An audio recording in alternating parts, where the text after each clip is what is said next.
First meeting. Sit down, please.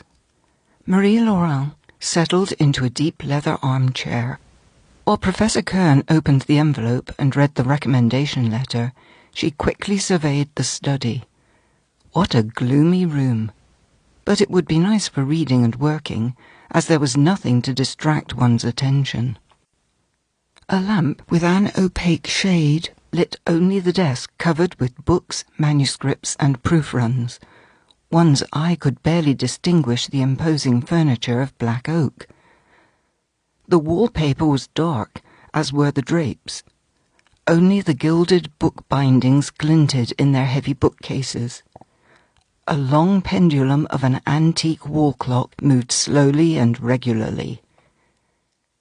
Shifting her gaze to Kern, Laurent smiled despite herself. The professor himself entirely corresponded to the style of his study. Kern's dark, heavy figure, seemingly carved from oak, matched the furniture.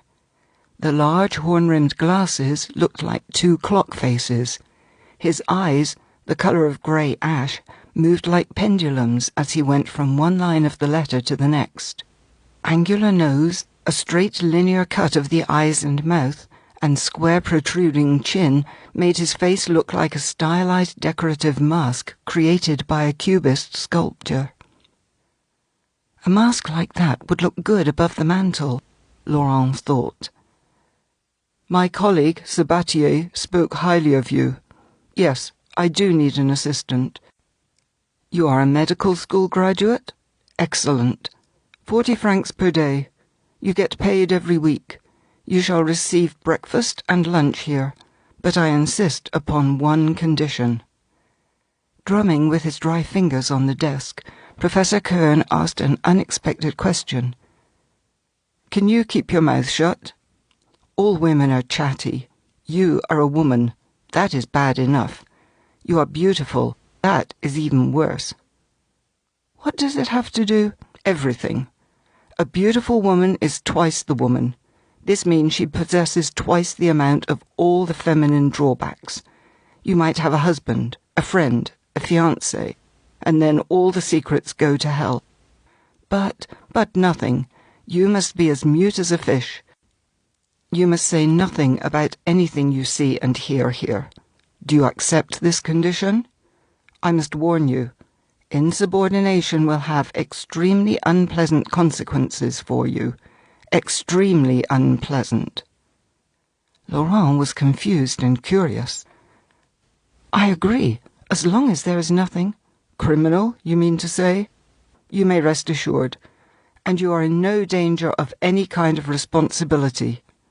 Are your nerves in order? I am well. Professor Kern nodded. Are there any alcoholics, neurotics, epileptics, or madmen in your family? No. Kern nodded again. His dry, pointy finger pressed the button for the electrical servant bell. The door opened noiselessly. In the dim room, Laurent saw, as if developed on a photographic plate, the whites of the eyes, followed by glints of an African's ebony skin. His black hair and suit were almost invisible against the dark door drapes. John, show Mademoiselle Laurent the laboratory. The African nodded, inviting her to follow, and opened the second door. Laurent entered a completely dark room. A switch clicked, and bright light from 4 frosted half-globes flooded the room. Laurent covered her eyes. After the half-darkness of the gloomy study, the whiteness of the walls was blinding. Glass doors of cases sparkled, as did the shiny surgical tools within. Devices that Laurent was unfamiliar with gleamed with cold steel and aluminum. Warm yellow light spots rested upon polished copper.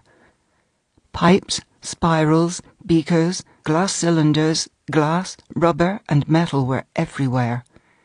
In the middle of the room stood a large dissecting table. Next to the table was a glass box with a human heart pulsing within. Tubes connected the heart to various cylinders. Laurent turned her head and suddenly saw something that made her shudder, as if from an electric shock. A human head was looking at her. Just the head, without a body. It was attached to a square sheet of glass. The sheet was supported by 4 shiny metal legs.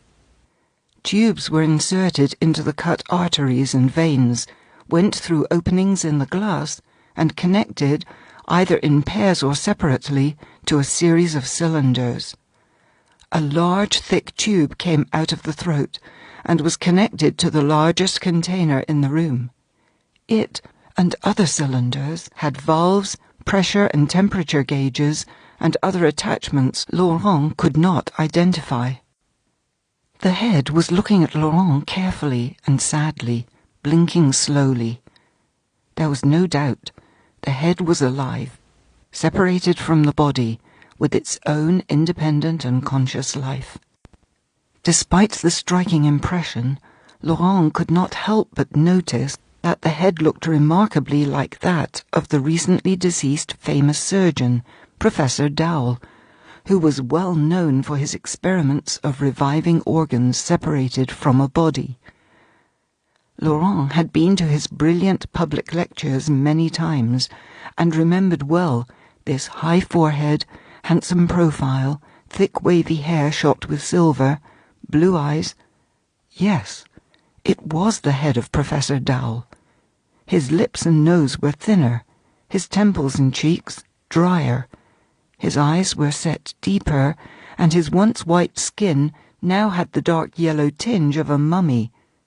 But the eyes were filled with life and thought. Laurent was entranced, and could not look away from these blue eyes. The head silently moved its lips. That was too much for Laurent's nerves. She was on the verge of fainting. The African took her elbow and led her out of the laboratory. "This is terrible, terrible," Laurent repeated as she returned to her seat. Professor Kern silently drummed his fingers on the desk. "Tell me, is it really the head?" "Of Professor Dowell? Yes, it's his head. The head of my respected colleague, brought back to life by me. Unfortunately, I could only resurrect the head, but one cannot accomplish everything from the first try. Poor Dowell suffered from an incurable illness. Before he died, he bequeathed his body for scientific experiments he and I conducted together. My entire life was devoted to science. My death might as well be devoted to it too. I would rather have a colleague pick through my body than an earthworm. Such was Professor Dowell's will, and I received his body. I managed to not only revive his heart and head, but also his consciousness, his soul, so to speak." "What's so terrible about that? People consider death terrible. Hasn't resurrection been a centuries-long dream of humankind?"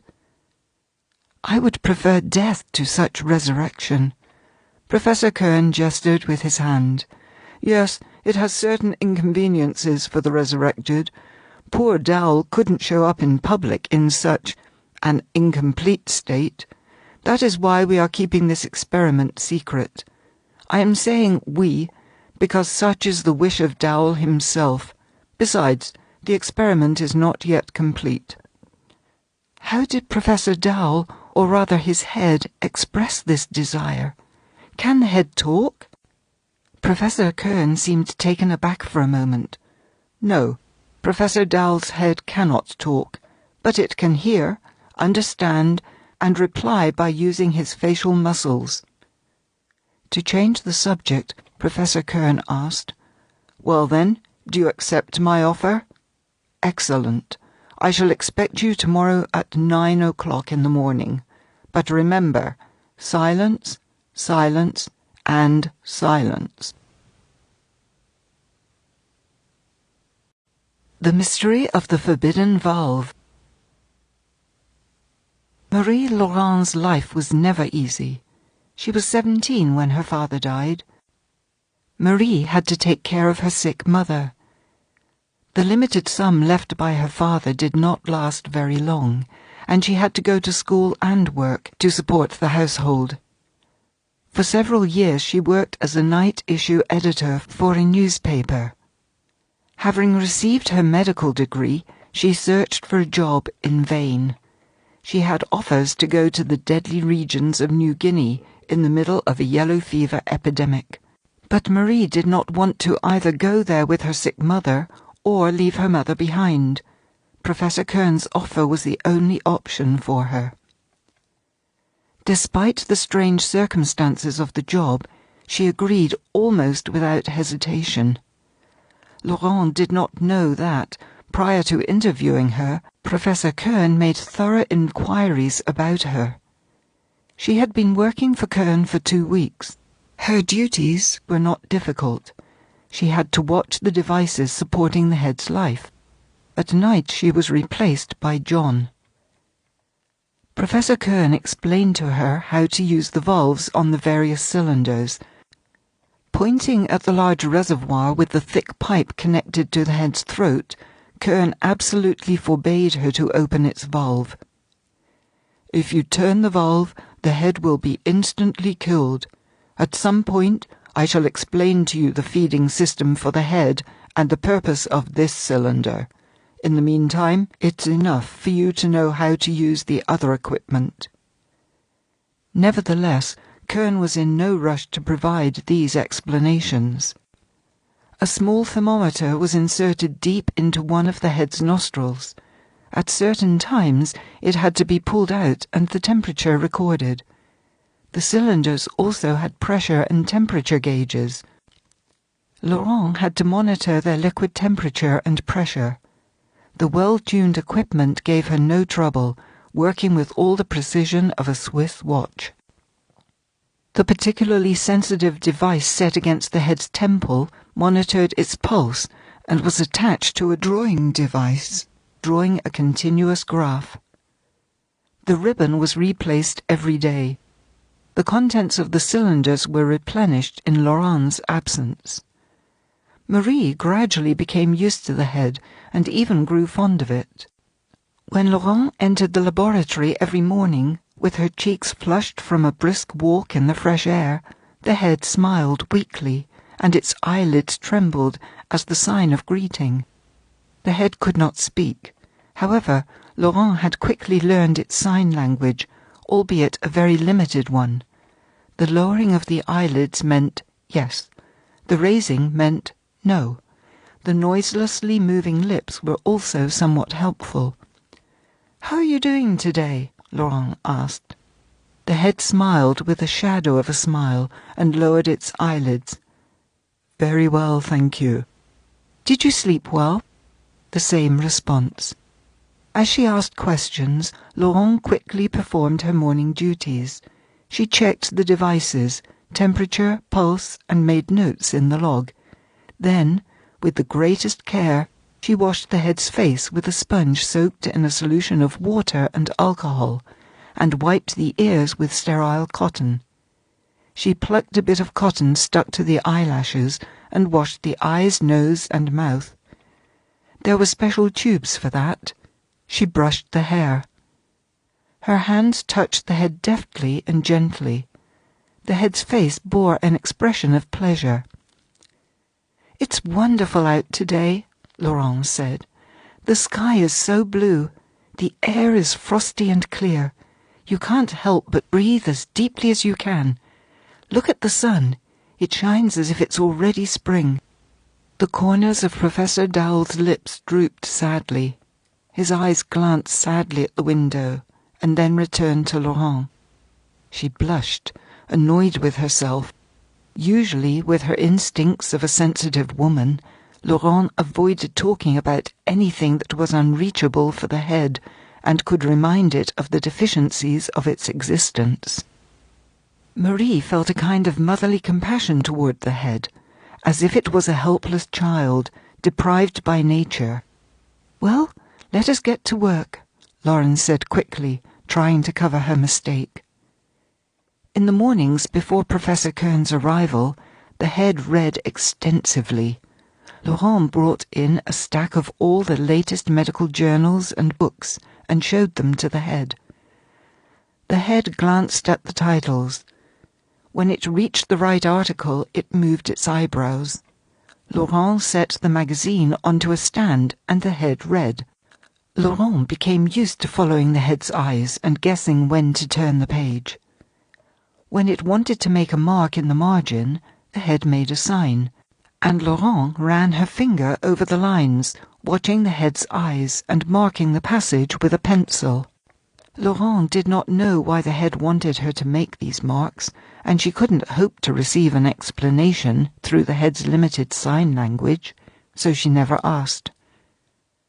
One time, however, she was passing through Professor Kern's study when he was absent, and saw on the desk the magazines with the paragraphs she marked as instructed by the head. The marked passages were copied down in Professor Kern's hand onto a separate sheet of paper. That caused Laurent to wonder.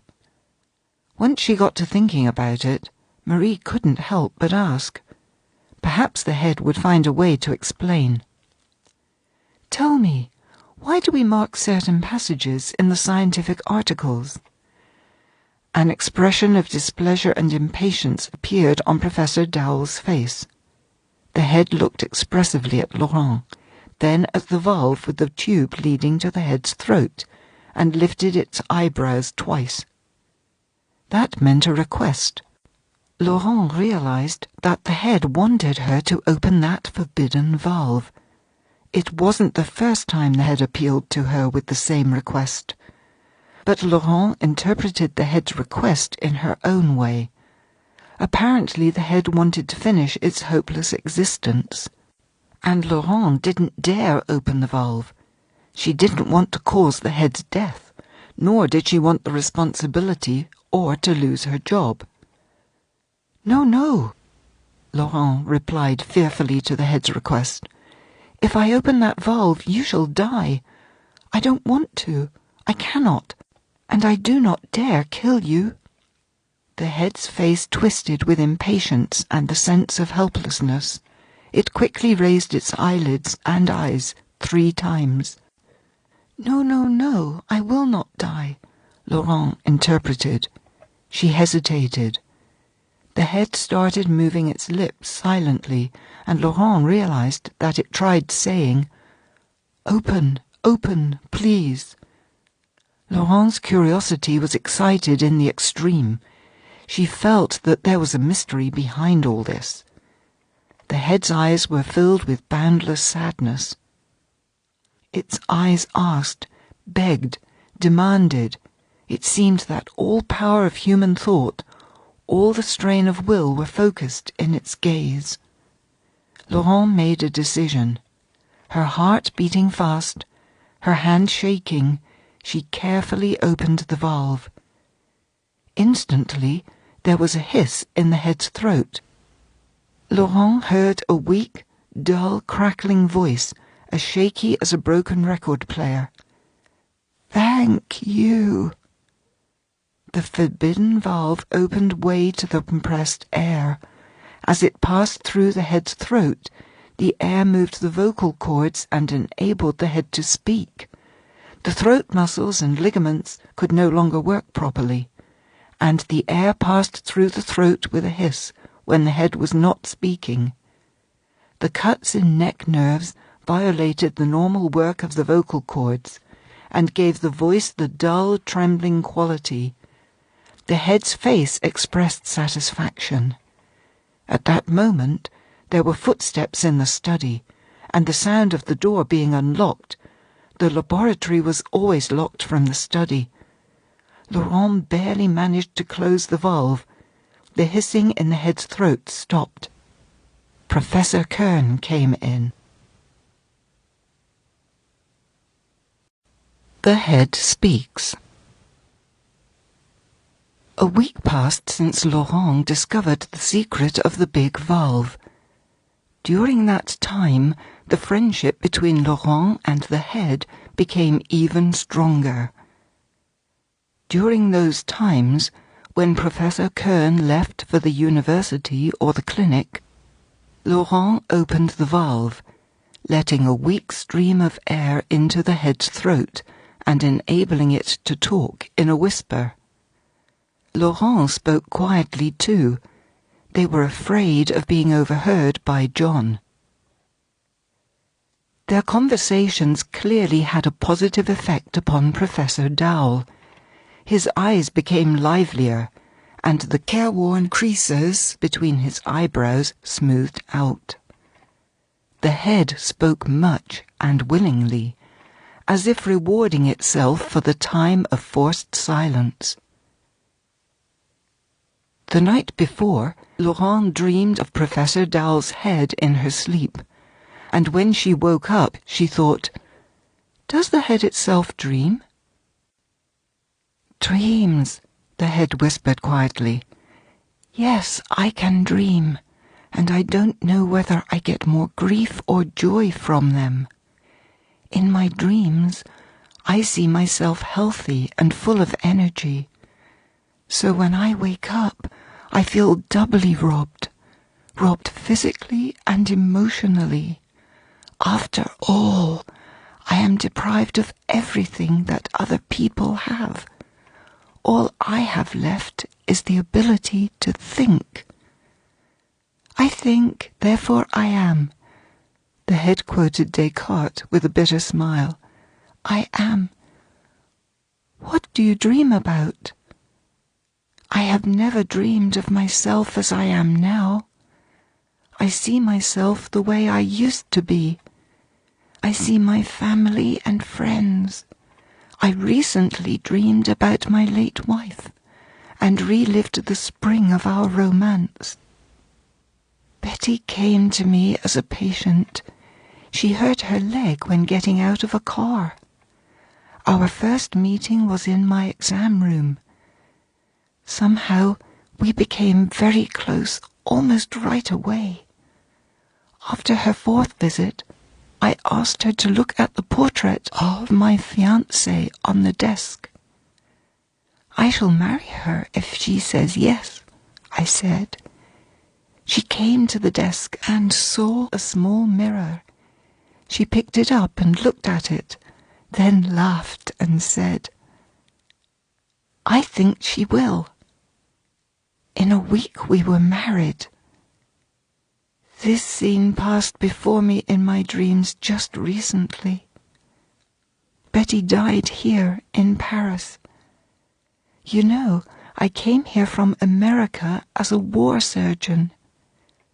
Then I was offered a university post, and I stayed here. And then I stayed to be next to the beloved grave. My wife was an amazing woman. The head's face grew brighter with memories, but then darkened again. This time seems so infinitely long ago. The head pondered. Air hissed quietly in its throat. Last night I dreamed about my son. I wish I could see him one more time. But I don't dare subject him to this. I am dead for him. You have a grown son? Where is he now? Yes, he is a grown man.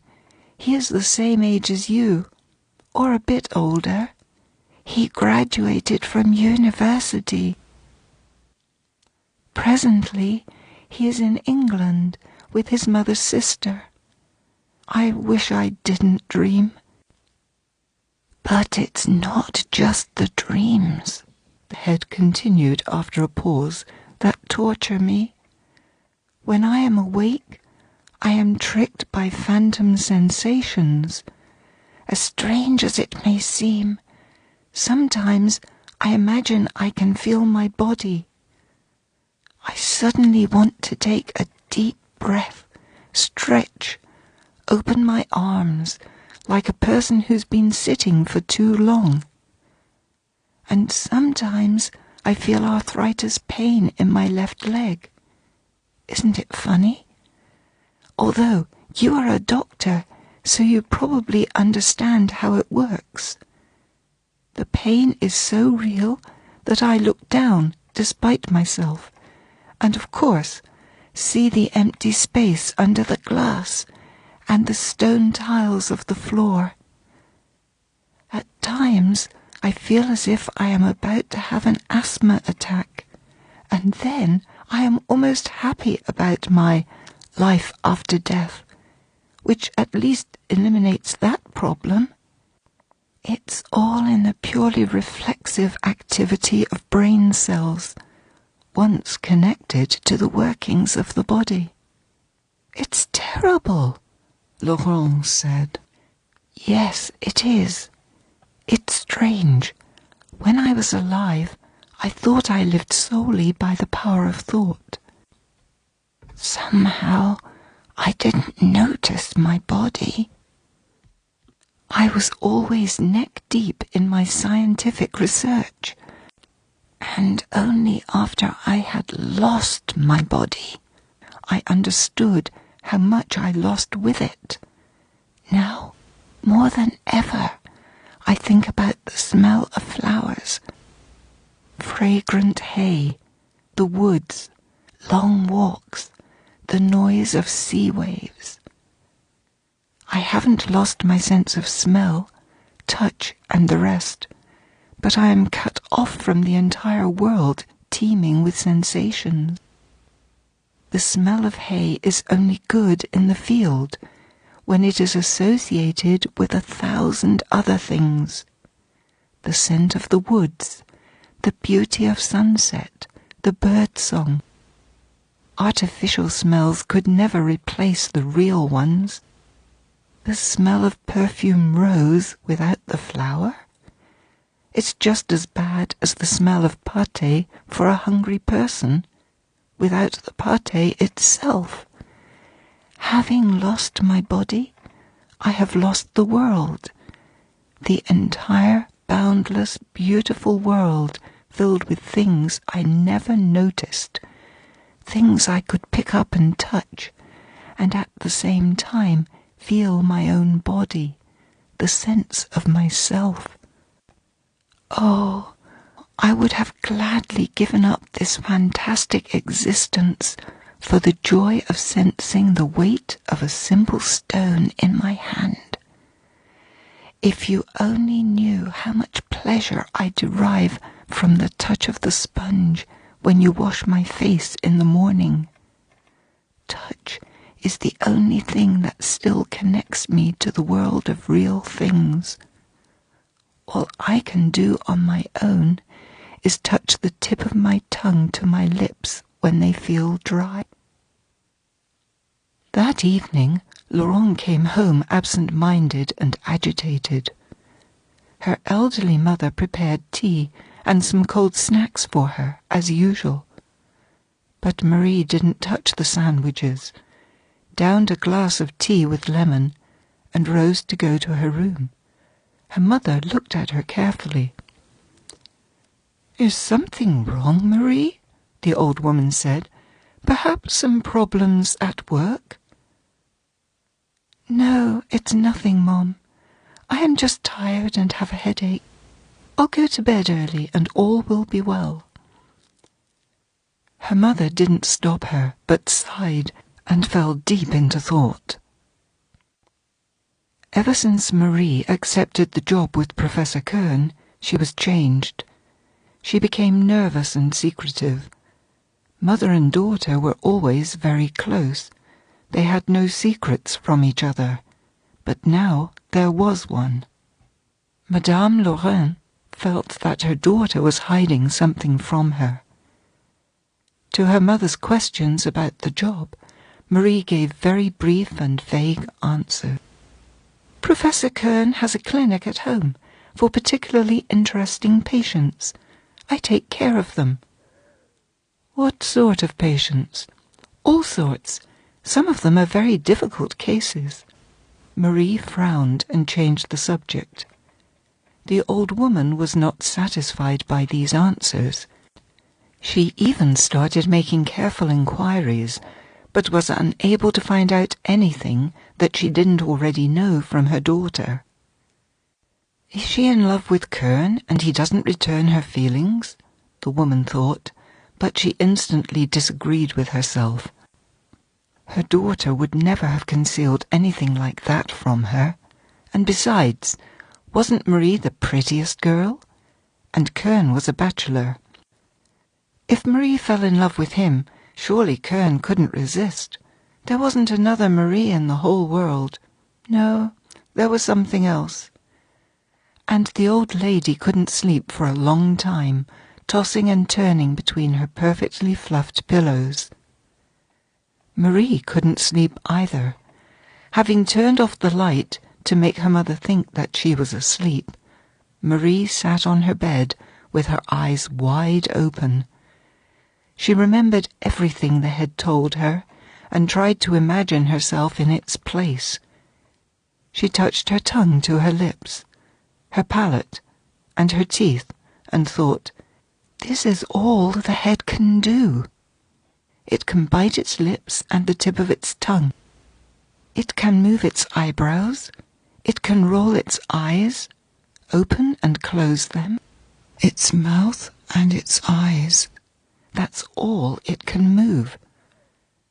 Perhaps it can slightly scrunch the skin on its forehead. And nothing else." Marie opened and closed her eyes and made faces. If only her mother could see her now. The poor old woman would have thought that her daughter went mad. Then Marie grabbed her shoulders, knees and arms, patted her neck, ran her fingers through her thick hair and whispered, "My God, I am so lucky. I have so much. I am rich, and I had no idea." The tired young body demanded sleep. Marie's eyes drooped shut, and then she saw Dowell's head. The head gazed at her attentively and sadly. It pulled off its table and flew through the air. Marie ran away from it. Kern attacked the head like a hawk. There were winding hallways and tight doors. Marie hurried to open them, but the doors didn't yield, and Kern was catching up to the head. The head whistled and hissed right over her ear. Marie felt as if she was suffocating. Her heart was pounding, and its beating reverberated through her entire body. Cold shivers ran down her spine. She kept opening more and more doors. It was terrible. "Marie, Marie, what is wrong? Wake up, Marie. You are moaning." It was no longer a dream. Her mother was standing at the head of her bed and anxiously patting her hair. "It's all right, Mum. I had a bad dream, is all." "You've been having more and more bad dreams lately, my darling." The old woman left with a sigh, and Marie remained awake for a while longer, lying in bed with her eyes wide open and her heart still beating fast. "My nerves are getting worse and worse," she whispered quietly, and fell soundly asleep. Death or murder? Once, when leafing through medical magazines before bed, Laurent ran into an article written by Professor Kern about his scientific research. In that article, Kern referred to the works of other scientists in the same area. All these excerpts were taken from the scientific journals and books and matched exactly the ones that Laurent underlined following the head's instructions during their morning studies. The next day, the moment she had an opportunity to talk to the head, Laurent asked, "What does Professor Kern do in the laboratory in my absence?" After some hesitation, the head replied, "We continue our work together." "You mean you marked all those articles for him? Are you aware that he publishes your joined work as the sole author?" "I guessed as much." "But that is outrageous. How can you stand it?" "What can I do?" "If you can't, then I'll do something," Laurent exclaimed angrily. "Quiet. No need. It would be ridiculous to argue about the authorship in my position. Money? What for? Fame? What will it give me? And then, if all this comes to light, our work will never be finished, and I am very interested in having it finished. I admit, I want to see the result of my labour." Laurent thought it over. "Yes, a man like Kern is capable of anything," she said quietly. "Professor Kern told me, when he was hiring me, that you died of an incurable illness and bequeathed your body for scientific work. Is that true?" "It is difficult for me to talk about it. I may be mistaken. It is true, but perhaps not entirely true. He and I worked together on reviving human organs taken out of a fresh corpse. Kern was my assistant. The end goal of my work at the time was reviving a head separated from the body. I had finished all of the preparations. We have already revived heads of animals, but decided not to publicize our results until we managed to revive and demonstrate a human head.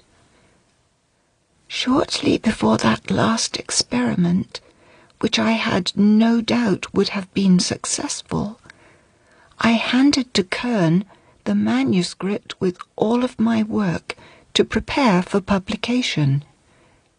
At the same time, we were working on another problem and were also approaching resolution. At that time, I had a terrible asthma attack, one of those illnesses I, as a scientist, did my best to defeat. It and I have long been enemies. It was all a matter of time, which one of us would come out on top in the end. I knew it could defeat me, and I really did bequeath my body for scientific work, even though I had no idea that it would be my head to be revived. And then, during that last attack, Kern was next to me and provided first aid. He injected me with adrenaline. Perhaps the dose was too high, or the asthma may have done its job. And then, asphyxiation, short agony and death, which for me was merely a loss of consciousness. And then I experienced a very strange transition. Consciousness returned to me very slowly. I think I was awakened by the acute pain around my neck. The pain gradually diminished. At the time, I did not realize what it meant. When Kern and I experimented with reviving dogs' heads, we noticed that they experienced extremely sharp pain right after waking up. The heads thrashed so hard on their platters that some of the tubes came out from the blood vessels through which the heads were being fed. Then I proposed anesthetizing the cut. To keep it from drying out and becoming infected, the dog's neck was set into a special solution called Dowell. The solution contained the feeding, antiseptic and anesthetizing agents. My own neck was submerged into the same solution. Without that precaution, I could have died for the second time, like the dogs' heads did in our earliest experiments. But, as I said, it wasn't what I was thinking at that moment. Everything was swimming, as if someone woke me up after a strong inebriation, with alcohol still affecting my senses. But a happy thought still flashed through my brain, that if I had at least a shred of consciousness, then I wasn't dead. Before I opened my eyes, I considered the strange points of that last attack. Usually, my asthma attacks stopped suddenly. Sometimes there was a residual shortness of breath, but I have never passed out during an attack. That was new. Also new was the pain around my neck. Another strange thing was, I felt that I was not breathing, but I was not suffocating either. I tried to take a breath, and couldn't. I had lost the sense of my chest. I couldn't expand my chest cavity, even though I was straining my chest muscles as hard as I could, or so I thought. That is odd, I thought. I must be asleep and dreaming. I opened my eyes with difficulty. It was dark. There was a vague noise in my ears. I closed my eyes again. You know, when someone dies, his senses do not fade away all at once. At first, the person loses the sense of taste, then his vision, then his hearing. Apparently, the restoration took place in reverse. After some time, I raised my eyelids again and saw dim light. It was as if I was very deep under water. Then the greenish murk started dissipating, and I could vaguely see Kern's face before me, and heard his voice fairly clearly. "Are you back? I'm very happy to see you alive once again." With an effort of will, I forced my consciousness to clear faster. I looked down and saw a table right under my chin. That was before we had this little table.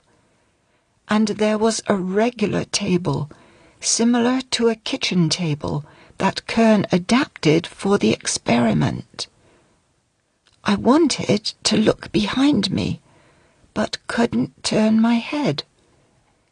Next to the table was the dissecting table.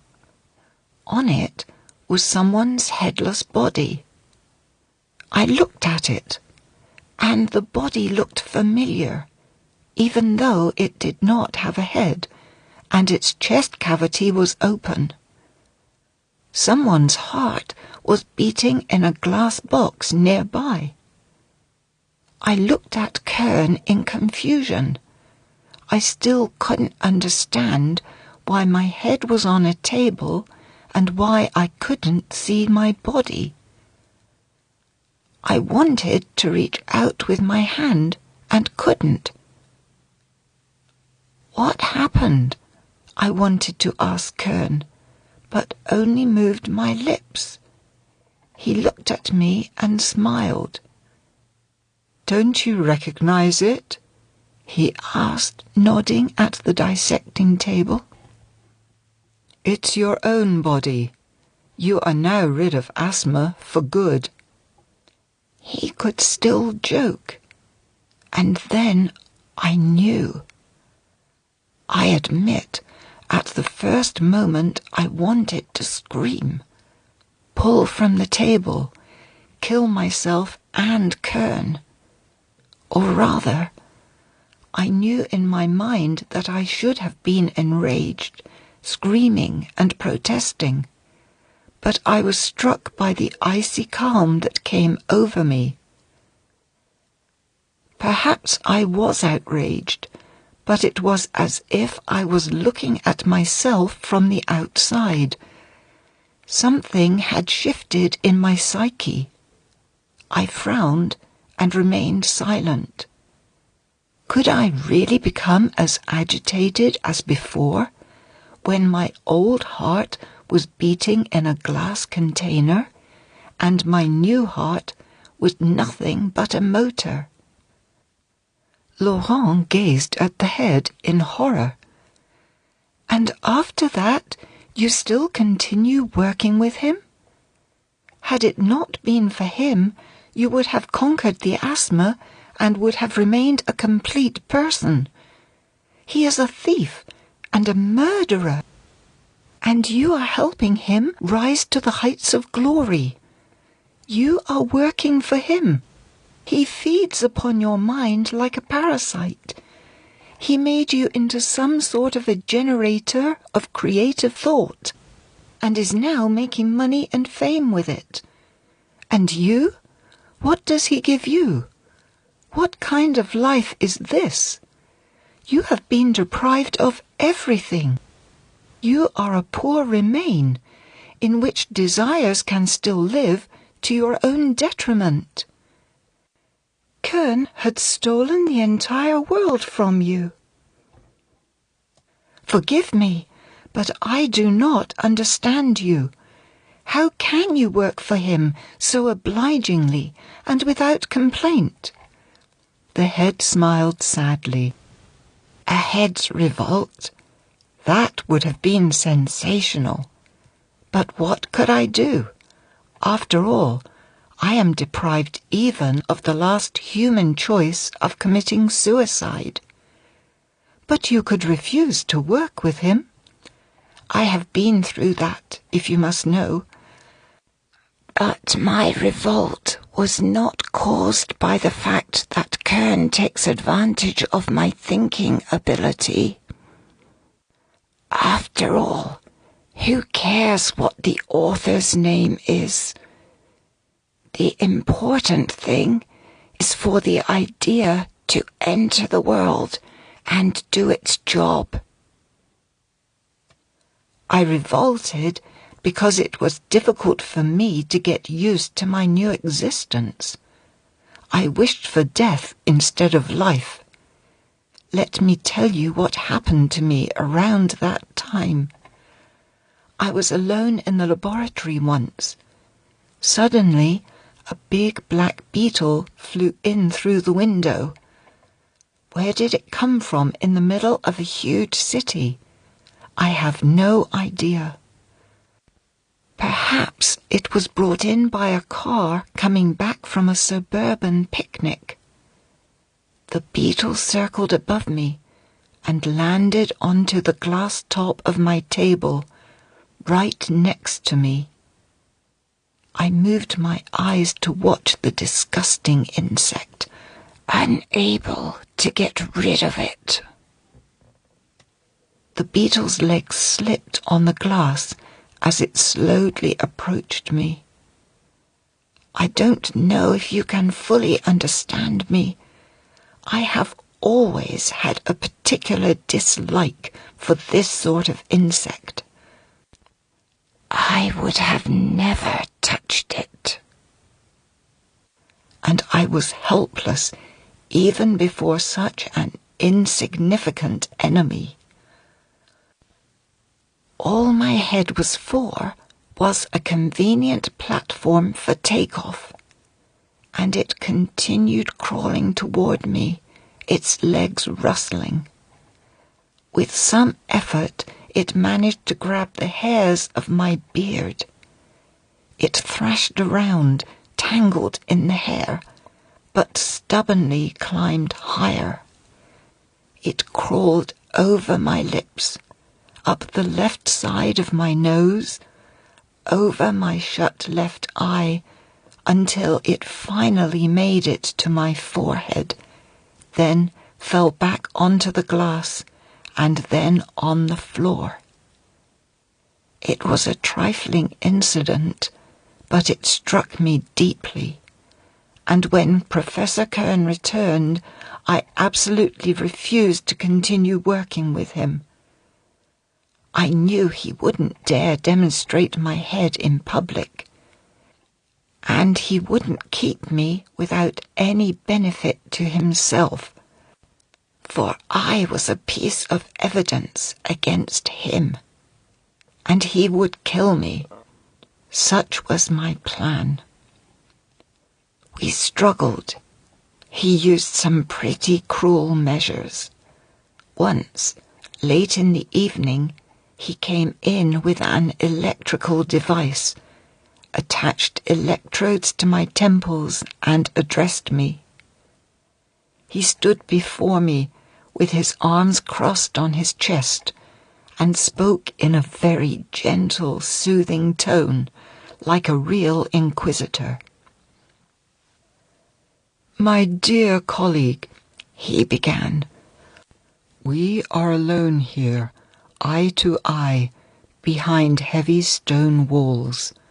Although, even if they were thinner, it wouldn't make any difference, because you cannot scream. You are entirely in my power. I can inflict the most terrible torture upon you and escape unharmed. But why? We are both scientists and understand each other. I know that things have not been easy for you, but that is not my fault. I need you, and I cannot set you free from this difficult existence, even as you yourself cannot escape from me. Why don't we make a truce? You shall continue our studies." I moved my eyebrows to decline, and my lips whispered, "No." "You are making me very sad," he said. "Would you like a cigarette? I know you cannot enjoy it to the fullest, because you have no lungs through which nicotine can permeate the blood. But at least you could have the comfort of a familiar sensation." He pulled out 2 cigarettes, smoked one himself, and stuck another one into my mouth. I spat it out with great pleasure. "Very well, colleague," he said in the same unperturbed voice. "You are forcing me to use extreme measures." He turned on the current. It was as if a searing hot drill pierced my brain. "How do you feel?" he asked gently, as if I was his patient. "A headache? Perhaps you would like to cure it. All you need to do is—" "No," my lips replied. "Very, very sad. I shall have to increase the current slightly. You are greatly disappointing me." And he turned the current up so much that I felt as if my head was on fire. The pain was intolerable. I clenched my teeth. I felt as if I would faint, and I very much wanted to. But fortunately I didn't. I closed my eyes and pressed my lips together. Kern kept smoking, breathing smoke into my face, and continued slowly roasting my head. He no longer reasoned with me. When I opened my eyes slightly, I saw that he was enraged by my resistance. "Damn you! If I didn't have such great need of your brains, I would have fried them and fed them to my pincher. Stubborn old man." He unceremoniously pulled the electrodes off my head and left. However, it was too soon to celebrate. Soon he returned and started combining the solutions that feed my head with irritating substances that caused me most terrible pains, and when I winced, he asked me, "Well then, colleague, have you decided?" Still no. I was unmoved. He left even more enraged, showering me with curses. I was triumphant. Kern didn't come back to the laboratory for several days, and I was expecting to die any day. On the 5th day he returned, whistling a tune as if nothing happened. Without looking at me, he continued working. I watched him for 2 or 3 days without offering to participate. But the work couldn't help but interest me. When he made several mistakes in the course of some experiments, mistakes that could have been fateful to all of our efforts, I couldn't stand it and signed him to turn on the valve. "About time," he said with a pleased smile, and turned on the air. I explained his errors and have been leading the work ever since.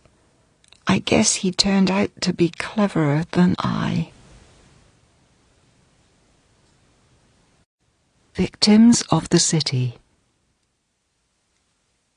Ever since Laurent had discovered the head secret, she came to hate Kern, and the feeling grew stronger with each passing day. She fell asleep with it, and woke up with it. She saw Kern in her nightmares. She was sick with hatred. Whenever she saw Kern, she barely kept from shouting, "Murderer!" to his face. Her manner toward him was strained and cold. "Kern is a terrible criminal," Marie exclaimed when left alone with the head. "I shall report him. I shall shout about his crimes, and I won't rest until I destroy his stolen glory and uncover all of his crimes. I won't spare myself." "Quiet. Calm down," Dowell said. "I told you. I feel no need for revenge. But if your own ethics are upset and yearn for retribution, I cannot talk you out of it. Don't rush, however. I am asking you to wait until we finish our experiments. Right now, I need Kern as much as he needs me. He cannot complete our work without me, but I cannot do it alone either. After all, that is all that's left to me. I cannot create anything new, but the work that has been started must be complete." There were footsteps in the study. Laurent quickly turned down the valve and sat down with a book in her hands, still outraged. Dowell's head lowered its eyelids, like a person dozing off. Professor Kern entered. He looked at Laurent suspiciously. "What is the matter? Are you upset by something? Is everything all right?" "No, nothing. Everything is fine. Trouble at home." "Let me check your pulse." Laurent reluctantly held out her hand. "It's elevated. Your nerves are getting the better of you. This work is difficult for emotional people, but I am pleased by you. I am doubling your salary." "There is no need, thank you." No need? Who doesn't need money? After all, you are the sole provider, aren't you? Laurent said nothing. Listen, we must make some changes. We shall move Professor Dowell's head into the next room. It's only temporary, colleague. Only temporary. Are you asleep? He addressed the head. Tomorrow we shall have 2 fresh corpses with which we shall make a couple of nice talking heads and demonstrate them to the scientific society.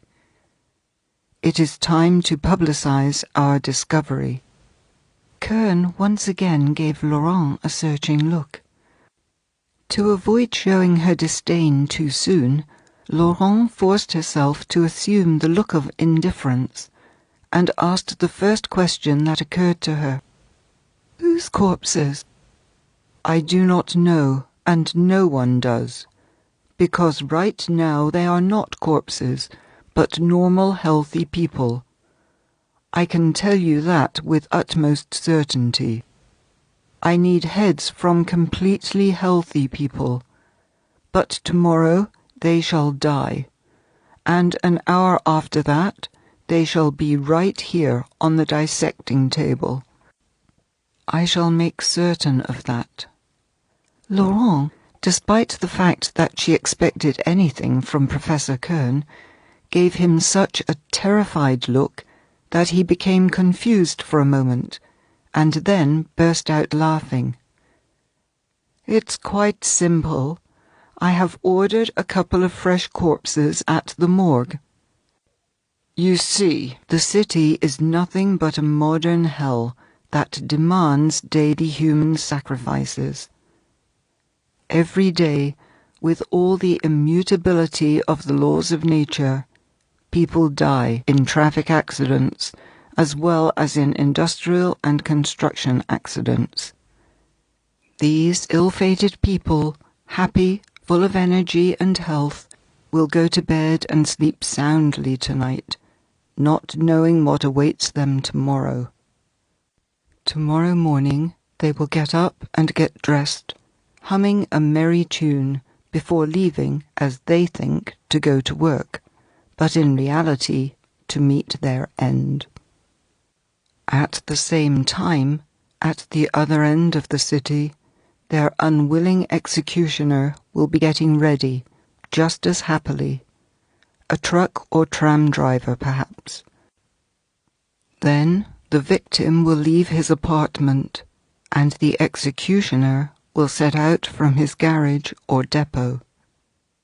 They shall inexorably approach each other through the traffic, not knowing each other until that fateful point of intersection.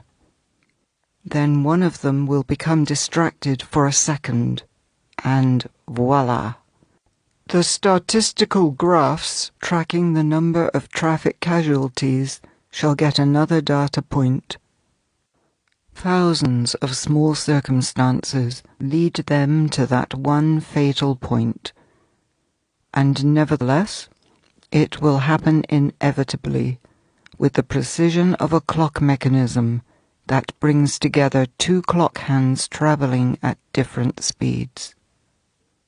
Professor Kern was never that chatty with Laurent, and why the sudden generosity? I am doubling your salary. He wants to soften me up and buy me off, Laurent thought.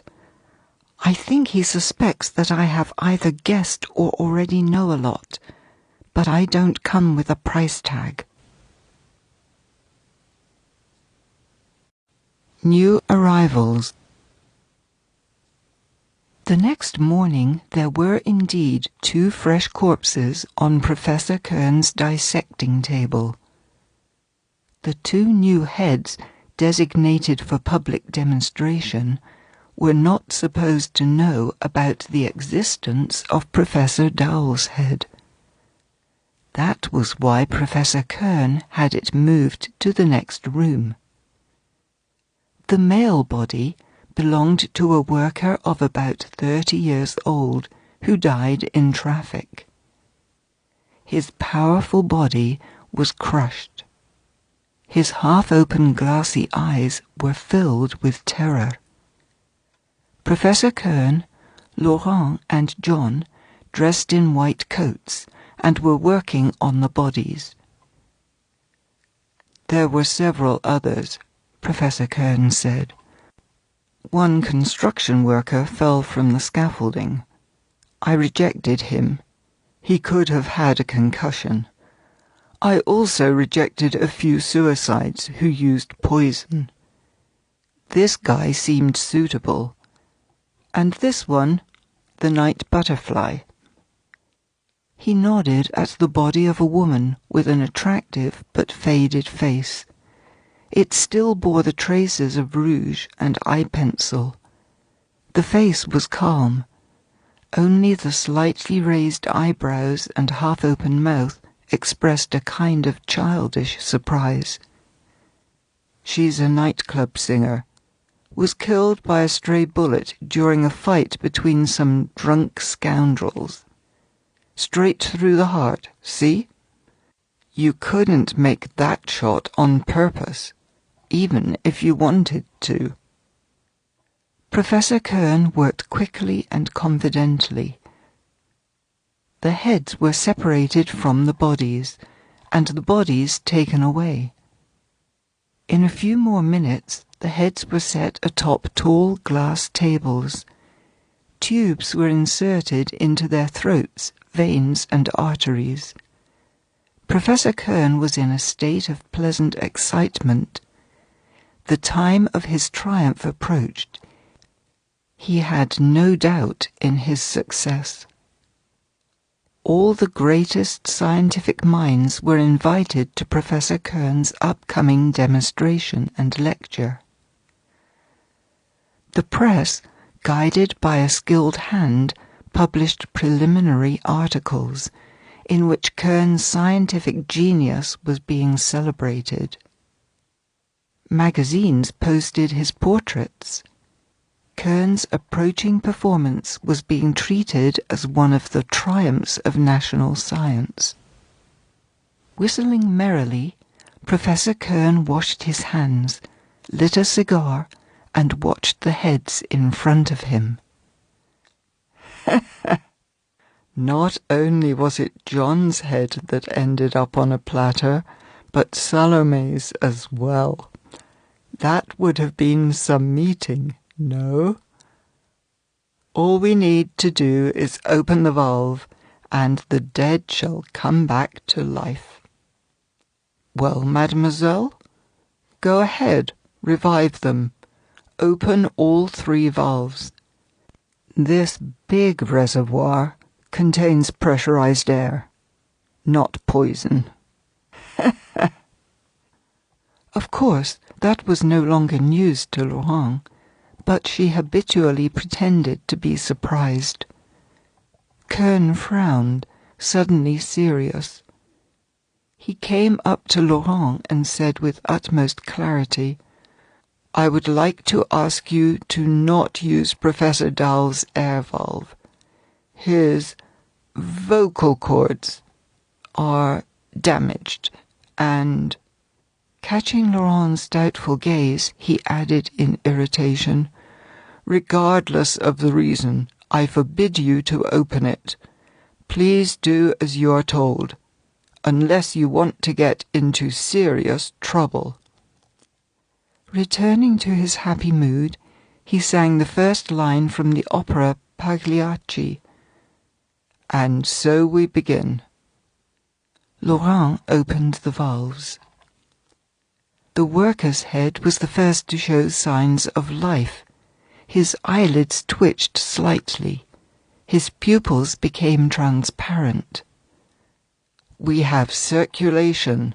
All is going well. Suddenly, the head's eyes changed their direction and looked at the window. The consciousness was slowly returning. He's alive, Kern shouted happily. Turn up the airstream. Laurent opened the valve further. Air whistled through the head's throat. "What is this?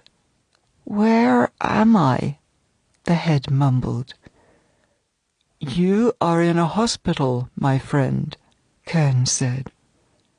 "A hospital?" The head moved its eyes, lowered them, and saw the empty space underneath. "Where are my legs? My arms? Where is my body?" "It's gone, dear man. It's been shattered to bits. The head was the only thing left, but the body had to be cut away." "What do you mean, cut away? No, I disagree. What kind of surgery is that? What am I good for? I can't earn a living with just my head. I need hands. Who will hire me without arms and legs? When I check out from the hospital, damn, I can't even walk out of here. What am I to do? I have to eat and drink. I know how our hospitals are. You'll keep me here for a bit and then kick me out. No, I object." His accent, his broad, sun-tanned, freckled face, his hair, and the naive gaze of his blue eyes betrayed a country boy. Poverty drove him away from his native fields, and the city tore apart his strong young body. "Perhaps I can get some kind of pension. And what about the other?" He suddenly remembered, and his eyes widened. "Who?" "That guy who ran me over. There was a tram and another one, and that car went straight at me." "Don't worry, he shall get his due. The license plate of the truck has been recorded. 4711, if you want to know." "What is your name?" Professor Kern asked. "Me? Thomas. Thomas Bush. That was my name." "Very well, Thomas. You shall want for nothing, and you need not worry about being hungry, or thirsty, or cold. Nobody will throw you out into the street. You need not worry." "So, are you just going to keep me for free, or are you going to show me at the circus for money?" "We will indeed show you, but not at the circus. We shall show you to scientists. And now you must rest." Glancing at the woman's head, Kern noted anxiously, "Salome is running late." "Is that another head without a body?" Thomas' head asked. "As you see, we invited a lady so that you wouldn't get bored." "Mademoiselle Laurent, close his air valve, please, to keep him from talking too much." Kern pulled the thermometer from the woman's nose.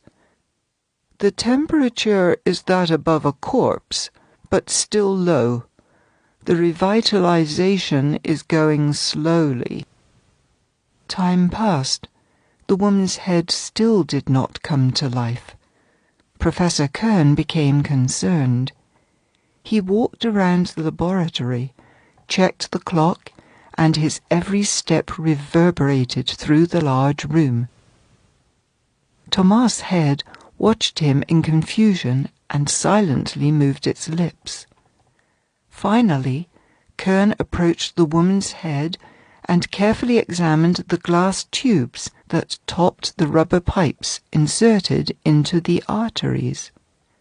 "Here is the problem. This tube is too small, and the circulation is slow. Give me a larger tube." Kern replaced the glass tip, and the head came to life in a few minutes. Briquet's head, that was the woman's name, reacted to her revival much more emotionally. When she regained consciousness and started talking, she started shouting hoarsely, begging to be killed rather than be left so disfigured. "Ah, ah, ah! My body! My poor body! What did you do with it? Either save me or kill me. I cannot live without a body. Let me look at it, or no, no, don't. It has no head. That is terrible, terrible." When she calmed down a bit, she said, "You say you brought me back to life. I am not well educated, but I know that a head cannot live without a body. Is this magic or sorcery?" "Neither. It's a scientific achievement." "If your science is capable of such miracles, then it ought to be able to do other things. Give me another body. Stupid George put a hole through me. But how many girls shoot themselves in the head over a man? Cut off one of their bodies and sew my head onto it. But show it to me first. I must have a beautiful body. But this is impossible. A woman without a body is worse than a man without a head." She asked Laurent, "Would you be so kind as to give me a mirror?" Looking in the mirror, Briquet studied herself carefully and seriously. "Awful! Would you please fix my hair? I can't even do my own hair." "You shall have more work, Mademoiselle Laurent." Kern chuckled.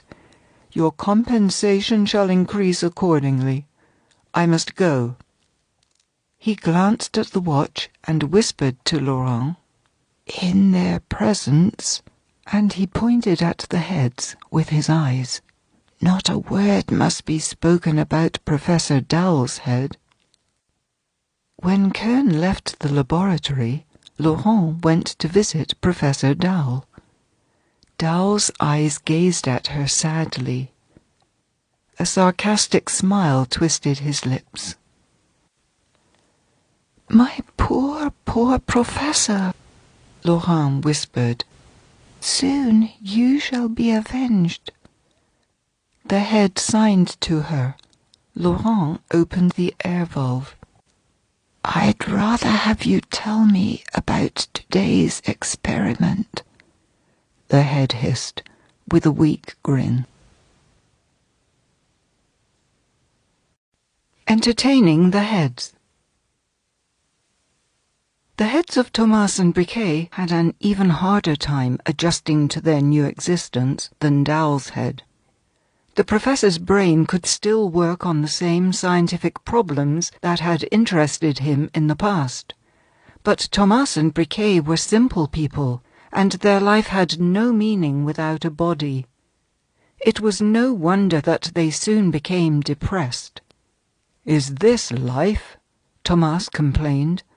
"I am stuck here like a tree stump. I think I've stared a hole through that wall by now."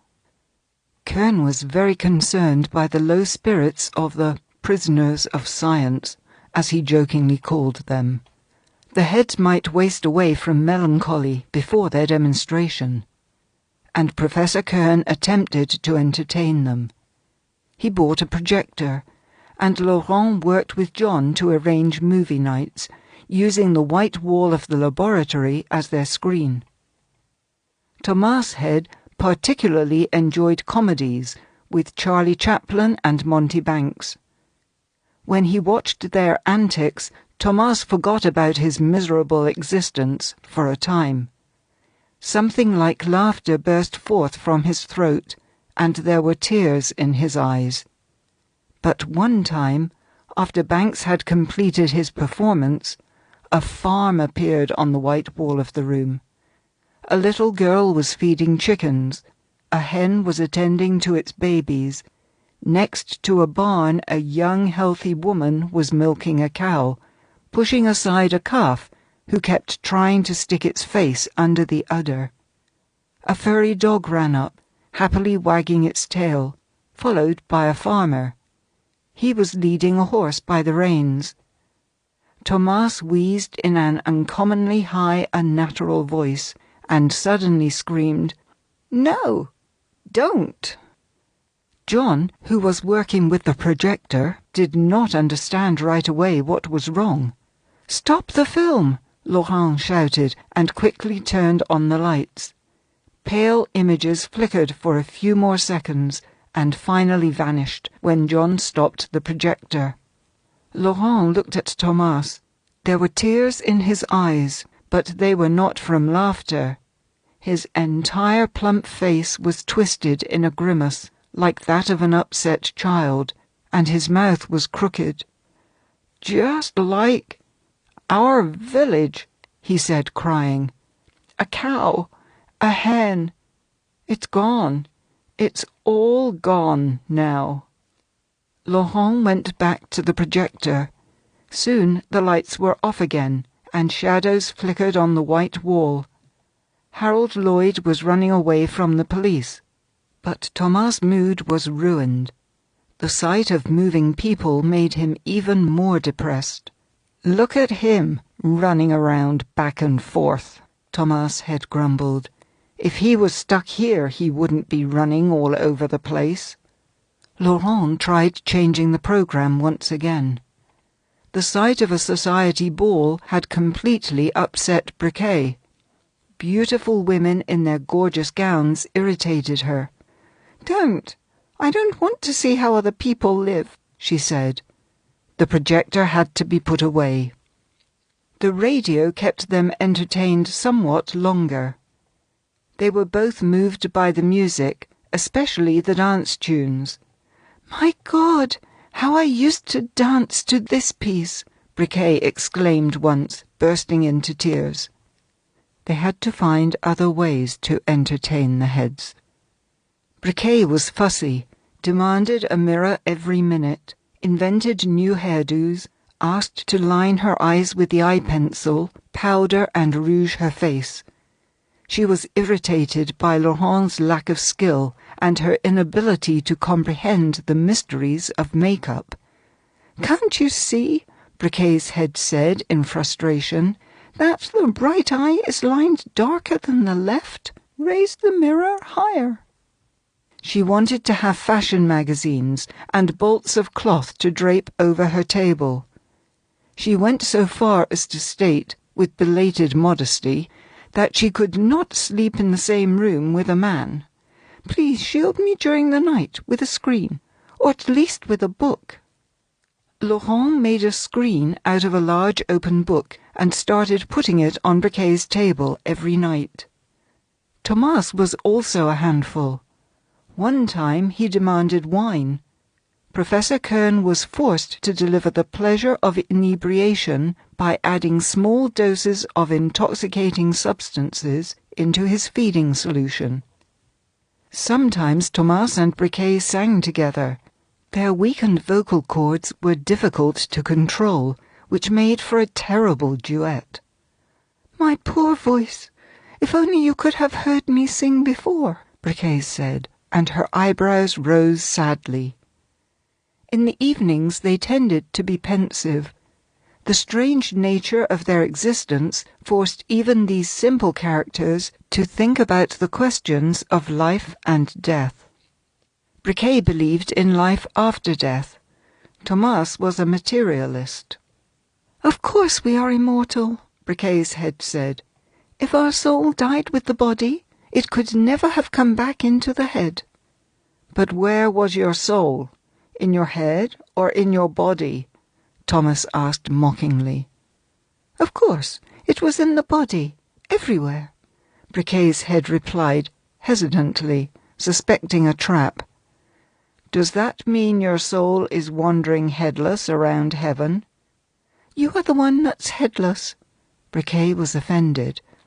"No, I've still got my head. That's the only thing I've got." Tomas wouldn't give up. "But your head soul refused to stay up there. It came back down this rubber tube." "No," he said seriously. "We are like machines. Turn on the steam and we work. But if we shatter to pieces, there is no steam in the world to put us back together again." And each one went back to his thoughts. Heaven and Earth. Tomas' arguments did not convince Briquet. Despite her desultory way of life, she was a devout Catholic. While she was alive and too busy living, she didn't make time not only to think about life after death, but even to go to church. But the religiosity she grew up with since she was a child was still firmly in place. Her present position provided a perfect soil for the seeds of this religiosity to spring to life.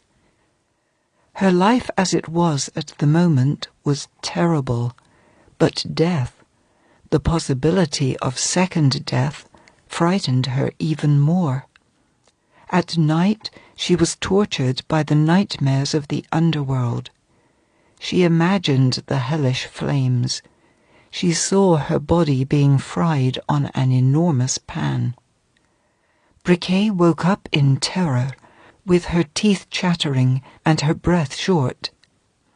Yes, she most certainly felt as if she was suffocating.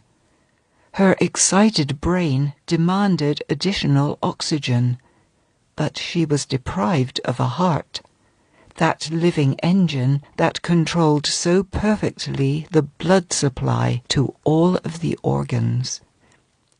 She tried shouting to wake up John, who was on lab duty at night.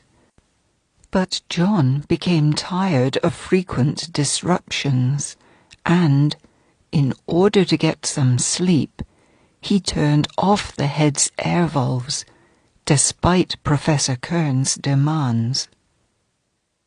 Briquet opened her mouth, like a fish out of water, and tried to scream, but made no sound.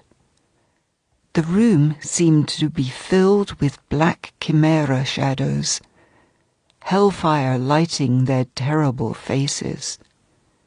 They approached her and reached their clawed hands toward her. Briquet closed her eyes, but it didn't help. She continued seeing them. The strange thing was that her heart seemed to pause and grow cold in horror. My God, won't you forgive your slave, for you are omnipotent." Her lips moved silently. "And your kindness is boundless. I have sinned much, but was that my fault? You know how it happened. I do not remember my mother. There was no one to teach me how to be good. I was starving. How many times have I asked you to come to my aid? Do not be angry, God. I am not reproaching you." She fearfully continued her silent prayer. "I am just trying to say that I am not that guilty. Perhaps in your mercy you can send me to purgatory, but not to hell. I shall die of terror." "How stupid! You can't die once you are there." And she began her naive prayers once again. Tomas slept badly too, but he was not tormented by horrors of hell. He was consumed by the longing for earthly things. Only a few months earlier he left his native village, leaving behind everything that was dear to him, taking only a small sack with some pies and his dreams. to earn enough money to buy a scrap of land. Then he could marry the pink-cheeked Marie, because her father wouldn't mind. And then everything came crashing down. On the white wall of his unexpected prison, he saw a farm and a happy young woman that looked so much like Marie, milking a cow.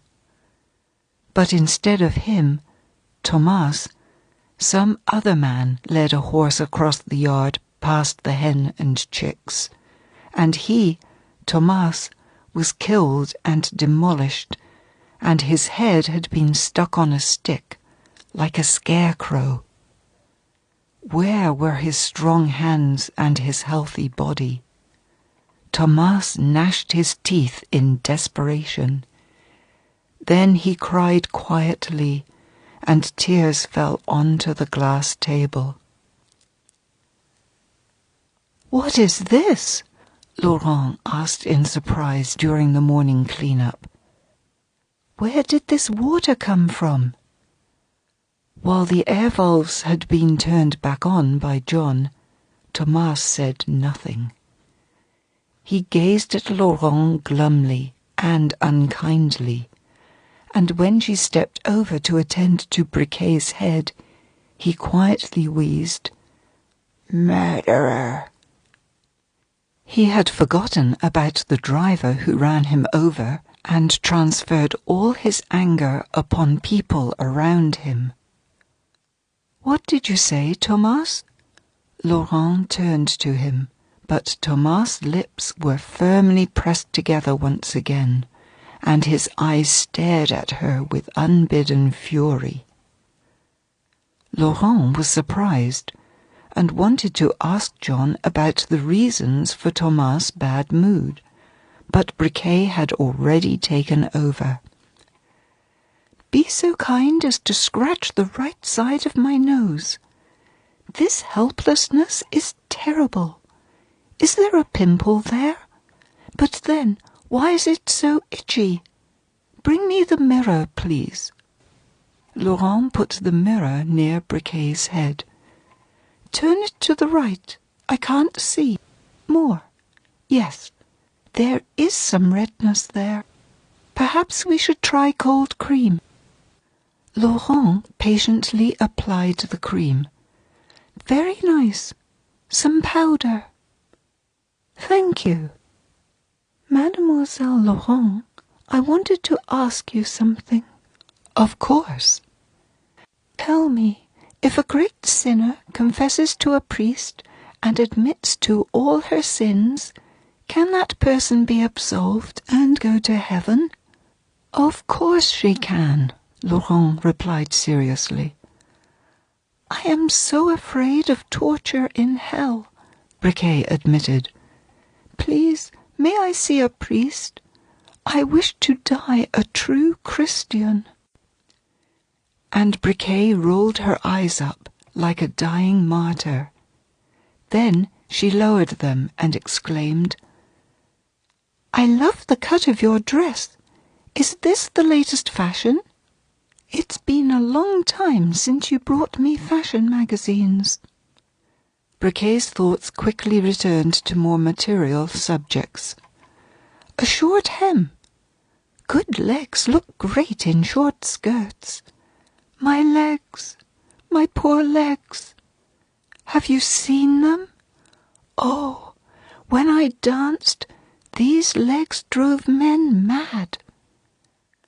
Professor Kern entered the room. "How is it going?" he asked merrily.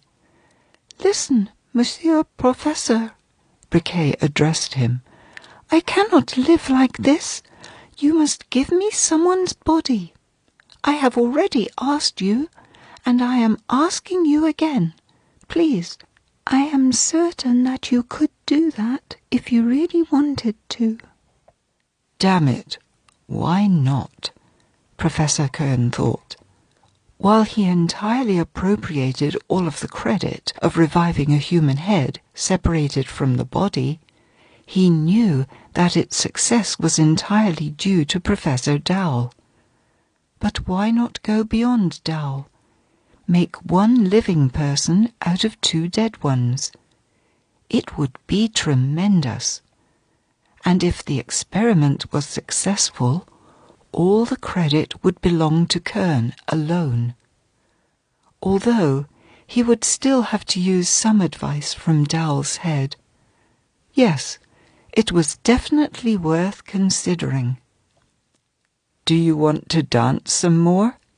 Kern smiled and blew a stream of cigarette smoke into Briquet's face.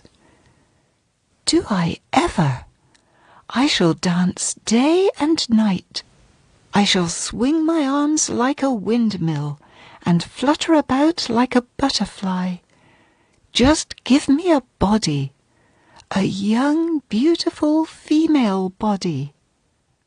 "Why female?" Kern asked playfully. "If you wish, I could give you a male body." Briquet looked at him with surprise and horror. "A man's body? A woman's head on a man's body? No, no, that would be terrible. I can't even think of an appropriate outfit." "But you won't be a woman any more. You shall turn into a man. You shall grow a beard and moustache, and your voice will change too. Don't you want to turn into a man? Many women regret not being born a man." "They must be women who men don't pay attention to. They, of course, would benefit from turning into a man, but I have no need." And Briquet proudly raised her lovely eyebrows. "Very well, then. You shall remain a woman. I'll try to find you a suitable body."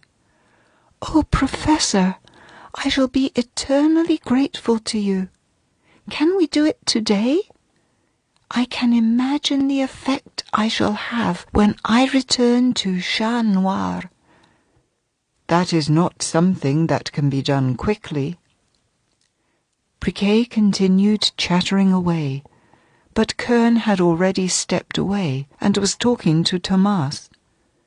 "How are you doing, my friend?" Thomas did not hear Professor's talk to Briquet. Occupied by his thoughts, he glumly looked at Kern and said nothing. Ever since Professor Kern promised Briquet a new body, her mood took a turn. Nightmares of hell no longer hounded her. She no longer thought about life after that. All her thoughts were consumed by the cares of her new earthly life.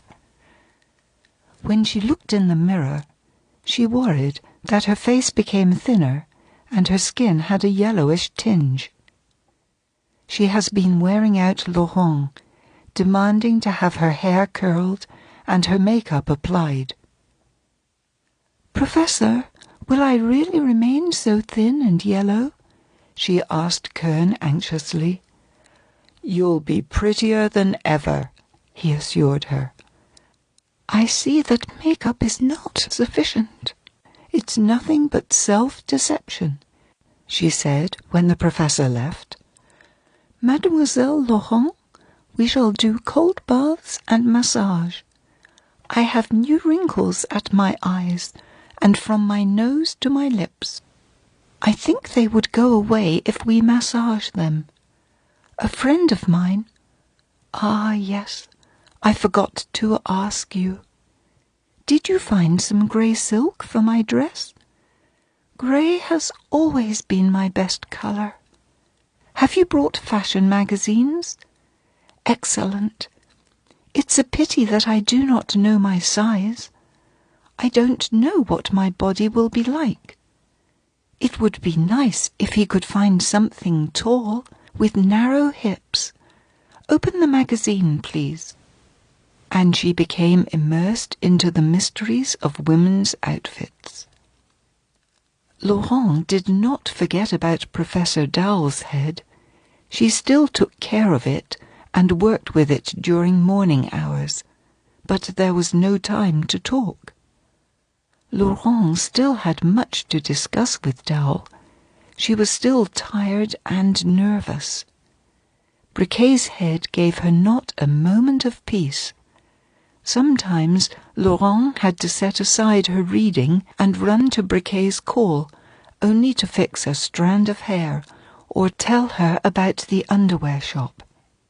"But you still don't know the size of your new body," Laurent said, trying to contain her irritation, fixed Briquet's hair and rushed back to Dowell. The thought of the bold surgery captivated Kern. He worked tirelessly, preparing for the complex operation. He locked himself in with Professor Dowell's head and talked to it. Much as he wanted to, Kern could not do without Dowell's advice. Dowell pointed out an entire range of complications that Kern did not think about, and that could be detrimental to the outcome of the experiment, and advised to carry out several preliminary experiments with animals. He also oversaw these experiments, and, such was the power of Dowell's intellect, he too became extremely engaged in the upcoming surgery. Dowell's head even looked younger. His thought was working with surpassing clarity. Kern was both pleased and disgruntled by such extensive help from Dowell. The further the work continued, the more Kern realized that he could have never handled it without Dowell. All he could do was indulge his vanity by the notion that he would be the one to bring these ideas to life. "You are a worthy successor to the late Professor Dowell," Dowell's had said to him once, with a barely noticeable ironic smile. "Ah, if only I could take a more active part in this work." This was neither a request nor a hint. Dowell's head knew all too well that Kern wouldn't want to give it a new body. Kern frowned, but pretended that he did not hear the exclamation. "Well then, the experiments with animals went well," he said. "I operated 2 dogs. I decapitated them and attached their heads to each other's bodies. They are both well, and the stitches are healing fast." "Feeding?" the head asked. "Artificial for now. I only give them the antiseptic iodine solution through the mouth, but soon they should be able to eat normally." In a few days, Kern announced, "The dogs are eating normally. The bandages have been taken off, and I think they should be able to run around in a day or 2. "Wait a week," the head advised. "Young dogs tend to make abrupt movements with their heads, and the stitches might come apart. Don't force it." The head wanted to add, "You'll have time to enjoy your laurels," but held back. "One more thing. Keep the dogs in separate crates. They might get into a scuffle and hurt one another." Finally, Professor Kern brought into Dowell's room a dog with a black head and a white body. The dog was clearly feeling well. Its eyes were bright, and it happily wagged its tail. When it saw Professor Dowell's head, the dog's hair suddenly stood on end. It growled and barked in an odd, wild voice. The strange sight must have shocked and frightened it.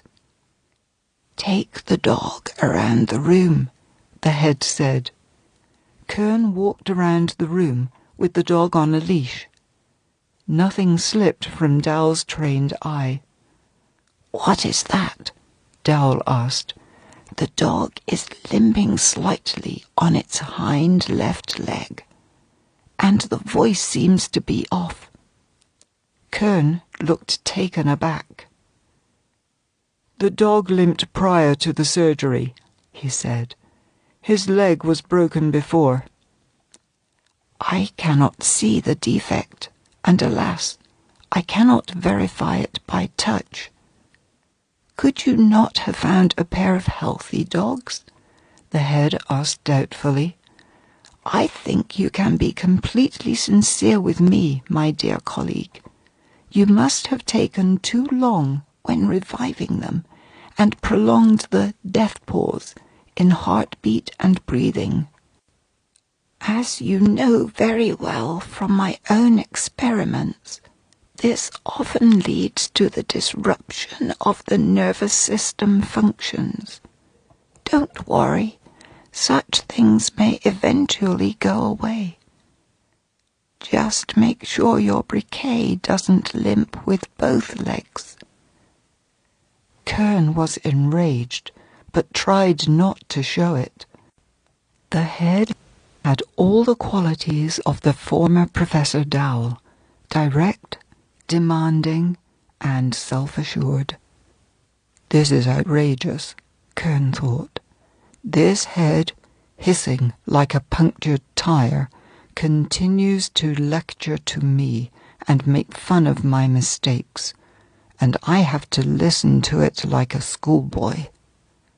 One turn of a valve, and I could be rid of this rotten pumpkin." Instead, Kern did his best not to betray his mood and listened carefully to a few more pieces of advice.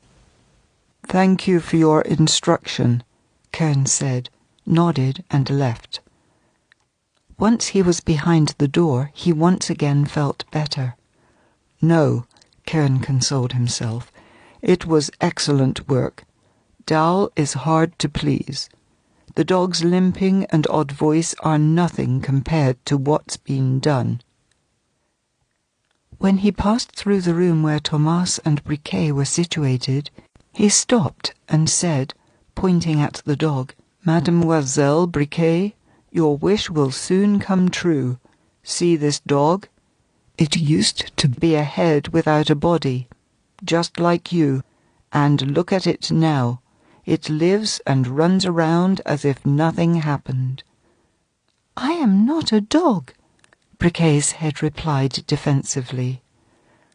"But it was a necessary experiment. If the dog could come to life in its new body, then so could you." "I don't understand what the dog has to do with it," Briquet repeated stubbornly. "I don't care about the dog. I'd rather have you tell me when I shall be revived. Instead of taking care of me, you are wasting your time with dogs." Kern gave up and said, continuing to smile, "Soon. We just need to find a suitable corpse, or a body, and you shall be back in shape, so to say." Having taken the dog back to its pen, Kern returned with a measuring tape in his hands and carefully measured the circumference of Briquet's neck. 14¼ inches, he said. "My God, have I really grown that thin?" Briquet's head exclaimed. "It used to be 15, and my shoe size—" Kern ignored her and quickly went to his study. As soon as he settled down at his desk, there was a knock on his door. "Come in." The door opened and Laurent entered. She did her best to remain calm, but her face was anxious. Vice and virtue. "What is the matter? Is something wrong with the heads?" Kern asked, looking up from his papers. "No, but I wanted to speak with you, Professor." Kern leaned back in his armchair. "I am listening, Mademoiselle Laurent." "Tell me, are you seriously intending to give Briquet a new body? Or are you just trying to keep her calm?" "I am absolutely serious. And you have reasons to believe that the surgery will be successful? Entirely. You have seen the dog. Do you intend to put Thomas back on his feet? Laurent didn't dare approach her real question directly. Why not? He had asked about it, but I can't take care of everyone at once. What about Dowell? Laurent started speaking quickly and anxiously. Of course, everyone has the right to live a normal life, including Thomas and Briquet. But you must understand that Dowell's value is higher than the rest. If you want to bring Thomas and Briquet back to life, it is so much more important to do the same for Professor Dowell. Kern frowned. His entire face turned harsh and cautious. Professor Dowell, or rather his professorial head, found a wonderful defender in you, he said, smiling sarcastically. But there is no need to defend him, and you need not be so upset and anxious. Of course I have thought about reviving Dowell's head as well. Then why don't you begin the experiment with him? For the very reason that Dowell's head is more valuable than 1,000 other heads. I began with the dog before giving a body to Briquet. Briquet's head is as many times more valuable than a dog's as Dowell's head is more valuable than Briquet's. A human life and that of a dog are incomparable, Professor. Nor are the heads of Dowell and Briquet. Do you have anything else to say? Nothing, Professor, Laurent replied, and went to the door. In that case, mademoiselle, I have a few questions for you. Please wait. Laurent halted by the door and looked at Kern questioningly. Please come back to the desk and sit down. Laurent settled back into the deep armchair, feeling vaguely uneasy. Kern's face promised nothing good. Kern leaned back in his chair and stared at length into Laurent's eyes, as if searching for something, until she looked down. He then rose to his formidable height, planted his fists firmly on the desk, leaned towards Laurent and asked her quietly and imposingly, "Tell me, did you turn on Dowell's air valve? Did you talk to him?" Laurent felt the tips of her fingers grow cold. Thoughts whirled through her head. Her anger against Kern was boiling and ready to burst free.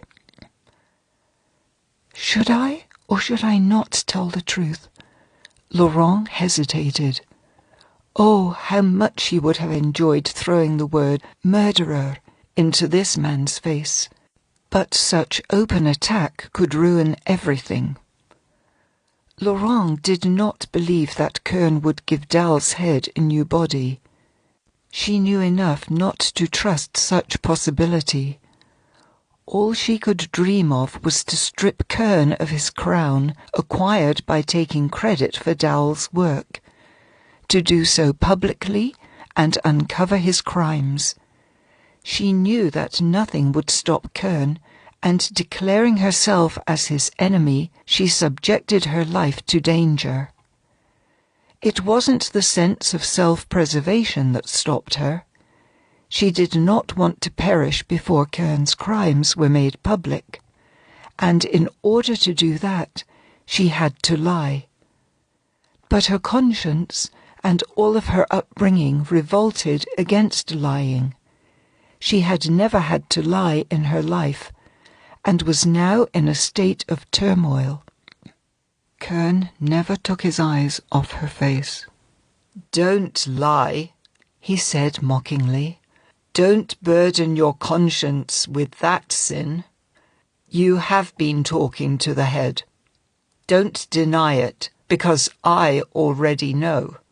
John has been listening in." Laurent kept looking down and remained silent. "I am just curious to know what you talked about." Laurent felt blood rush to her face. She looked up and looked Kern in the eyes. "About everything." "Right," Kern said, still leaning on his desk. "That's what I thought. About everything." He paused. Laurent lowered her eyes once again and looked like a person waiting for a sentence. Kern suddenly went to the door and locked it. He paced several times across the soft carpet of his study, his hands behind his back. He then quietly walked up to Laurent and asked, "Then what do you plan to do, dear girl? Turn the terrible monster Kern over to the judges? Drag his name through mud? Uncover his crimes? Did Dowell ask you about that?" "No, no." Forgetting her fear, Laurent said passionately, "I assure you that Professor Dowell is completely devoid of the sense of revenge. Oh, his is a noble soul. He even tried to talk me out of it. He is not like you. You can't judge everyone based on yourself," she finished, her eyes flashing.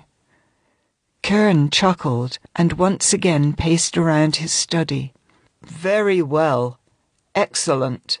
Then you did have intentions of going public, and had it not been for Dowell's head, Professor Kern would have been in prison. If virtue cannot triumph, then at least vice must be punished. Such is the ending of all the well-intentioned novels you have ever read, is it not, dear girl?"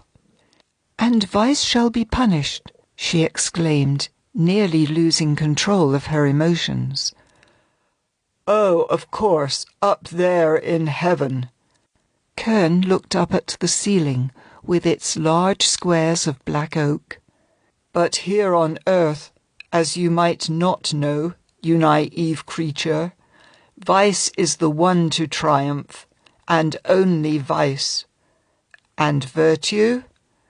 Virtue stands there, with its hand held out, begging vice for pennies, or sits over there." Kern pointed toward the room where he kept Dowell's head. "Like a scarecrow, pondering the burdens of human existence." He came up to Laurent, lowered his voice and said, "Do you know, I can literally turn you and Dowell's head to ashes, and not a single soul will know." "I know you are capable of any crime. It is very well that you know." Kern once again walked around the room and continued talking in his regular voice, as if thinking out loud. "But what do you wish me to do, my beautiful avenger? Unfortunately, you are the kind of person who will not stop before anything, and are prepared to accept martyrdom for the sake of truth. You are fragile, nervous, impressionable, but you are not easily intimidated. Must I kill you? Today? Right at this moment? I can cover up the tracks, but it would still be messy, and my time is valuable. Must I bribe you? It's even more difficult than trying to scare you. Well, tell me, what am I to do with you?" "Leave everything as it was. After all, I haven't reported you yet." "And will you report me in the future?" Laurent considered her answer, then replied quietly and firmly, "I will." Kern stomped his foot. Ah, you stubborn girl. Here is what I'll do. Sit down at the desk. Don't worry. I am not going to strangle or poison you yet. Sit. Laurent looked at him in puzzlement, thought about it, and moved to the chair at the desk. Unfortunately, I have use for you. If I kill you now, I shall have to find a replacement. And there is no guarantee that your successor won't turn out to be some sort of blackmailer who discovers Dowell's head and then starts sucking money out of me, and then report me anyway. At least I know you. So, write this. Dearest Mommy, or whatever else you call your mother, the conditions of patients I take care of requires my constant presence at Professor Kern's house. You wish to take away my freedom?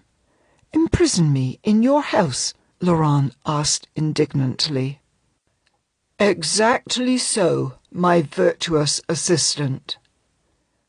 I refuse to write such a letter, Laurent stated firmly. Enough! Kern suddenly shouted so loudly that the spring in the clock hummed. Understand, I have no other choice. Don't be an idiot. I will not stay here, and I will not write the letter. Indeed. Very well. You may go wherever you please. But before you leave, you shall watch as I take the life of Dowell's head and dissolve it in a chemical solution.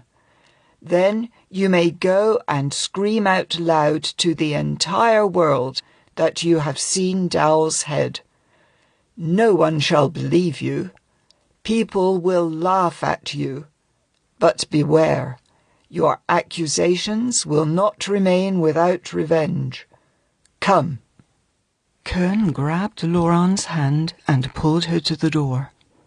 She was too weak to resist his brutishness.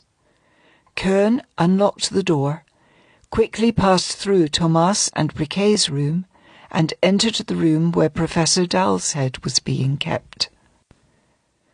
Dowell's head watched this unexpected visit in puzzlement. Without paying any attention to it, Kern quickly walked up to the array of devices and turned down the valve on the blood supply cylinder. The head's eyes, confused but calm, looked at the valve, then at Kern, and then at the dismayed Laurent. The air valve was closed, and the head could not speak. It moved its lips, and Laurent, who was used to the head's expressions by now, realized that it was the silent question, "The end?"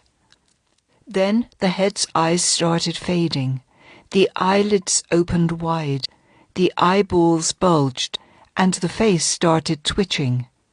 The head was going through the torture of suffocation. Laurent screamed. She then walked up to Kern, grabbed his arm, and, almost fainting, said in a halting voice, "Open! Open the valve! I'll do anything!" With a barely noticeable grin, Kern opened the valve. The liquid flowed down the tube towards Dowell's head. Its face stopped twitching.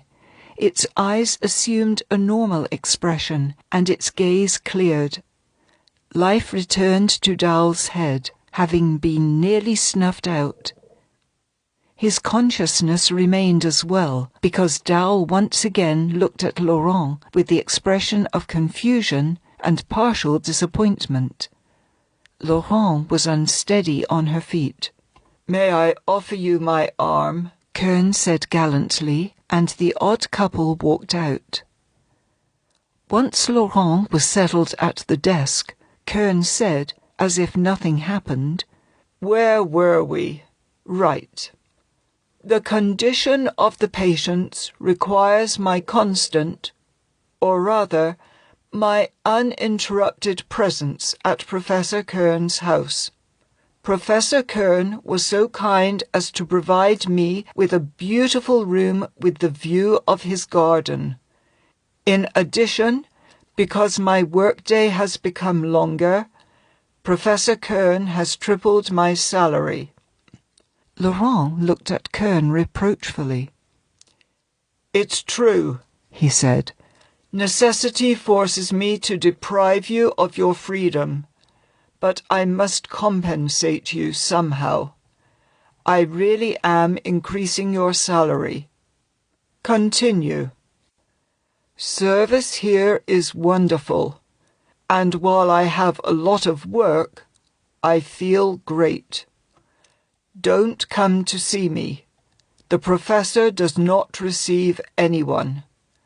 But don't worry, I shall write often. Right, now add some sweet nonsense you would normally write to avoid any suspicion." As if forgetting about Laurent, Kern continued to think out loud. "Of course, this cannot continue, but I hope I shall not have to detain you for long. Our work is approaching the end, and then...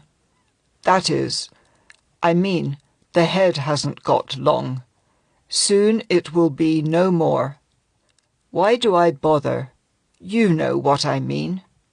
To make a long story short, when Dowell and I finish our work, Dowell will be finished as well. There won't be even a speck of ash left from the head, and then you may return to your respected mamma. You shall have no danger to me. Once again, keep in mind, if you dare talk, I have witnesses who are prepared to swear under oath that Professor Dowell's remains, including his head and other bits of his professorial body, were cremated by me after the autopsy. Crematorium is a very convenient thing for just such cases." Kern rang the bell. John came in. "John, you shall take Mademoiselle Laurent to the White Room with the garden window. Mademoiselle Laurent is moving in with us, because we have a lot of work ahead. Ask Mademoiselle whether she needs anything to be comfortable, and get her everything she wants. You may place orders at any shops over the phone, and charge them to my name. I shall pay all the bills. Do not forget to order supper for Mademoiselle." Kern bowed and left. John took Laurent to her room. Kern didn't lie. The room was truly lovely. It was spacious, bright and well furnished. An enormous window looked out into the garden. But even the grimmest prison could not have made Laurent more depressed than this pretty, cheerful room. Feeling almost physically ill, Laurent made it to the window and glanced out. Second floor. Too high to run away, she thought.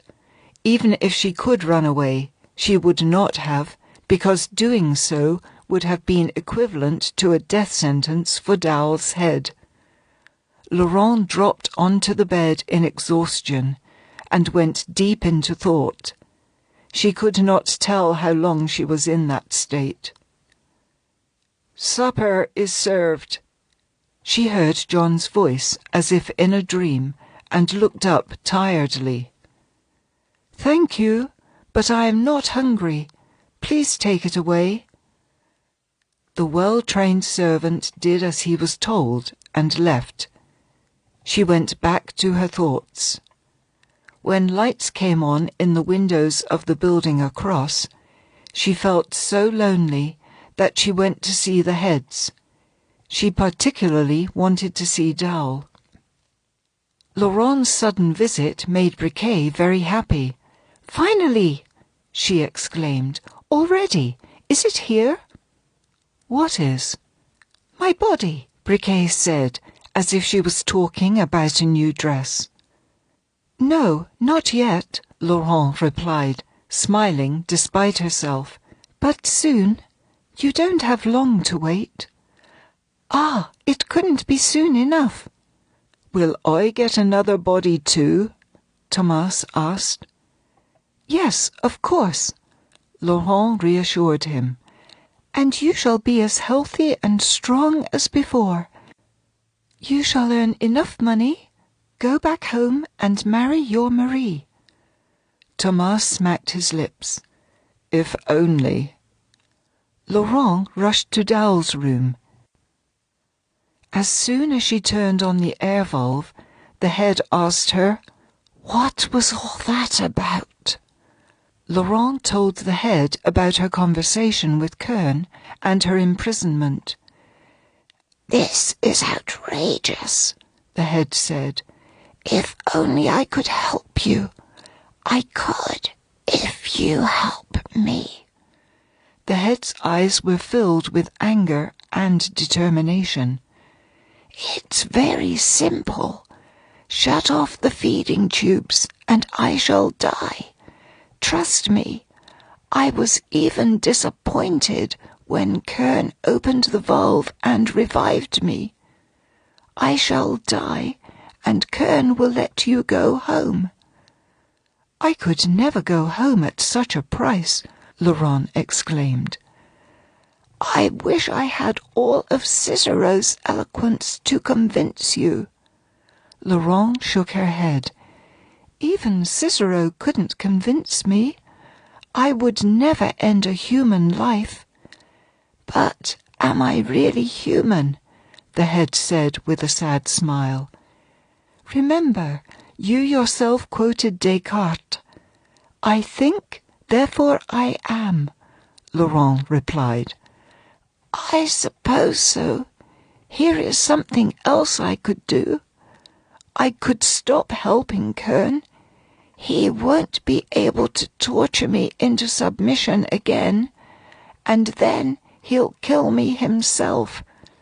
"No, no, I beg you." Laurent came closer to the head. "Listen. Before I could think of nothing but revenge, but now I think differently. If Kern manages to attach Briquet's head to another body, and the surgery is successful, there is hope of bringing you back to life. If not by Kern, then by someone else." "Unfortunately, this hope is very weak," Dowell replied. "I doubt even Kern is capable of it. He is a wicked and criminal man, as vain as 1,000 Herostrates. But he is a talented surgeon, and, I must say, the most capable of all my assistants. If he fails, having had the advantage of my guidance, then no one can succeed. However, I don't think even he can carry out this unprecedented operation. But the dogs are different. Both dogs, alive and well, were on the same table before the heads were switched. It took place very quickly, and I think Kern only managed to revive one dog. Otherwise, he would have brought both to Bragg. A body can only be delivered several hours after death, when the processes of decay may have already started. You, as a medical student, may judge the complexity of the surgery itself. It's not the same as reattaching a half-separated finger.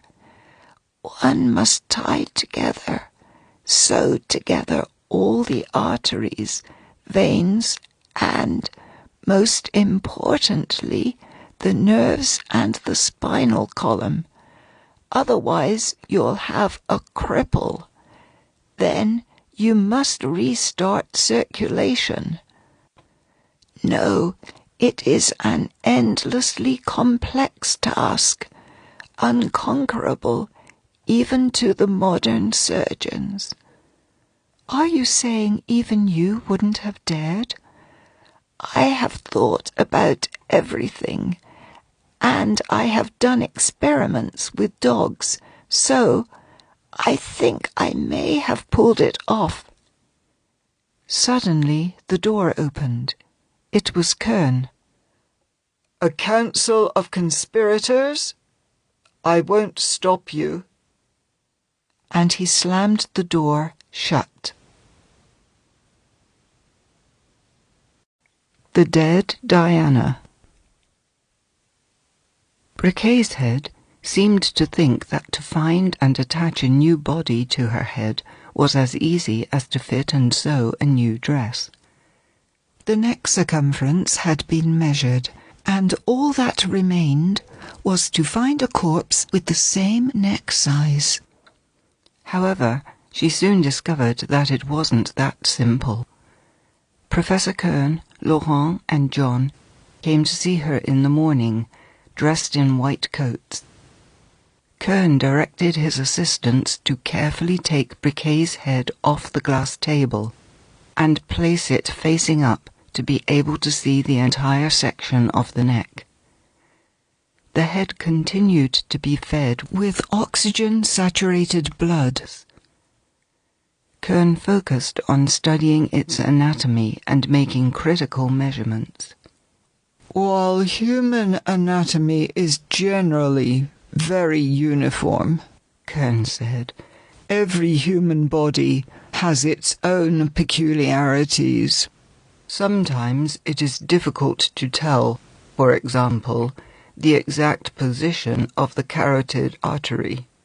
The thickness of the arteries is not always the same either, nor is the size of the windpipe, even for people with the same neck circumference. There is also much work to be done with the nerves. But then, how are you going to operate? Laurent asked. Once you place the neck against the body, you shall cover up your entire working surface. Therein lies the problem. Dowell and I have been working on this issue. We shall have to make a series of lengthwise cuts, going from the center to the outside. It is very complex work. We shall have to make fresh cuts in the neck's head and in the neck of the corpse to get to the active living cells. But that is not the main complication. The main thing is to eliminate the products of decay or infection in the body, to clear the blood vessels from the coagulated blood, to fill them with fresh blood, and to force the body's engine, the heart, to work again. And what about the spinal cord? The merest touch to it causes the most violent reaction, sometimes with very serious consequences. How do you plan to overcome these problems? Oh, it is my secret for now. Once the experiment is successful, I shall publish the entire sequence of bringing someone back to life. Well, that's enough for today. Put the head back into place. Open the air valve. How do you feel, mademoiselle? Kern asked, addressing Briquet's head. Very well, thank you. But listen, Monsieur Professor, I am very concerned. You were talking about all kinds of unpleasant things, and one thing I did understand is that you are planning to slice and dice my neck all over. That will be terrible. How am I to go anywhere with the neck that looks like a pork chop? I shall do my best to make the scars as subtle as possible. Of course, there will be no way to conceal the surgery entirely. Don't look at me so desperately, mademoiselle. You can wear a velvet ribbon, or even an entire necklace. Very well, I shall give you one on your birthday. One other thing. Your head has dried up some. It is now smaller than it was when you were living a normal life.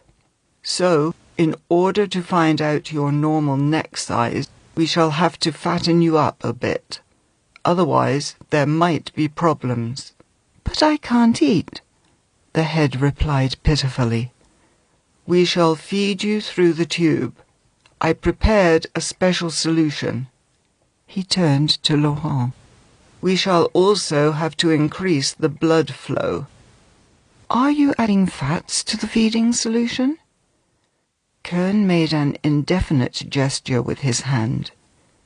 Even if the head doesn't get fatter, it shall swell some, and that is exactly what we need. And so, he concluded, all that is left is to pray to God, Mademoiselle Briquet, for some beauty to die and let you have her beautiful body after death. Don't say that. It's terrible. Someone must die in order for me to get a body. I am afraid, Doctor. It is going to be a dead body. What if a ghost comes back and demands its body back? Her ghost? Yes, the dead woman's ghost. But she won't have any legs to come to you, Kern replied, laughing. And even if she does, then you shall tell her that you have given her body a head instead of the other way around, and she should be grateful for the gift. I am off to keep watch at the morgue. Wish me luck. The success of the experiment largely depended on how fresh the corpse was going to be, which was why Kern abandoned all other matters and practically moved into the morgue to wait for his chance. Cigar in his mouth, he paced around the long building as calmly as if he was taking a walk in the park. Subdued light fell upon the long rows of marble tables. On each table was a body, already washed and undressed. Puffing on his cigar, with his hands in his pocket, Kern circled around the rows of tables, looking at the faces, and from time to time raised the leather cover to examine a body. He wasn't alone in his search. There were also friends and relatives of the dead.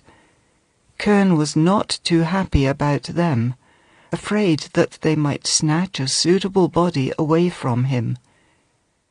Getting a corpse he needed wasn't that simple. Prior to the 3-day deadline, anybody could be claimed by relatives, and after the deadline, the half-decayed corpse would have no interest to Kern. He needed a completely fresh, preferably still warm body. Kern was generous with bribes to make certain he would get what he needed as quickly as possible. A body's number replaced, and some unlucky girl could be recorded as missing. It's not easy to find a goddess to suit Briquet's taste, Kern thought as he surveyed the broad feet and calloused hands of the corpses. Most of the people there were not of the kind that owned a car and a house. Kern went from one end of the hall to the other. During that time, several bodies had been identified and taken away, and the new ones were brought in. But even among the new arrivals, Kern could not find anything suitable for the surgery. There were corpses without heads, but they were either of the wrong size, had body wounds, or were already decaying. The day was almost over. Kern felt hungry and fantasized with pleasure about chicken cutlets in a steaming pot. Bad day, Kern thought, pulling out his watch. He headed for the exit through the moving crowd of people filled with desperation, sadness, and horror. The orderlies were carrying the body of a woman without a head. The freshly washed young body shone like white marble. Oh, this could be suitable, he thought, and followed the orderlies. When the body was placed on a table, Kern examined it quickly and became convinced that he found what he was looking for. He already wanted to whisper to the orderlies to take the body away, when the body was approached by a badly dressed old man with overgrown moustache and beard.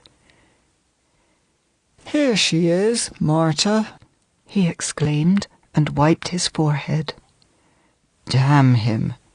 Kern cursed under his breath, walked up to the man and said, "You can identify the body?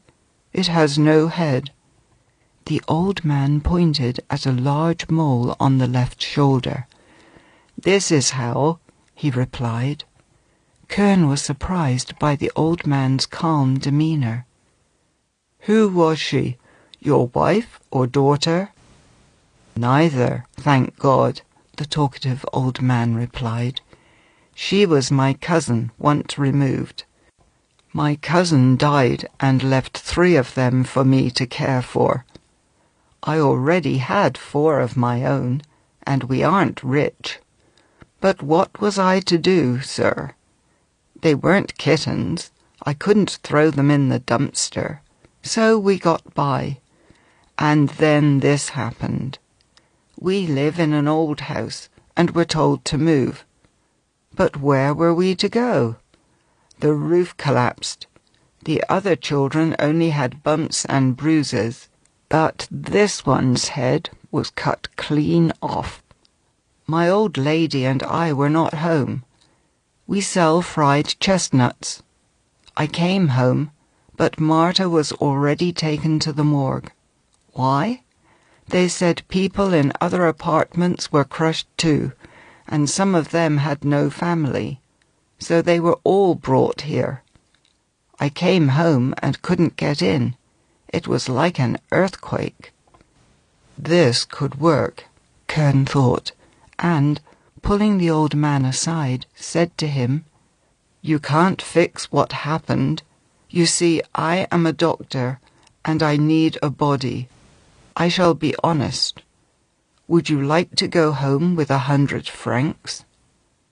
Are you going to cut her up?" The old man shook his head in disapproval and pondered. "Of course, she is gone anyway. We are poor people. And she is family. 200. We are greatly in need. The kids are hungry, but still. She was a nice girl, very nice, very kind. The face like a rose, not like this trash." The old man waved dismissively at the tables with other bodies. "What a guy. I think he's beginning to advertise his merchandise," Kern thought, and decided to change his strategy. "As you wish," he said. "There are many bodies here, and some are no worse than your girl here." And Kern stepped away from the man. "No, wait. Let me think." The old man shuffled after him, clearly considering the deal. Kern was just about to celebrate, but the situation changed once again. "There you are," an anxious voice sounded. Kern turned and saw a fat little old woman in a pristine white bonnet bearing down on them. The old man grunted at the sight of her. "Have you found her?"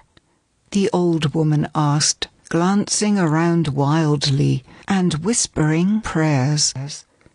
The old man silently pointed at the corpse. "Our poor dove, You poor soul, the old woman howled, coming closer to the headless body.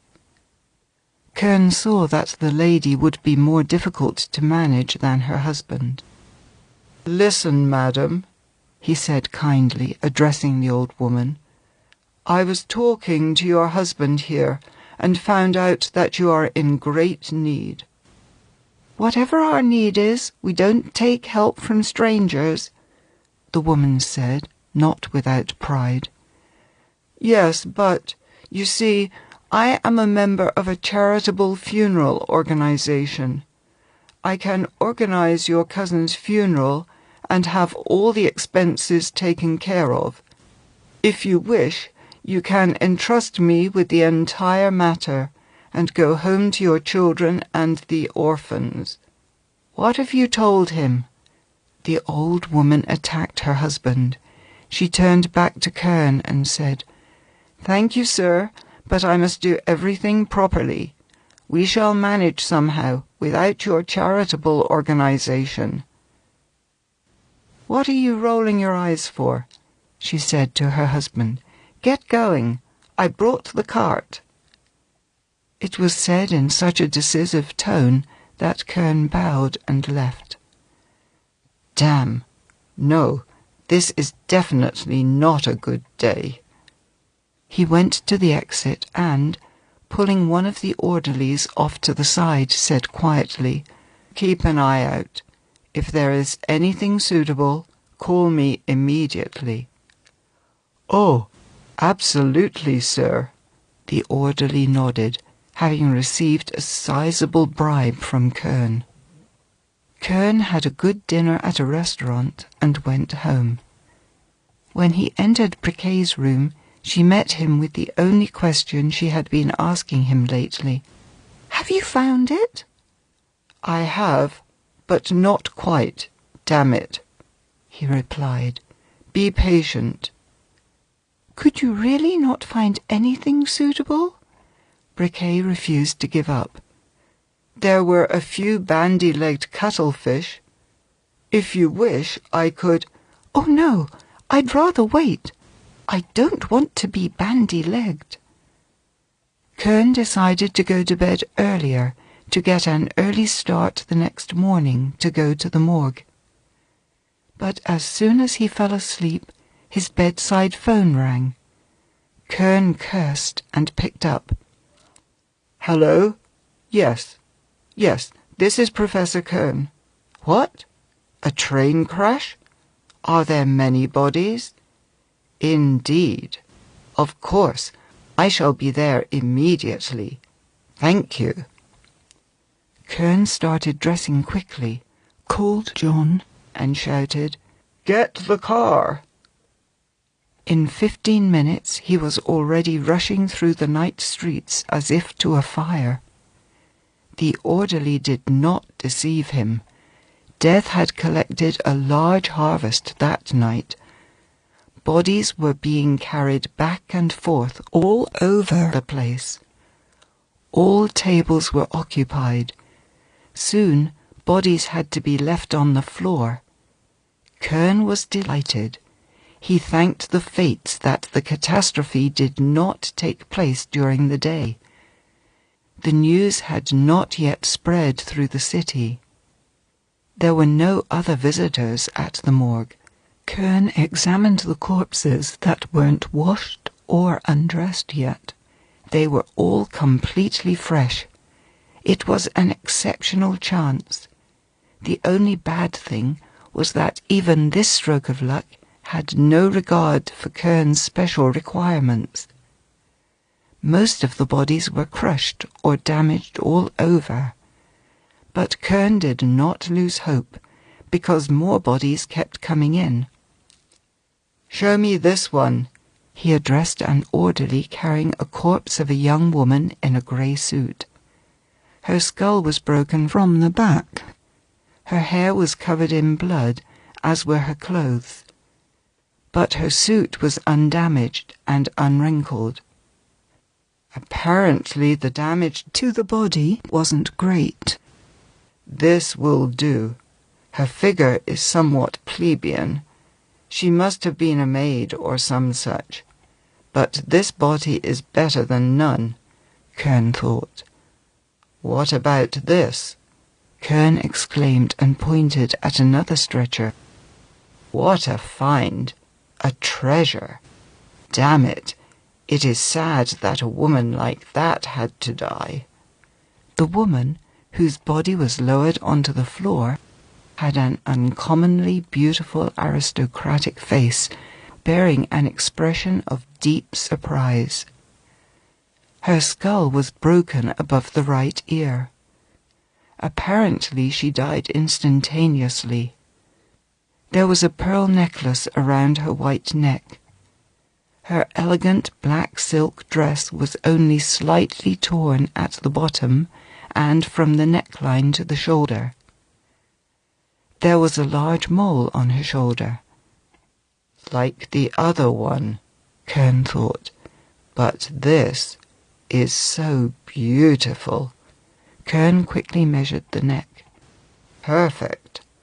Kern pulled the necklace of real large pearls off her neck, tossed it to the orderlies and said, I take this body, but because I have no time to examine it more thoroughly, I shall take this one as well. And he pointed at the first body of the girl in grey. Quick, quick, wrap them in canvas and take them out. Do you hear that?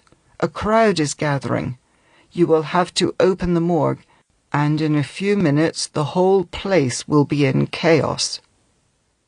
The bodies were taken out, placed into his car, and quickly delivered to Kern's house. Everything needed for the surgery had long since been prepared. The day, or rather the night, of Briquet's resurrection has come at last. Kern didn't want to lose a single moment. Both corpses were washed, wrapped in sheets, and placed on the operating table in Briquet's room. Briquet's head couldn't wait to look at her new body, but Kern purposely positioned the table in such a way that she couldn't see the corpses until everything was ready.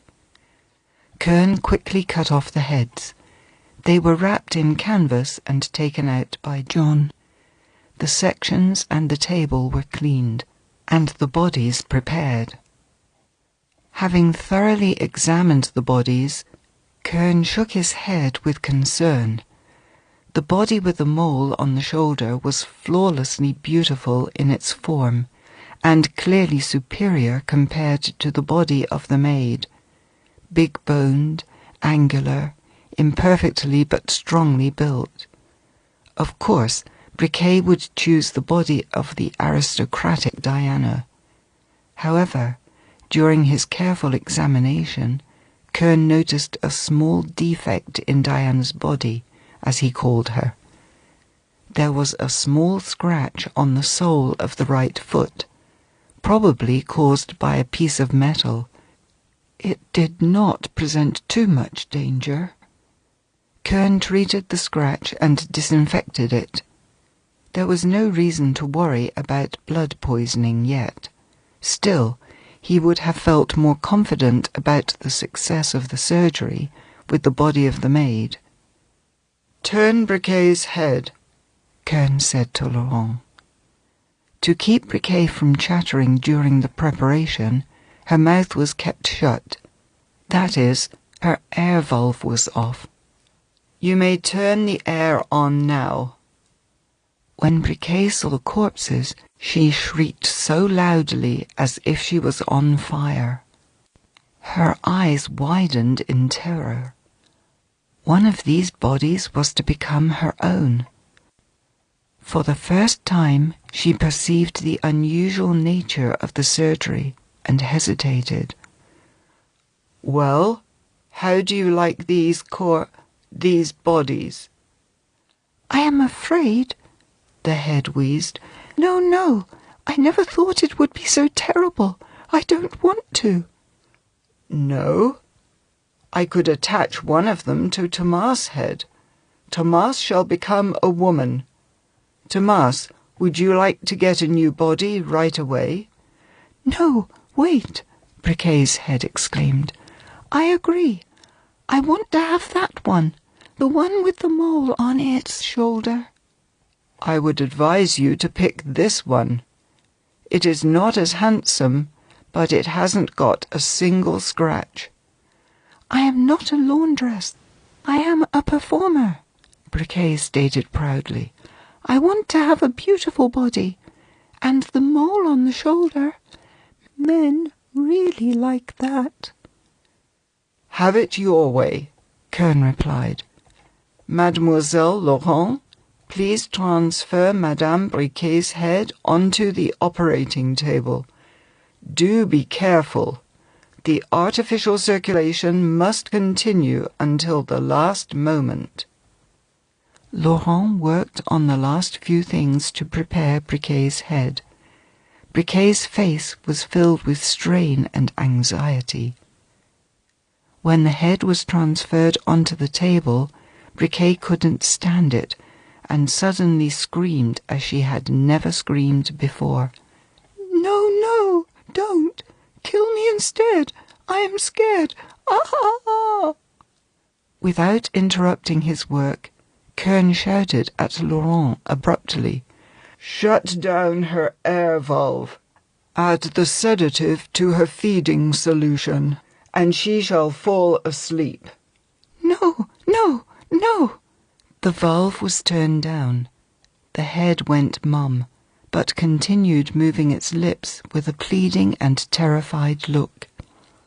Monsieur Professor, should we really go on with the surgery against her will? Laurent asked. There is no time for these ethical problems right now, Kern replied dryly. She'll thank us later. Do your job or leave and stay out of my way. But Laurent knew that she could not leave. Without her assistance, the outcome of the surgery would have been even more questionable. She overcame herself and continued helping Kern. Briquet's head thrashed so much that the tubes nearly came out of the blood vessels.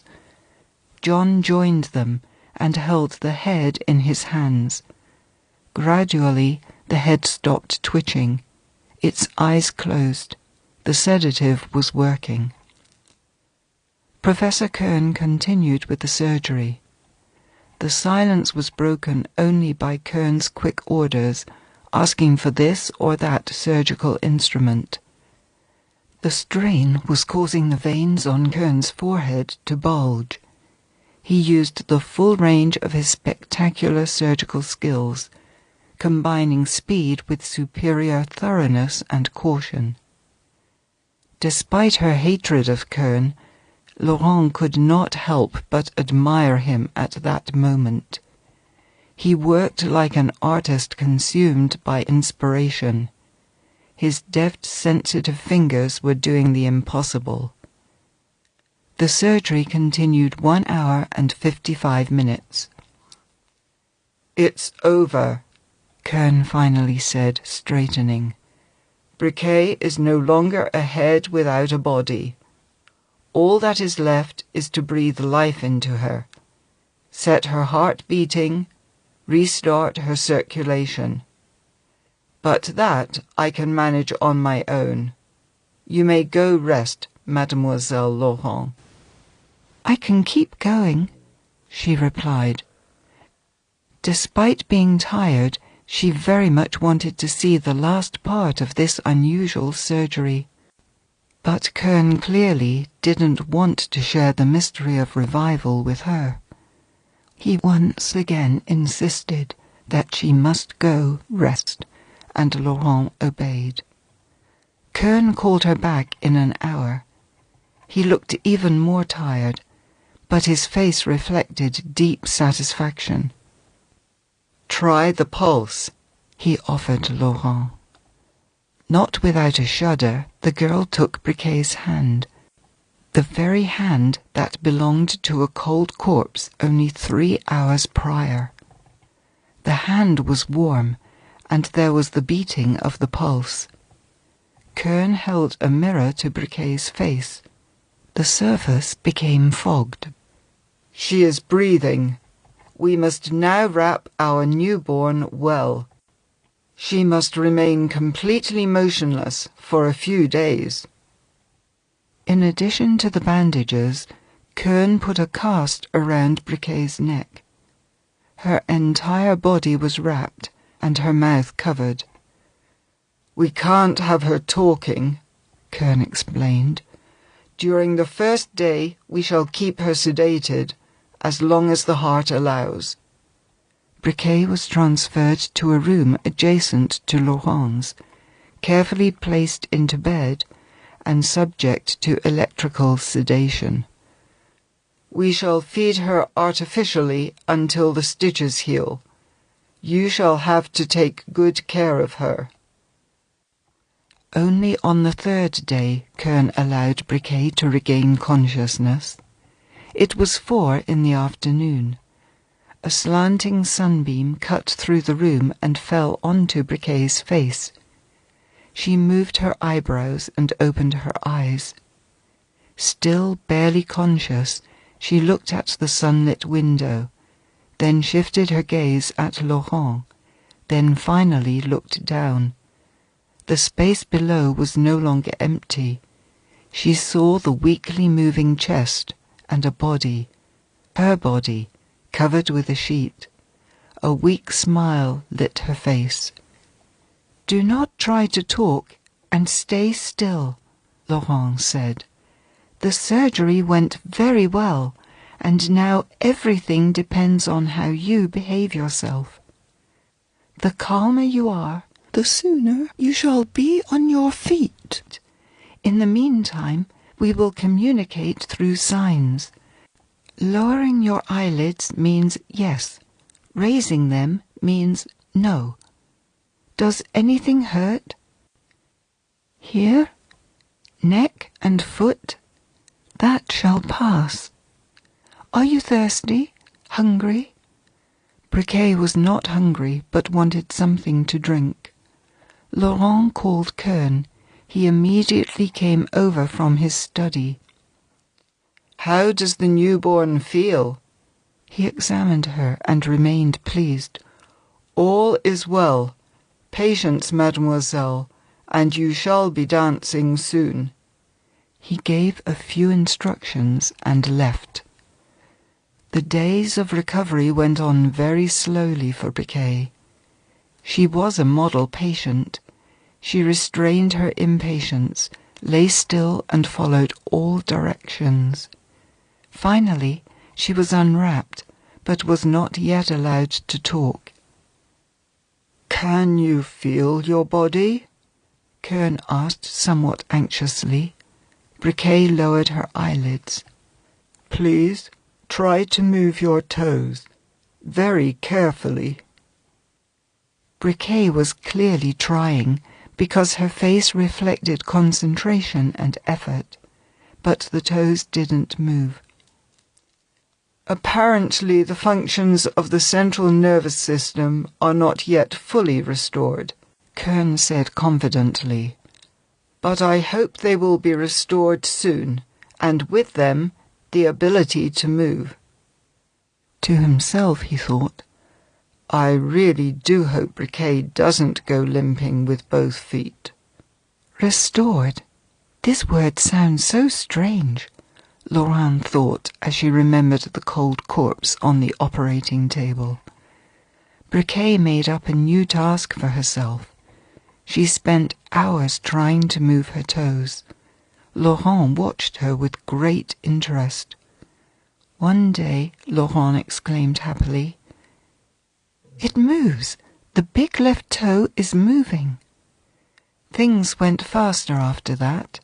Other toes and fingers started moving as well. Soon, Briquet could slightly lift her arms and legs. Laurent was struck. A miracle was taking place before her very eyes. As criminal as Kern is, she thought, he is a remarkable man. It is true that without Dowell's head he wouldn't have been able to perform this resurrection of the dead. But still, Kern is a talented man. Dowell's head said as much. Oh, if only Kern restored him as well. But no, he won't do it. After a few days, Briquet was allowed to talk. She turned out to have a rather pleasant voice, but of a somewhat broken timbre. "It shall straighten out," Kern assured her. "You'll be able to sing." Briquet did try to sing shortly. Laurent was greatly surprised by this singing. Briquet's high notes were rather squealy and not very pleasant, and in the middle range the voice sounded very dull and even hoarse. But the lower notes were charming. She had a splendid deep contralto. The vocal cords are above the cut and belong to Briquet, Laurent thought. But then, where is the double voice coming from? Why the different tones in the upper and lower registers? It is a physiological mystery. I wonder if it is driven by the process of rejuvenation of Briquet's head, who was older than the new body. Or perhaps it was somehow related to the disruption of the functions of the central nervous system. It was unclear. I wonder, whose was this young graceful body? Without telling anything to Briquet, Laurent started checking the papers, which published the lists of people who died in the train crash. Soon she stumbled onto an article saying that a famous Italian singer, Angelica Gay, who was travelling on that train, had vanished without a trace. Her body was never found, and newspaper reporters made up fantastic theories to solve this puzzle. Laurent was almost certain that Briquet's head received the body of the perished performer. The runaway exhibit. Finally, the momentous day came. The last few of Briquet's bandages were taken off, and Professor Kern allowed her to get up. She rose and walked round the room, leaning on Laurent's arm. Her movements were uncertain and somewhat halting. Sometimes she made strange gestures with her arm. It moved smoothly up to a point, then there was a pause and a seemingly forced movement, and then it moved smoothly again. "It will get better," Kern said confidently. The only thing that worried him was the small scratch on Briquet's foot. It healed slowly, but eventually it too healed well enough for Briquet not to feel any pain when she walked. In a few more days, Briquet tried dancing. "I don't understand what the matter is," she said. "Some movements come very easily to me, but the others are difficult. I suppose I am not yet used to my new body, but it is splendid. Look at the legs, Mademoiselle Laurent, and the height is perfect. But these scars on my neck, I shall have to hide them. But the mole on the shoulder is charming, is it not? I shall have a dress made to show it off. No, I am definitely pleased with my body." My body, Laurent thought. Poor Angelica Gay. Everything Briquet held back for so long finally burst through, all at once. She buried Laurent in requests, orders and shipments of clothes, underwear, shoes, hats, fashion magazines, and makeup. In a new grey silk dress, she was introduced by Kern to Professor Dowell's head. Because it was a male head, Briquet couldn't help but flirt a little. She was very flattered when Dowell's head wheezed, "Excellent. You have completed your task beautifully, colleague. Congratulations."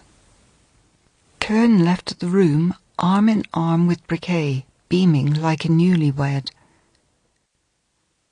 "Have a sit, mademoiselle," Kern said gallantly when they came to his study.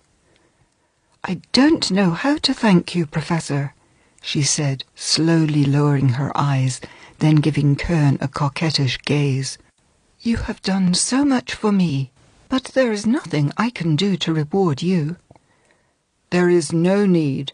I am rewarded more than you can imagine." "I am very glad," and Briquet bestowed another luminous gaze upon Kern. "But now I would like to leave, to check out from the hospital." "What do you mean, leave? What hospital?" Kern didn't even understand her at first. "Go home. I can imagine the furor I shall cause among my friends." She wanted to leave? Kern didn't even want to think about it. He had done a tremendous amount of work, solved the most complicated problem, and did the impossible. He didn't do it all for the purpose of Briquet's causing a furor among her dim-witted friends.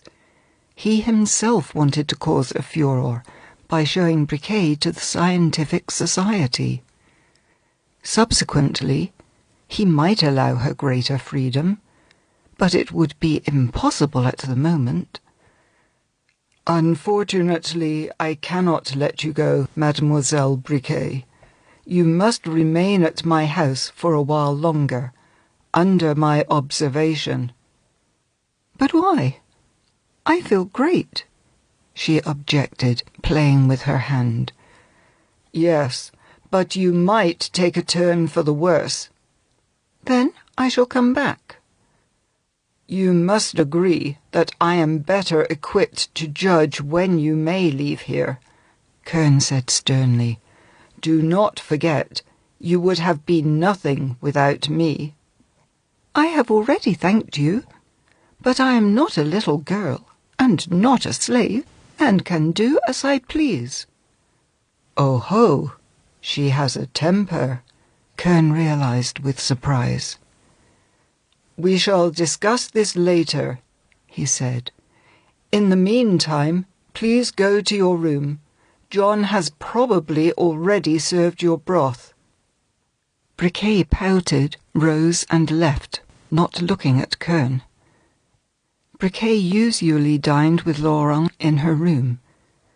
When Briquet entered, Laurent was already at the table. Briquet sat down and made a careless, elegant gesture with her right hand. Laurent had noticed this gesture several times, and wondered whether it belonged to the body of Angelica Gay or to Briquet. Could Angelica Gay's body have retained any of the automatic movements, somehow secured in the nervous system? These questions were too complicated for Laurent. The physiologists are certain to be interested in this, she thought. Broth again? I am so tired of this hospital fare, Briquet said capriciously. I would love a dozen oysters with a glass of Chablis. She sipped some broth from the cup and continued. Professor Kern has just told me that he won't let me out of the house for a few more days. I don't think so. I am not a domestic bird. I can die of boredom around here. No, my kind of life is where there are lights, music, flowers, champagne, and everything spins like a whirlwind. Chattering away, Briquet quickly finished her dinner, rose from her chair and walked over to the window. Good night, Mademoiselle Laurent, she said, glancing back. I shall go to bed early today. Please do not wake me tomorrow. In this house, sleep is the best way to spend the time." She nodded and went to her room. Laurent sat down to write a letter to her mother. All of her letters were checked by Kern. Laurent knew how strictly he was watching her, and never even tried to send a letter bypassing his censure. In order to avoid worrying her mother, she decided not to write her the truth about her involuntary confinement, even if she didn't have her letters read by Kern. That night, Laurent slept very poorly. She tossed and turned for a long time, thinking about the future. Her life was in danger. What would Kern do to disarm her? Briquet must have been awake too. There was rustling in her room. "She is trying on her new dresses," Laurent thought. Then all became quiet. Vaguely, when half asleep, Laurent heard a subdued cry and woke up. "My nerves are completely out of control," she thought, and fell back asleep. She woke up at 7 in the morning, as usual. Briquet's room was quiet. Laurent decided not to bother her and went to see Thomas. Thomas' head was as grim as ever. After Kern sewed Briquet's head onto a body, Thomas became even more depressed. He asked, begged, demanded to also be given a new body, to the point of becoming very rude. Laurent did all she could to calm him down. Having finished the morning ministrations with Thomas' head, she sighed with relief and went to Dowell's room. He met her with a welcoming smile. "Life is a strange thing," Dowell's head said. "Only recently I wanted to die, but my brain continues to work, and as recently as 3 days ago I had a very bold and original idea. If I could realize it, it could revolutionize medicine. I told Kern about it, and you should have seen how his eyes flashed. He must have imagined a monument erected for him by thankful contemporaries during his life. And so I must live, for him, for the idea, and for myself as well. It's almost like a trap." "What is your idea?" "I shall tell you when I have solidified it better in my mind." At 9, Laurent decided to knock on Briquet's door, but there was no answer. Worried, she tried to open the door, but it was locked on the inside. Laurent had no choice but to inform Professor Kern. As usual, Kern acted quickly and decisively. "Break down the door," he ordered John. The African shoved with his shoulder. The door cracked and popped off its hinges. Kern, Laurent, and John entered the room. Briquet's bed was empty. Kern ran up to the window. A rope, made of a torn sheet and 2 towels, descended from the window frame to the ground. The flower bed under the window was damaged. "It's your trick," Kern shouted, turning menacingly toward Laurent. "I assure you, I had nothing to do with Mademoiselle Briquet's escape," Laurent said firmly. "We shall discuss this later," Kern replied, although Laurent's determined answer had already convinced him that Briquet acted without any co-conspirators. Our present problem is to find the escapee. Kern went to his study and paced around the room anxiously. His first thought was to call the police, but he immediately abandoned it. Police must not be involved. He would have to appeal to private detective agencies. Damn it, it's my fault. I should have taken measures to guard her. But who could have thought? Yesterday's corpse has run away. Kern laughed in frustration. And now she'll spill everything that's happened to her. She did want to create a furor. This story will make it into the hands of reporters, and then I shouldn't have shown her to Dowell's head. What a handful. Some thanks I get. Kern called a private detective, handed him a large sum to cover expenses, offered even more in case of success, and gave him a detailed description of the missing woman. The detective examined the window and the tracks leading to the iron fence around the garden. The fence was tall and ended with sharp metal spikes. The detective shook his head. Damn girl is a trooper. On one of the spikes he noticed a piece of grey silk, which he picked up and carefully put away in his wallet.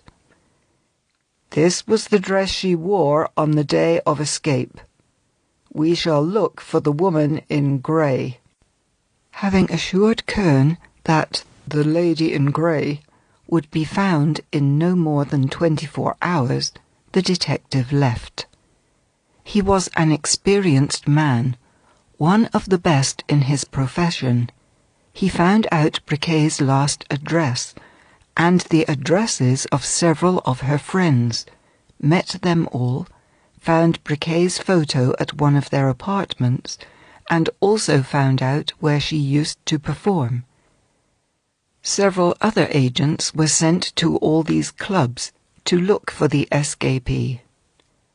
This bird couldn't have flown too far, the detective said confidently. However, he was mistaken. 2 days passed, and he still had no trace of Briquet. Only on the 3rd day of the search, a man who frequented one small bar on Montmartre told the detective that the resurrected Briquet was there on the night of her escape. But then she vanished, and no one knew where to. Kern was growing more and more anxious. He was not only afraid that Briquet might tell others about his secrets, but of losing a valuable exhibit. Of course, he could make another one out of Thomas' head, but that required time and tremendous energy. And the new experiment may not have concluded as gloriously. Demonstrating the revived dog would not have the same effect. No, Briquet had to be found, no matter what. And he doubled and tripled the reward for finding the escaped exhibit. Every day, new agents reported to him about the results of their search, but the results were undesirable at best. It was as if Briquet fell off the edge of the earth. The finished song. When, with the help of her new strong and agile body, Briquet climbed over the fence and made her way to the street, she hailed a taxi and gave a strange address. Père Lachaise Cemetery. But before she reached the Bastille Square, she switched cabs and went to Montmartre.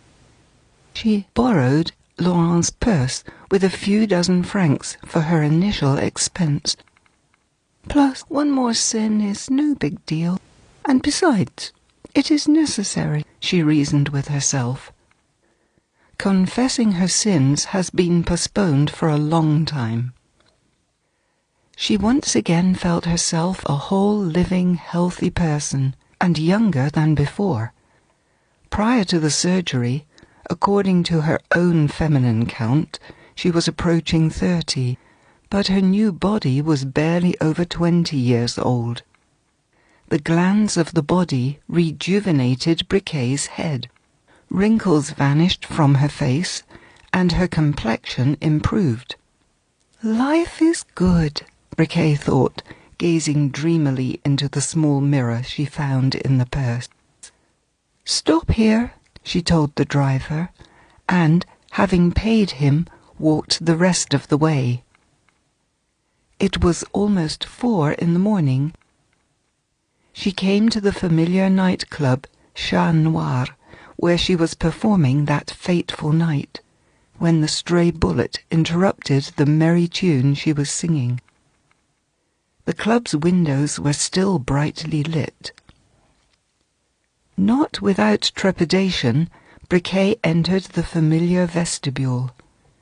The tired doorman did not recognize her. She quickly went to a side door and followed a corridor to the dressing rooms adjacent to the stage. The first person she ran into was Red Marta. Marta screamed in fright and hid in her dressing room. Briquet laughed and knocked on the door, but Red Marta refused to open. "Hey, Martlet!" Briquet heard a male voice. She was known by that nickname at the nightclub for her fondness of the brand of cognac with a martlet on its label. "You are alive. We have long since given you up for dead." Briquet turned and saw a handsome, elegant man with a very pale, clean-shaven face. Such pale skin is typical for people who rarely see the sun. It was Jean, Red Marta's husband. He didn't like to talk about his profession. His friends and drinking buddies considered it poor manners to ask about his sources of income. It was enough that Jean frequently had money and that he was a great guy. On the evenings when Jean's pockets were stuffed with cash, wine flowed like a river, and Jean paid for everything. "Where did you come from, Martlet?" "From a hospital," Briquet replied. Afraid that friends or relatives of the woman whose body she now had might take it away, Briquet decided not to tell anyone about the unusual surgery. "I was in a very serious condition," she continued, making up her story. "I was given up for dead, and even sent to the morgue. But then a medical student was examining my body, took my hand, and felt a weak pulse. I was still alive. The bullet went next to my heart, but didn't damage it. I was instantly sent to a hospital, and everything ended well." "Splendid!" Jean exclaimed. "Everyone will be terribly surprised. We must celebrate your resurrection." The door lock clicked. Red Marta, who was eavesdropping on the conversation from behind the door, became convinced that Briquet wasn't a ghost, and opened the door. The two friends hugged and kissed. "You seem to be thinner, taller, and more graceful, Martlet," Red Marta said, looking over the figure of her friend with curiosity and some surprise. Briquet felt somewhat awkward under this searching gaze. "Of course I am thinner," she said. "I was fed nothing but broth. As for my height, I bought shoes with very high heels. And the dress. But why did you come here so late?" "Oh, it's a whole other story. Have you performed already?" Can you sit with me for a few minutes?" Marta nodded. The two friends sat down at the dressing table with a big mirror and covered with boxes with eye pencils, makeup, perfume bottles, powder boxes, various little boxes with pins and needles. Jean settled nearby, smoking an Egyptian cigarette. "I ran away from the hospital, like a proper fugitive," Briquet said. "But why? I got sick of broth. Broth, broth, broth, and more broth. I was practically drowning in broth, and the doctor wouldn't let me go, because he wanted to show me to medical students. I am afraid police shall be looking for me. I can't go to my place, and was wondering whether I could stay with you. Of course, the best thing would be to leave Paris entirely for a few days, but I don't have enough money." Red Marta clasped her hands. It was all so exciting. "Of course, you shall stay with me," she said. "I think police might be looking for me too," Jean said thoughtfully, puffing out a ring of smoke. "I should vanish for a few days." Martlet was a close friend, and Jean did not hide his profession from her. Martlet knew that Jean was an important bird. His specialty was breaking into safes. "Let's fly to the south with us, Martlet. You, Marta, and I. To the Riviera, to have some sea air. I've been indoors far too long, and I need some fresh air. If you can believe it, it's been 2 months since I've seen the sun, and I am beginning to forget what it looks like." "Wonderful!" Red Marta clapped her hands. Jean glanced at his expensive gold watch. "We still have an hour. Damn it, you must finish your song for us, and then we'll fly, and they can look for you all they want." Briquet accepted the idea with pleasure. Her performance caused as much of a furore as she expected. Jean stepped out onto the stage and recalled the tragic episode that took place several months prior, and then announced that Mademoiselle Briquet came back to life by popular demand, after he, Jean, poured a shot of cognac Martelet down her throat. "Martelet, Martelet," the audience roared. Jean waved to hush the audience, and when the noise subsided, he continued, "Martelet shall sing her little song from the very same place where she was so suddenly interrupted. Band, Kitty Cat." The band played from the middle of the verse, and Briquet finished her song to a round of applause. It was so noisy that she couldn't hear her own voice, but she didn't care. She felt happier than ever, and revelled in the fact that everyone remembered her and met her so warmly. The fact that the warmth was partly due to the wine vapours didn't bother her a bit. When she finished her song, she made an unexpectedly graceful gesture with her right hand. This was new. The audience applauded even louder. "Where did she get this from? Such elegant manners!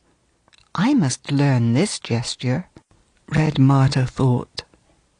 Briquet stepped down from the stage into the audience. All the women hugged and kissed her. Everyone held out their glass to clink with hers. Briquet was flushed, and her eyes were shining. Success and wine turned her head. Having forgotten about the danger of pursuit, she was ready to stay there all night. But Jean never lost control, even when he drank as much as everyone else. He checked his watch from time to time, and finally walked up to Briquet and touched her hand. "It is time." "But I don't want to go. You may go without me." "I am staying," Briquet replied, rolling her eyes. Then Jean silently picked her up and carried her to the exit. The audience murmured. "The show is over," Jean shouted from the doorway. "Until next Sunday." He carried the struggling Briquet to the street and handed her into a waiting car. Martha joined them shortly with a few small suitcases. "To the Republic Square," Jean said to the driver, not wishing to indicate his final destination. He was used to travelling with many transfers. A mysterious woman. The waves of the Mediterranean splashed rhythmically against the sandy beach. A light breeze billowed the sails of white yachts and fishing boats. In the blue depths above, grey hydroplanes rumbled gently as they made short tourist flights between Nice and Mentone. A young man in a white tennis suit sat in a wicker armchair, reading a paper. Next to the chair was a tennis racket in its case, and several recent issues of English scientific magazines. Next to him, under an enormous white umbrella, his friend Armand Larrey, who was an artist, was setting up an easel. Arthur Dowell, the son of the late Professor Dowell, and Armand Larrey were best friends, and this friendship was the best proof of the proverb that opposites attract. Arthur Dowell was quiet and somewhat cool. He liked order and was capable of studying diligently and systematically. He was still a year away from graduation, but he was already offered a position at the biology department at his university. Larrey, like a true southern Frenchman, had an extremely impulsive character, disorganized and chaotic. He abandoned his paints and brushes for weeks, only to renew his work obsessively when no power could pull him away from the easel. The two friends were alike in one way. They were both talented and capable of reaching their goals, even though they approached these goals in different ways. One by large leaps, and the other by steady walking. Arthur Dowell's papers in biology had already attracted the attention of some of the greatest specialists in the field, and he was promised a glorious scientific career. Larrey's paintings were very much discussed at the exhibits, and some of them had already been purchased by some of the largest museums in the world. Arthur Dowell threw down the newspaper, leaned back in his armchair and said, "Angelica Gay's body still hasn't been found." Larrey shook his head inconsolably and sighed heavily. "You still cannot forget her?" Dowell asked. Larrey turned to face Arthur so quickly that the latter smiled despite himself. It wasn't a passionate artist that stood before him any longer, but a knight armed with a shield palette and a spear maulstick in his right hand, an offended knight prepared to slay anyone who dealt him a mortal insult. "Forget Angelica?" Larrey shouted, raising his weapons. "Forget her? Who—" A wave snuck up on him with a hiss and doused his legs almost to the knee.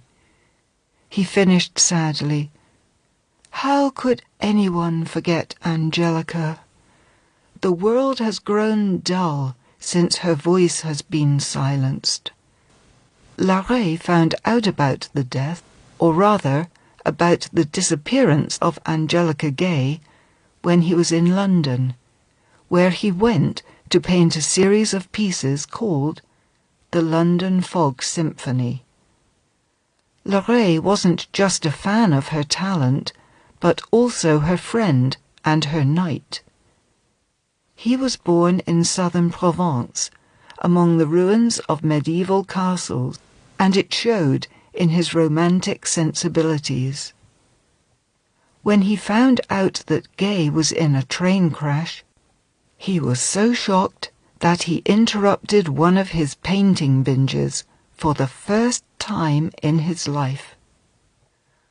Arthur, who came to London from Cambridge, decided to try and distract his friend from his dark thoughts and came up with a trip to the Mediterranean. But even there, Larrey couldn't find peace. When they returned from the beach to the hotel, he changed and boarded a train to go to the most crowded place, a Monte Carlo casino. He wanted to forget himself. Despite the comparatively early hour, there was already a crowd in front of the low, sprawling building. Larrey went into the first hall, which was half empty. "Make your game," the croupier invited, armed with the little spatula for pulling in the money. Larrey passed into the next hall, whose walls were painted with scenes portraying half-nude women engaged in hunting, racing and fencing, all things associated with gambling and excitement. The paintings were infused with the spirit of struggle, passion and greed. But all these feelings were even more prominent on the faces of the living people gathered around the table. There was a fat businessman with a pale face holding out money with his shaking, freckled hands covered with reddish hair.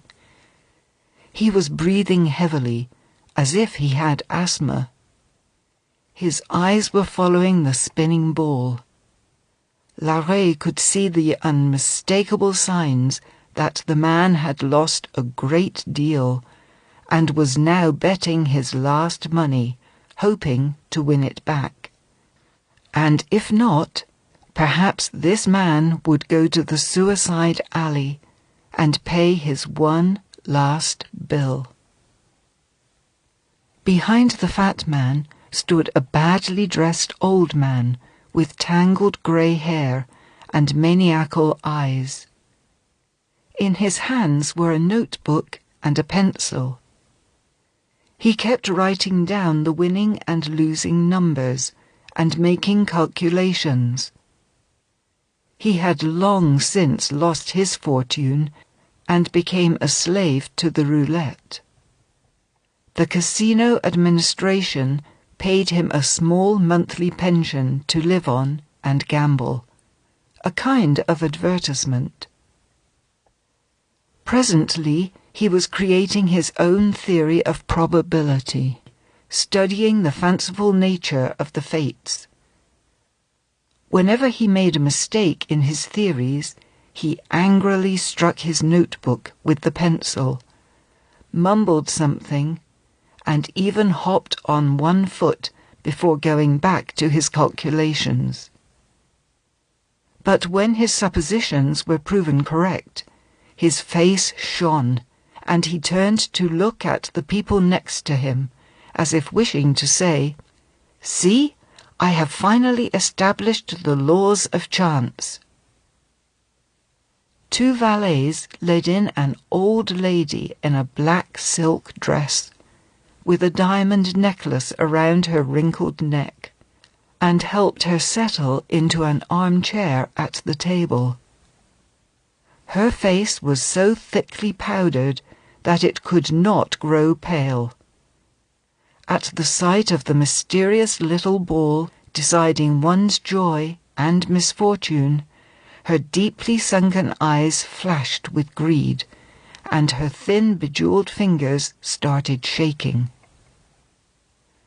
A young, beautiful, slender woman, dressed in an elegant dark green suit, passed by the table, and tossed a 1,000-franc bill onto it, carelessly.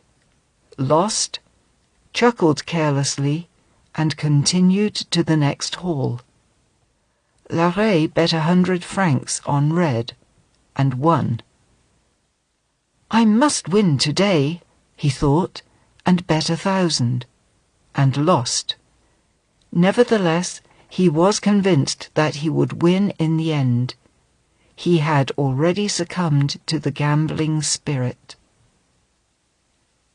3 people came up to the roulette table. A tall and imposing man with a very pale face, and 2 women, a redhead and another one in a grey suit. Larrey glanced at her briefly and felt an indistinct anxiety. Before he realized what bothered him, the artist started watching the woman in grey, and was struck by the movement she made with her right hand. This looks familiar. Yes, Angelica Gay had a movement like that. The thought was so shocking that he could no longer gamble. Almost forgetting to collect his winnings, Larrey rose and followed the group. At 4 in the morning, someone knocked loudly on Arthur Dowell's door.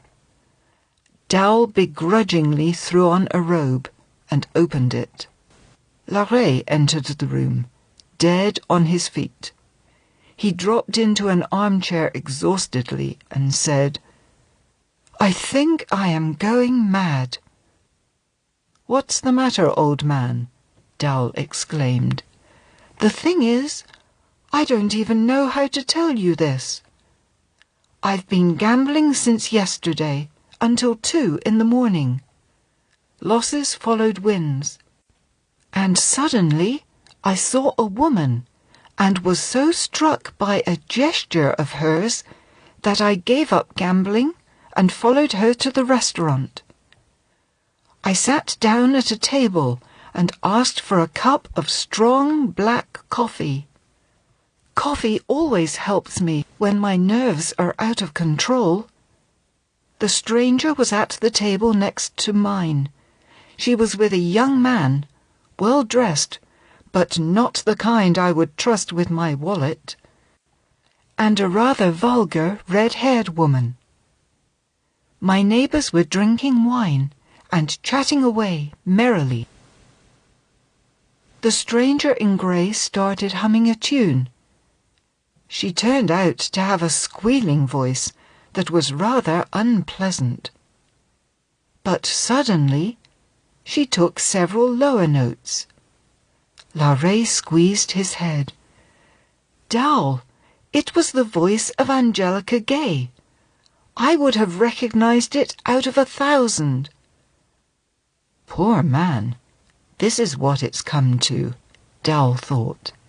He gently put his hand onto Larrey's shoulder and said, "You must have imagined it, Larrey. You must calm down. It was an accidental resemblance." "No, no, I assure you," Larrey objected heatedly. I started looking at her carefully. She was fairly pretty, with a clear profile and sweet, mischievous eyes. But her figure, her body, Dowell, may demons tear me to pieces with their teeth if her figure wasn't identical to that of Angelica Gay. Listen, Larrey, take a bromide pill, have a cold shower, and go to bed. Tomorrow, or rather today, after you wake up. Larrey looked at Dowell reproachfully. You think I am mad, don't you? Don't jump to conclusions. Listen to me. This is not everything. When the singer finished her little song, she gestured with her right hand like this. That was Angelica's favourite gesture. It was completely unique, unlike any other. What are you trying to say? Do you think that the unknown singer has Angelica's body? Larrey rubbed his forehead. I don't know. This really is driving me mad. But listen. The woman had a complex necklace around her neck. Not even a necklace, but an entire detachable collar, decorated with small pearls, at least 1.5 inches wide. Her dress was very low cut. It revealed the mole on her shoulder, Angelica Gay's mole. The necklace looked like a bandage. Above it was the head of a woman I've never met before, but below it was the familiar body of Angelica Gay, which I studied to the smallest detail, line and shape. Don't forget, Dowell, that I am an artist. I can memorize the unique lines and individual peculiarities of a human body. I have done so many sketches of Angelica and painted so many portraits of her that I cannot be mistaken. But this is impossible, Dowell exclaimed. Angelica is dead? That's the thing. Nobody knows that. She vanished without a trace, or her body did, and now... And now you meet Angelica's resurrected corpse? Oh, Larrey groaned. That's exactly what I was thinking. Dowell rose and paced around the room. He knew there would be no going back to bed for him. Let us think logically, he said. You said that your unknown little singer seemed to have 2 voices, one of her own, which was more than mediocre, and another of Angelica Gay.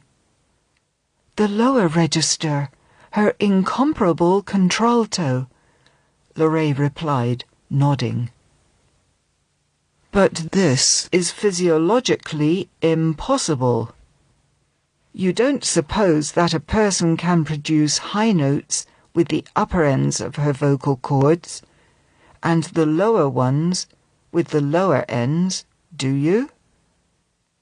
The sound frequency depends on the tension in the vocal cords along their entire length. They are like strings. A string that is pulled tighter produces a greater number of vibrations when plucked, resulting in a higher sound, and vice versa. Also, if such a surgery was performed, one's vocal cords would be shortened, resulting in a very thin voice. And no one could sing after that, anyway. The scars would have interfered with the proper vibration of the vocal cords, and the voice would be very hoarse at best. No. It is absolutely impossible. Besides, in order to revive Angelica's body, someone would have had to have a bodiless head. Dowell suddenly paused, because he remembered something that confirmed Larrey's suggestion to a degree. Arthur had a chance to watch some of his father's experiments. Professor Dowell used to add a feeding solution heated to 98.6 degrees Fahrenheit into the veins of a dead dog. The solution had adrenaline in it, which caused the blood vessels to expand and contract. When the solution made it to the heart, it restored its activity, and the heart started pumping blood through the body once again. Gradually, circulation was restored, and the animal came back to life. The most important reason of an organism's death, Arthur's father said, is the interruption in blood and oxygen supply to the organs. Then a person can be revived as well? Arthur asked. Yes, his father replied happily. I believe I can realize this miracle someday. That is what my experiments are leading up to. Therefore, the revival of a corpse was possible. But was it possible to revive a corpse in which the body belonged to one person and the head to another? Was such a surgery possible? Arthur doubted that. It was true that he had seen his father perform uncommonly bold and successful surgeries with tissue and bone transplants. But those weren't as complicated, and his father was a brilliant surgeon. If my father was alive, I might have believed that there was some truth to Larrey's suggestion about someone's head on Angelica Gay's body. Only my father would have dared to conduct such a complex and unusual surgery. Perhaps his experiments were continued by his assistants, Dowell thought. But it's one thing to revive a head, or even an entire body. It's a completely different thing to attach the head of one person to the body of another. What are you planning to do next? Dowell asked. I want to find the woman in grey, meet her and uncover the mystery. Will you help me? Naturally, Dowell replied.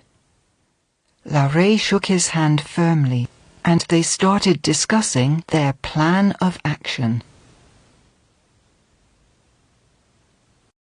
A merry outing. Some time later, Larrey became very well acquainted with Briquet, her friend, and Jean. At one point he offered them an outing on a yacht, and the offer was accepted. While Jean and Red Martha chatted with Dowell on deck, Larrey offered Briquet to go below deck and look at the passenger quarters. There were 2 rooms, and while they were not very large, there was a piano in one of them. "Oh, you've got an instrument here," Briquet exclaimed. She sat down at the piano and played a foxtrot. The yacht rolled slowly. Larrey stood by the piano, watching Briquet carefully, and thinking how to start his investigation. "Sing something," he said. Briquet didn't have to be asked twice. She sang, casting coquettish gazes at Larrey. She liked him. "You have a very strange voice," Larrey said, looking searchingly at her face.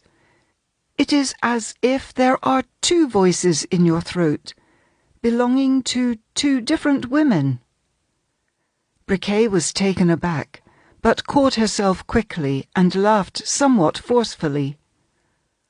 "Oh yes, it's been that way since I was a little girl. One singing teacher thought I had a contralto, and the other one a soprano. Each trained my voice his own way, and this is the way it came out. Besides, I had a cold just recently."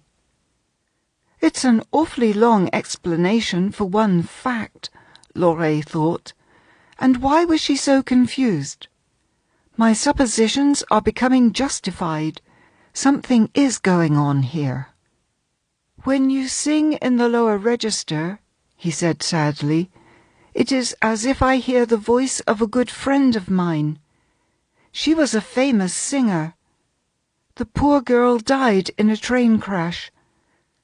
Much to everyone's surprise, her body was never found. Your figure reminds me of her. You could have been twins. If I didn't know better, I would have thought it was her body." Briquet looked at Larrey again. no longer trying to hide her fear.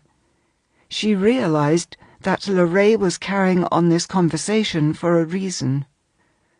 "There are many people who look a lot like each other," she said in a shaky voice. "Yes, but I've never seen that level of similarity. And besides, your movements. That gesture with your right hand, and the way you raised your hands just now, as if to fix a thick mane of hair. Angelica Gay had hair like that.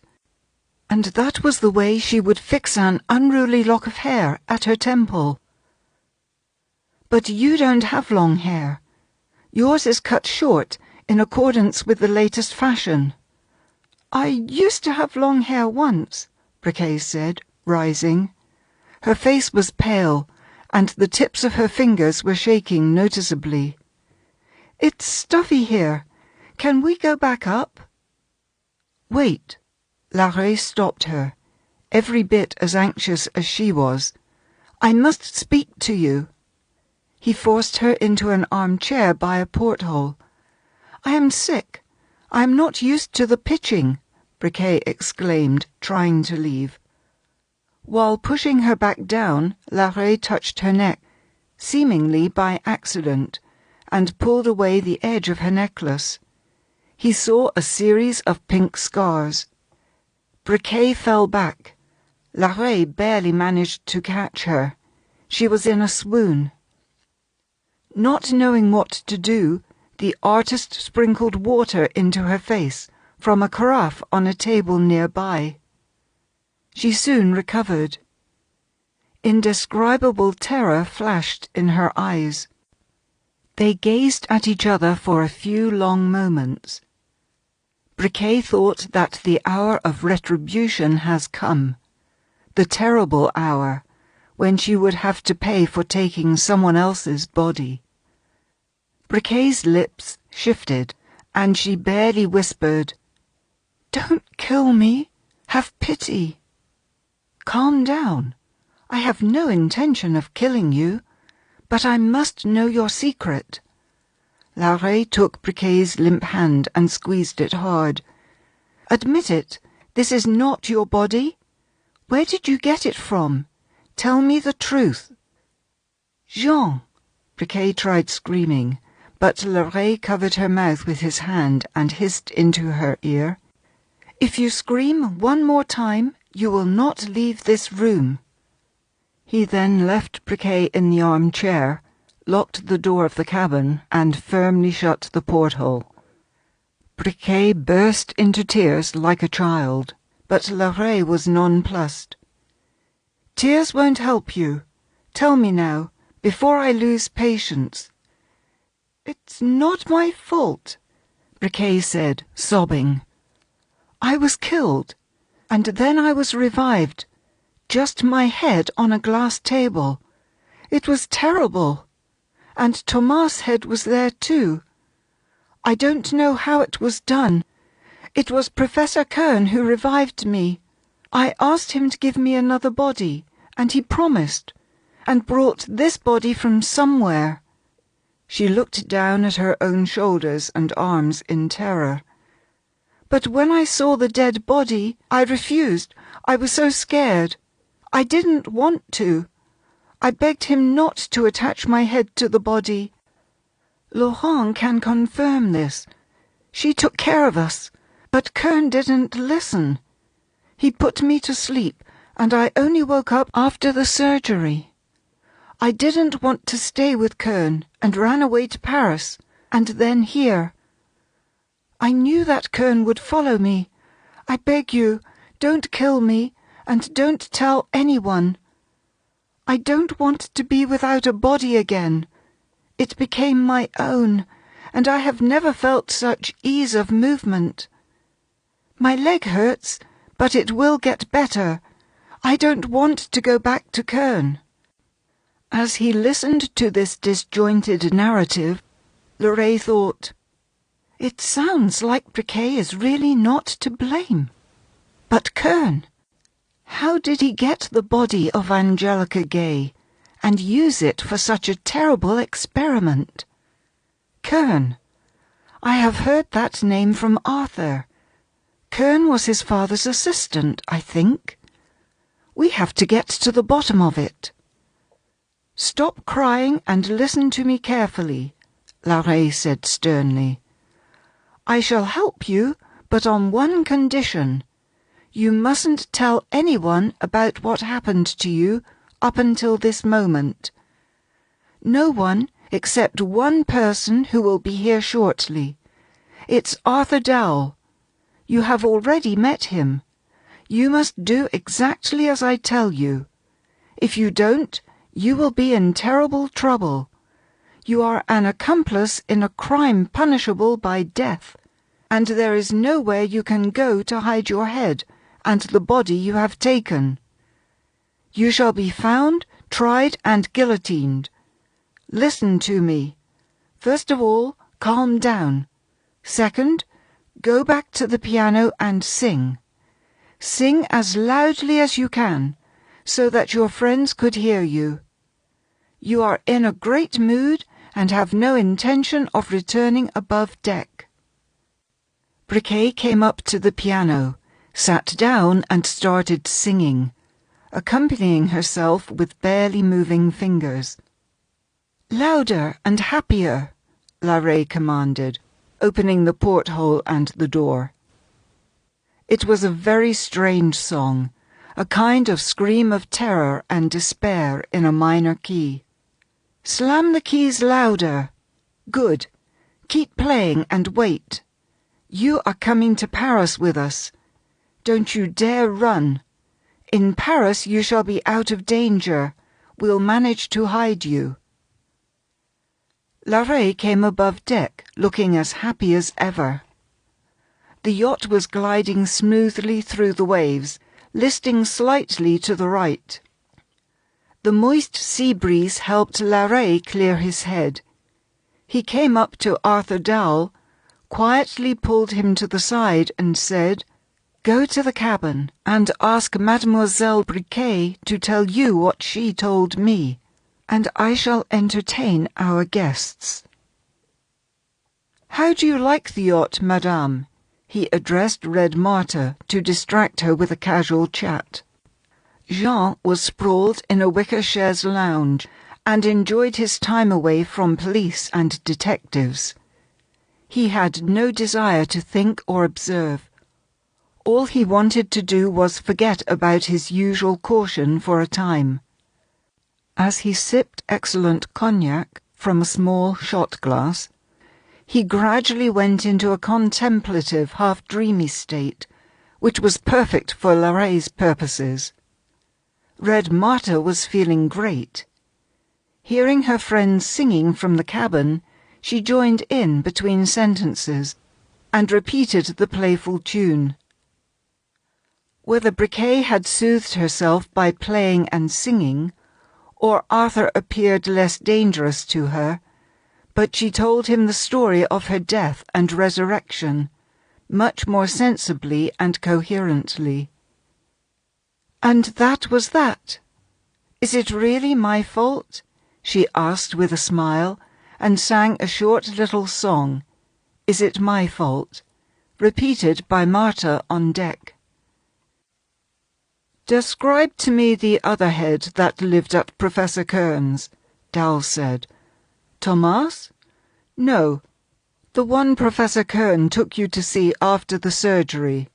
Although—" Arthur Dowell quickly pulled out his wallet, dug through it, pulled out a photograph and showed it to Briquet.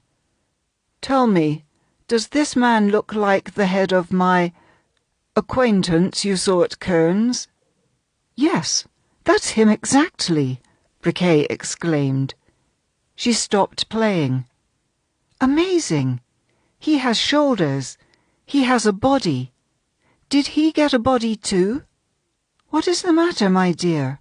she asked sympathetically, startled by his reaction. Arthur staggered back. His face blanched. He barely managed to make a few steps, dropped into an armchair and covered his face. "What is wrong?" Briquet asked him once again. He said nothing. Then his lips moved. Poor father. But Briquet couldn't hear him. Arthur Dowell recovered very quickly. When he looked up, his face was almost calm. "Forgive me, I must have frightened you," he said. "I sometimes have small heart episodes. It's all right now." "But who is this man? He looks like... Is he your brother?" Briquet asked. "Whoever he is, you need to help us find that head. You shall come with us. We'll set you up somewhere quiet, where no one will find you. When can you leave?" "Today, if needed," Briquet replied. "You won't take my body from me, will you?" Dowell didn't understand right away, then smiled and said, "Of course not, but only if you follow instructions and help us. Let's go back on deck." "How is your trip?" he asked merrily once above deck. He then glanced at the horizon with the air of an experienced sailor, shook his head anxiously and said, "I don't like this. See that dark strip at the horizon? If we don't get back in time, then—" "Oh, then let us turn back now. I don't want to drown," Briquet exclaimed, only half joking. There was no storm in the forecast, but Dowell decided to frighten his land-faring guests to get back to shore. Larrey arranged to meet Briquet at the tennis court after dinner, as long as there is no storm. They separated for a few hours. "Listen, Larrey, we have stumbled upon some great secrets," Dowell said when they returned to the hotel. "Do you know whose head Kern is keeping at his house? The head of my father, Professor Dowell." Larrey, who was settled on a chair, bounced back up like a ball. "A head? A living head of your father? But how is that possible? That Kern! I'll rip him to shreds. We shall find your father's head." "I am afraid we won't find it alive," Arthur replied sadly.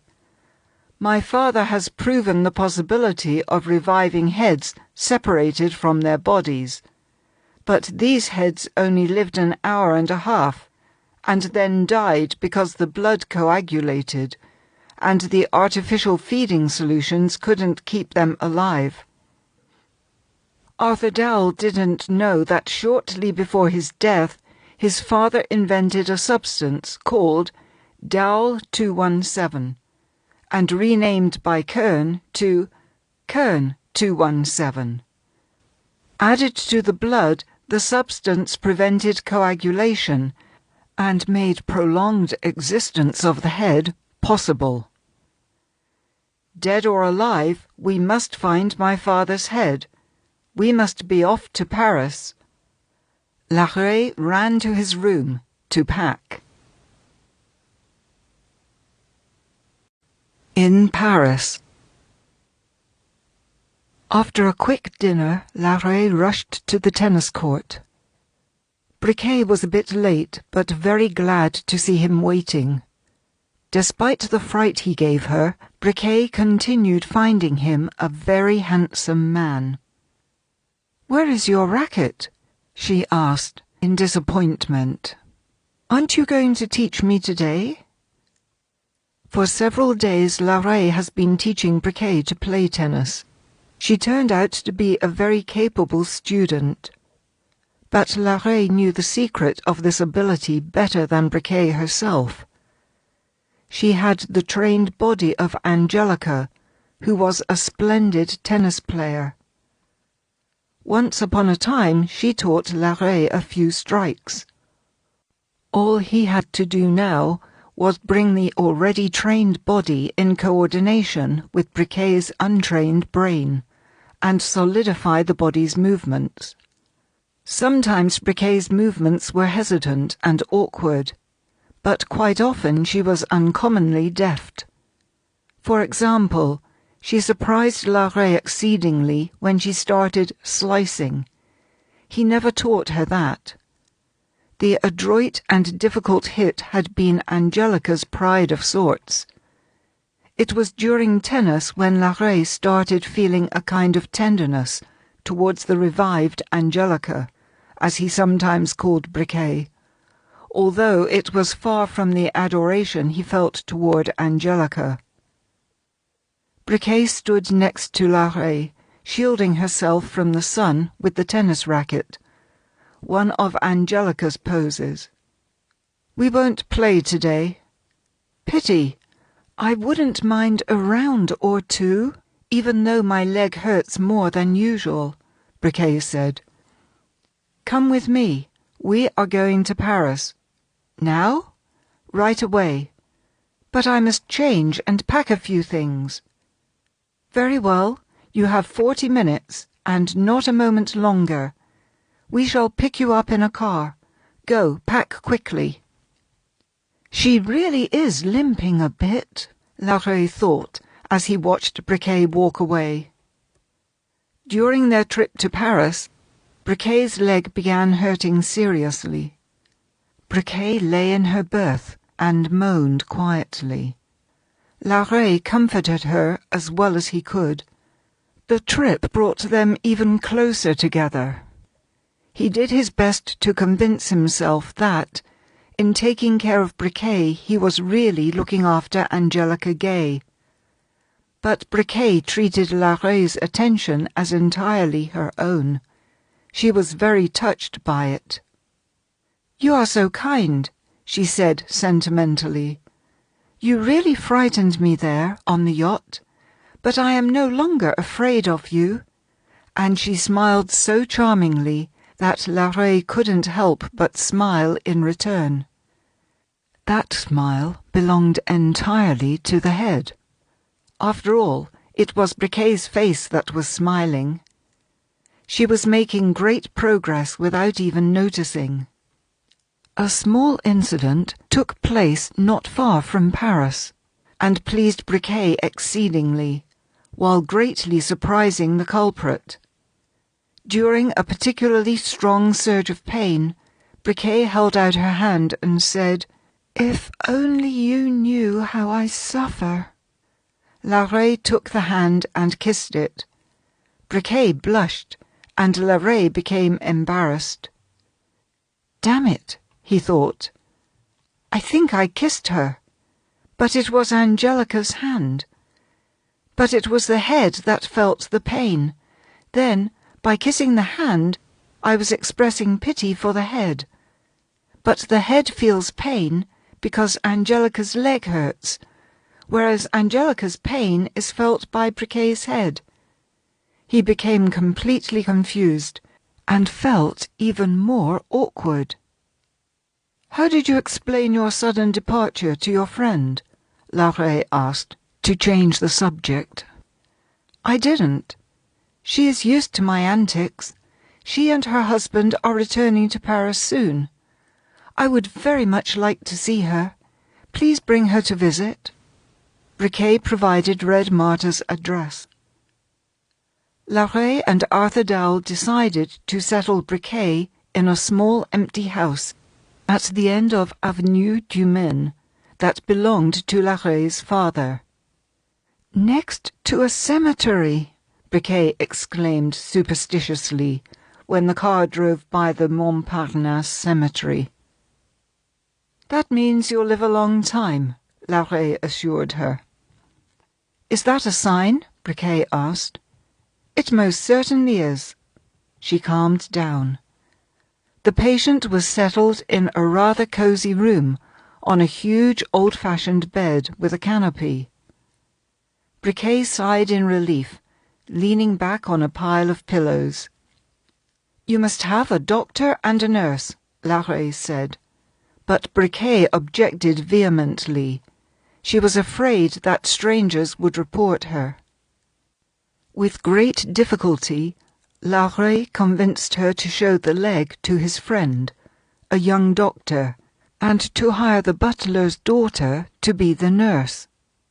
This butler has been serving us for 20 years. He and his daughter are completely reliable."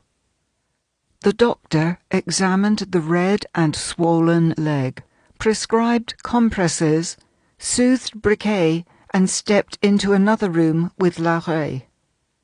"Well?" Larrey asked, not without anxiety. "There is nothing serious yet, but we have to watch it. I shall visit her every other day. She must remain completely still." Larrey visited Briquet every morning. One time he entered the room quietly. The nurse had stepped out. Briquet was either dozing off or lying with her eyes closed. It was strange. Her face seemed to be getting younger and younger. Briquet looked no older than early 20s. Her facial features became softer and more delicate.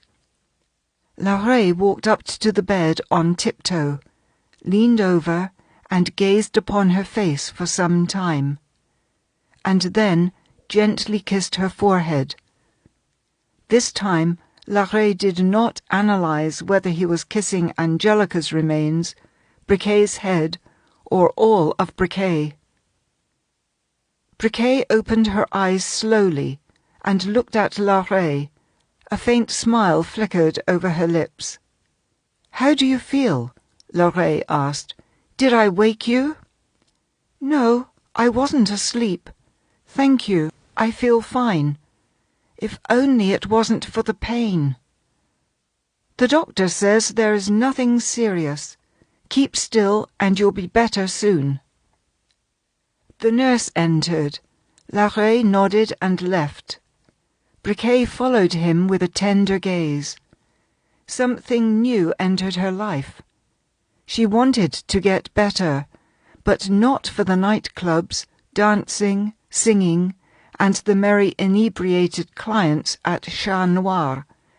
All that was gone, had lost its meaning and value. Dreams of a new kind of happiness filled her heart. Perhaps that was the greatest miracle of transformation, that neither she nor Larrey were aware of. The healthy virginal body of Angelica Gay not only rejuvenated Briquet's head, but also changed the course of her thoughts. The flirtatious nightclub singer was turning into a modest girl. Kern's victim. While Larrey was entirely consumed by taking care of Briquet, Arthur Dowell gathered information about Kern's household. From time to time the two friends conferred with Briquet, who told them everything she knew about the house and the people who lived in it. Arthur Dowell decided to act very carefully. Kern had to have felt suspicious of everything and everyone since Briquet's disappearance. It was unlikely that he would manage to catch him by surprise. It was necessary to conduct his investigation in such a way that Kern would not suspect until the last moment that he was under attack. "We must act as cunningly as possible," he told Larrey. "First of all, we must find out where Mademoiselle Laurent lives. If she is not on Kern's side, she will help us much more than Briquet ever could." It didn't take much to find Laurent's address, but when Dowell went to the apartment, he was in for a disappointment. Instead of Laurent, he found only her mother, a neatly dressed, handsome old woman, on the verge of tears, clearly in a state of grief and disinclined to trust anyone. "May I see Mademoiselle Laurent?" he asked. The old woman looked at him in confusion. "My daughter? Do you know her? Whom do I have the honor of talking to, and why do you want to see my daughter?" "May I come in?" "Please." Madame Laurent led the visitor into the small sitting room, furnished with old-fashioned, comfortable furniture. with armchairs in white covers, with lace doilies over the backs. There was a large portrait on the wall. She is an attractive girl, Arthur thought.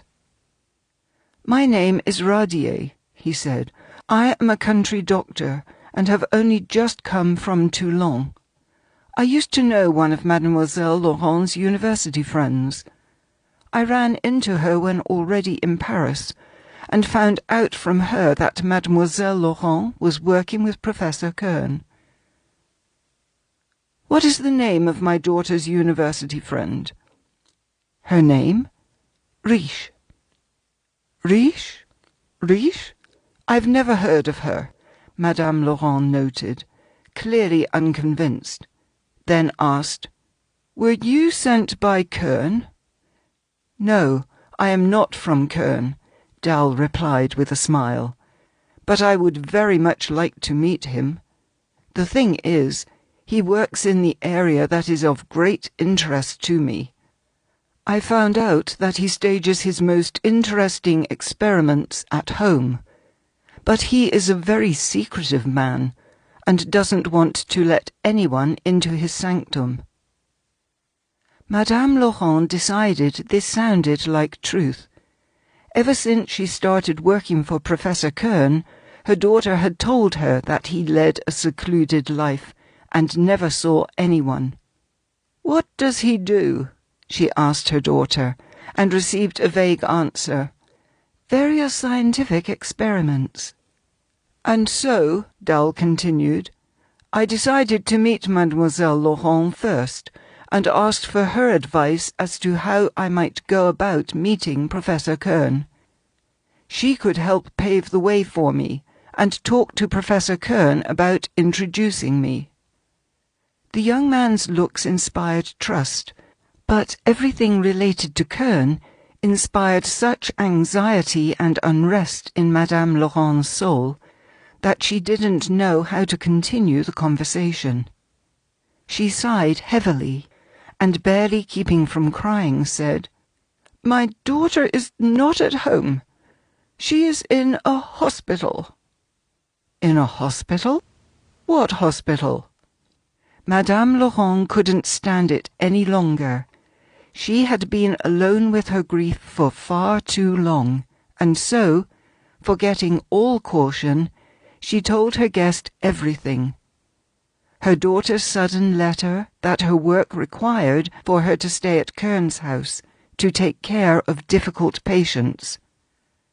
Her own fruitless attempts to see her daughter at Kern's house. Her worries, and finally, Kern's informing her that her daughter had a nervous breakdown and was taken to a clinic for mentally ill patients. "I hate Kern," the old lady said, wiping her eyes. "He drove my daughter to madness. I do not know what she saw at Kern's house, and what she did. She wouldn't tell even me about it. But I know that as soon as Marie took that job, she became very tense. I no longer recognized her. She came home pale and unsettled. She had lost her appetite and couldn't sleep. She had nightmares every night. She thrashed about and talked in her sleep, about the head of some Professor Dowell, and about Kern chasing her. Kern sends me my daughter's earnings by mail. It is a significant sum, and he sends it regularly.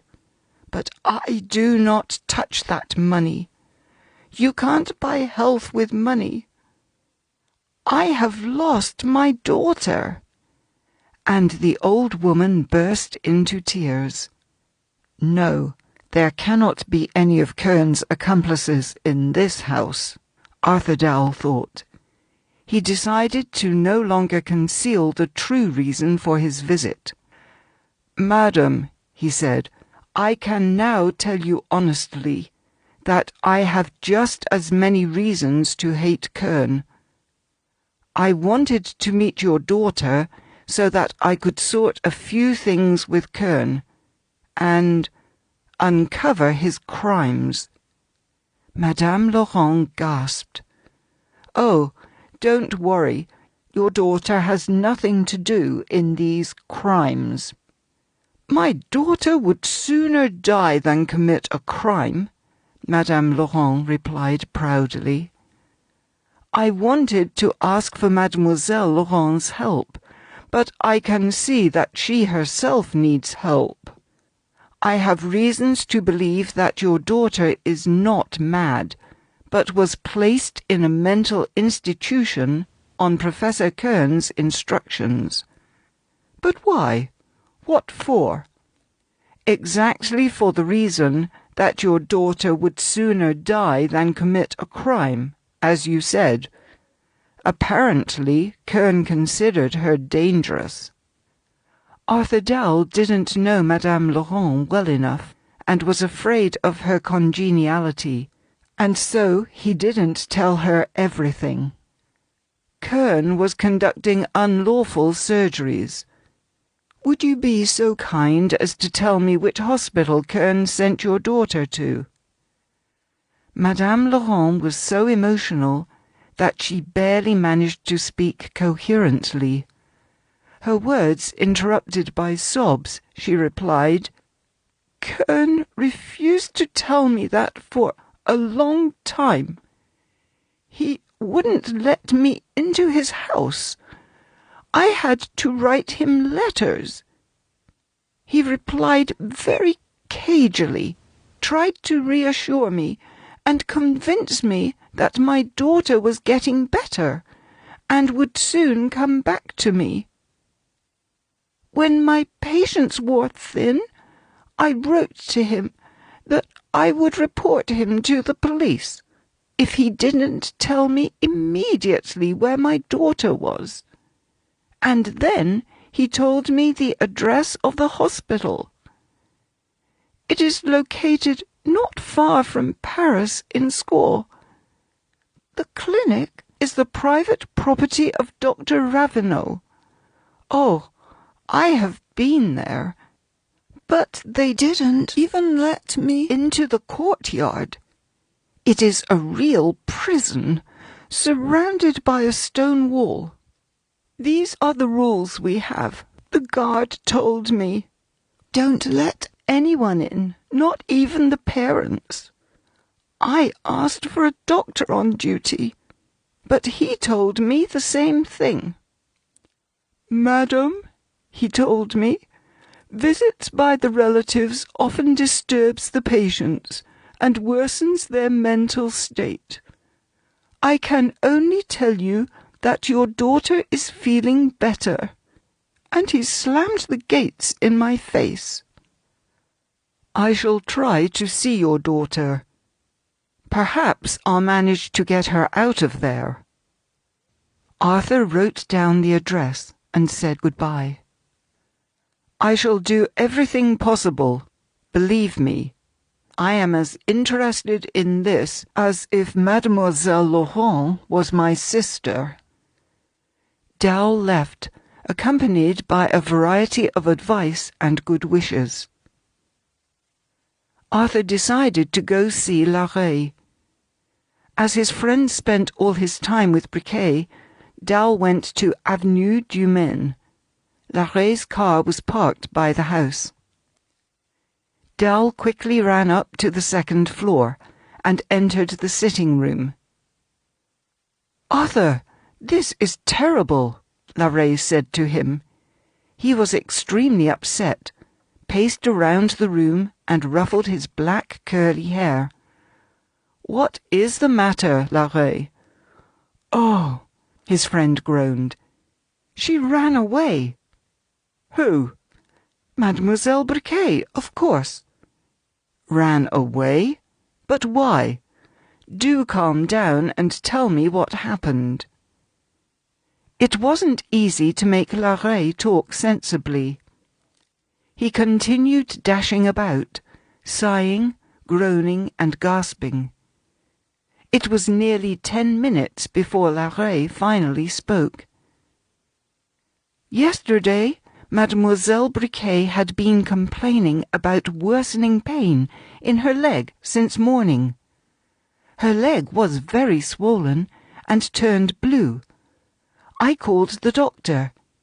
He examined the leg and said that the situation had taken an abrupt turn for the worse, that there was an onset of gangrene. She needed surgery. The doctor didn't want to operate at the house and insisted that she must be transferred to the hospital. But Mademoiselle Briquet refused. She was afraid that someone at the hospital would notice the scars on her neck.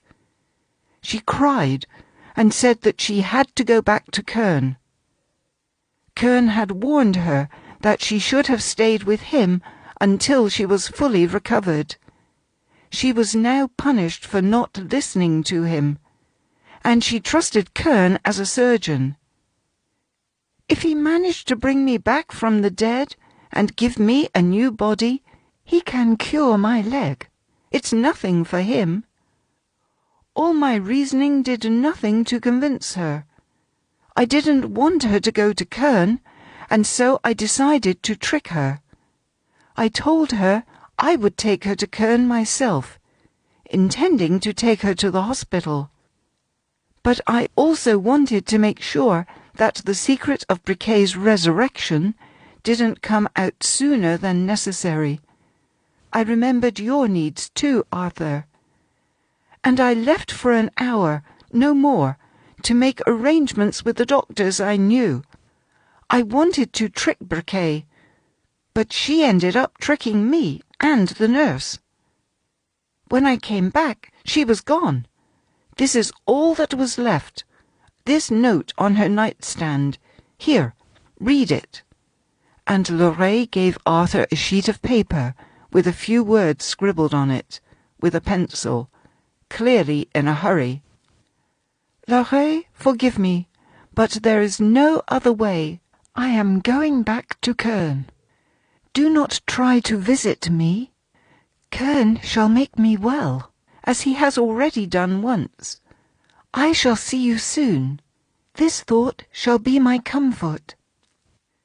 There is no signature. Notice, Lorraine said, the handwriting. It's Angelica's handwriting, although somewhat changed. Angelica would have written like this, if she was writing in poor light, or if her hand was hurting. It is bolder and more sweeping. But what happened? How could she have escaped?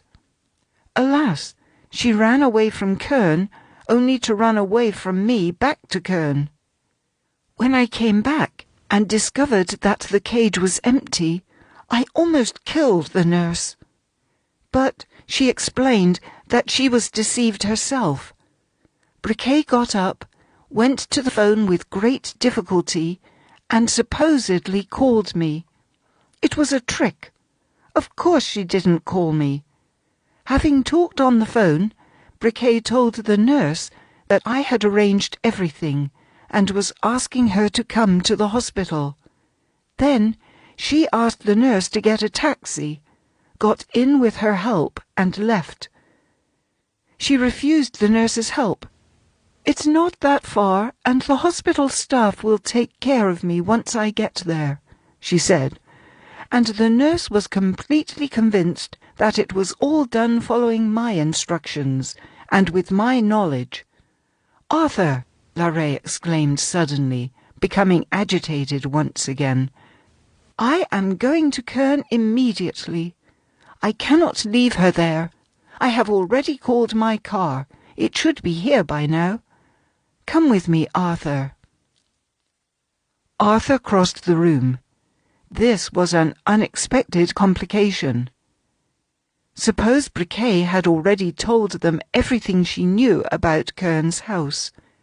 But her advice would be necessary in the future, not to mention that she was a living piece of evidence against Kern. Lorraine, in his present enraged condition, was going to be of no help. Listen, my friend, Arthur said, placing his hands onto the artist's shoulders. Now, more than ever, we must exercise control and abstain from any rash actions. It is done. Kern has Briquet. Should we bother the beast in his den too soon? Do you suppose Briquet will tell Kern about everything that has happened to her since she ran away from him? About our meeting with her, and about how much we know about him? I am convinced that she would not say anything, Larrey replied confidently. She promised me on the yacht, and many times since then, that she would keep the secret. She will do so now, not only out of fear, but for other reasons. Arthur knew these reasons. He had long since noticed Larrey's attentions towards Briquet. Poor romantic, Dowell thought.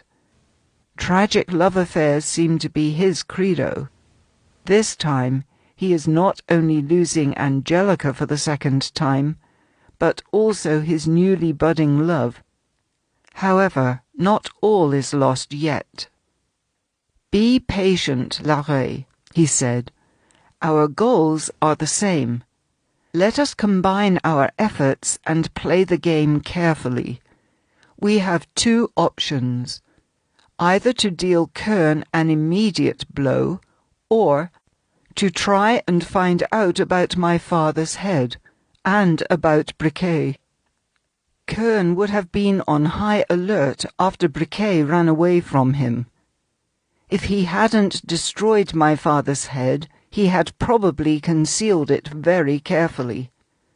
The head can be destroyed in minutes. As soon as the police start knocking on his door, he can eliminate all traces of his crime before they get in. And we won't find anything. Don't forget, Larrey, Briquet is traces of crime, too. Kern performed unlawful surgeries. In addition, he stole Angelica's body, which is illegal. And Kern is a man who will stop at nothing. After all, he revived my father's head in secret from everyone. I know that my father allowed for his body to be used for scientific experiments in his will, but I never heard him agree to an experiment with his own head. Why is Kern hiding the existence of the head from everyone, even from me? What does he need it for? And why does he need Briquet? Perhaps he practices vivisection, and Briquet is supposed to be his lab rat. Then it's even more important that we rescue her quickly, Larrey objected heatedly.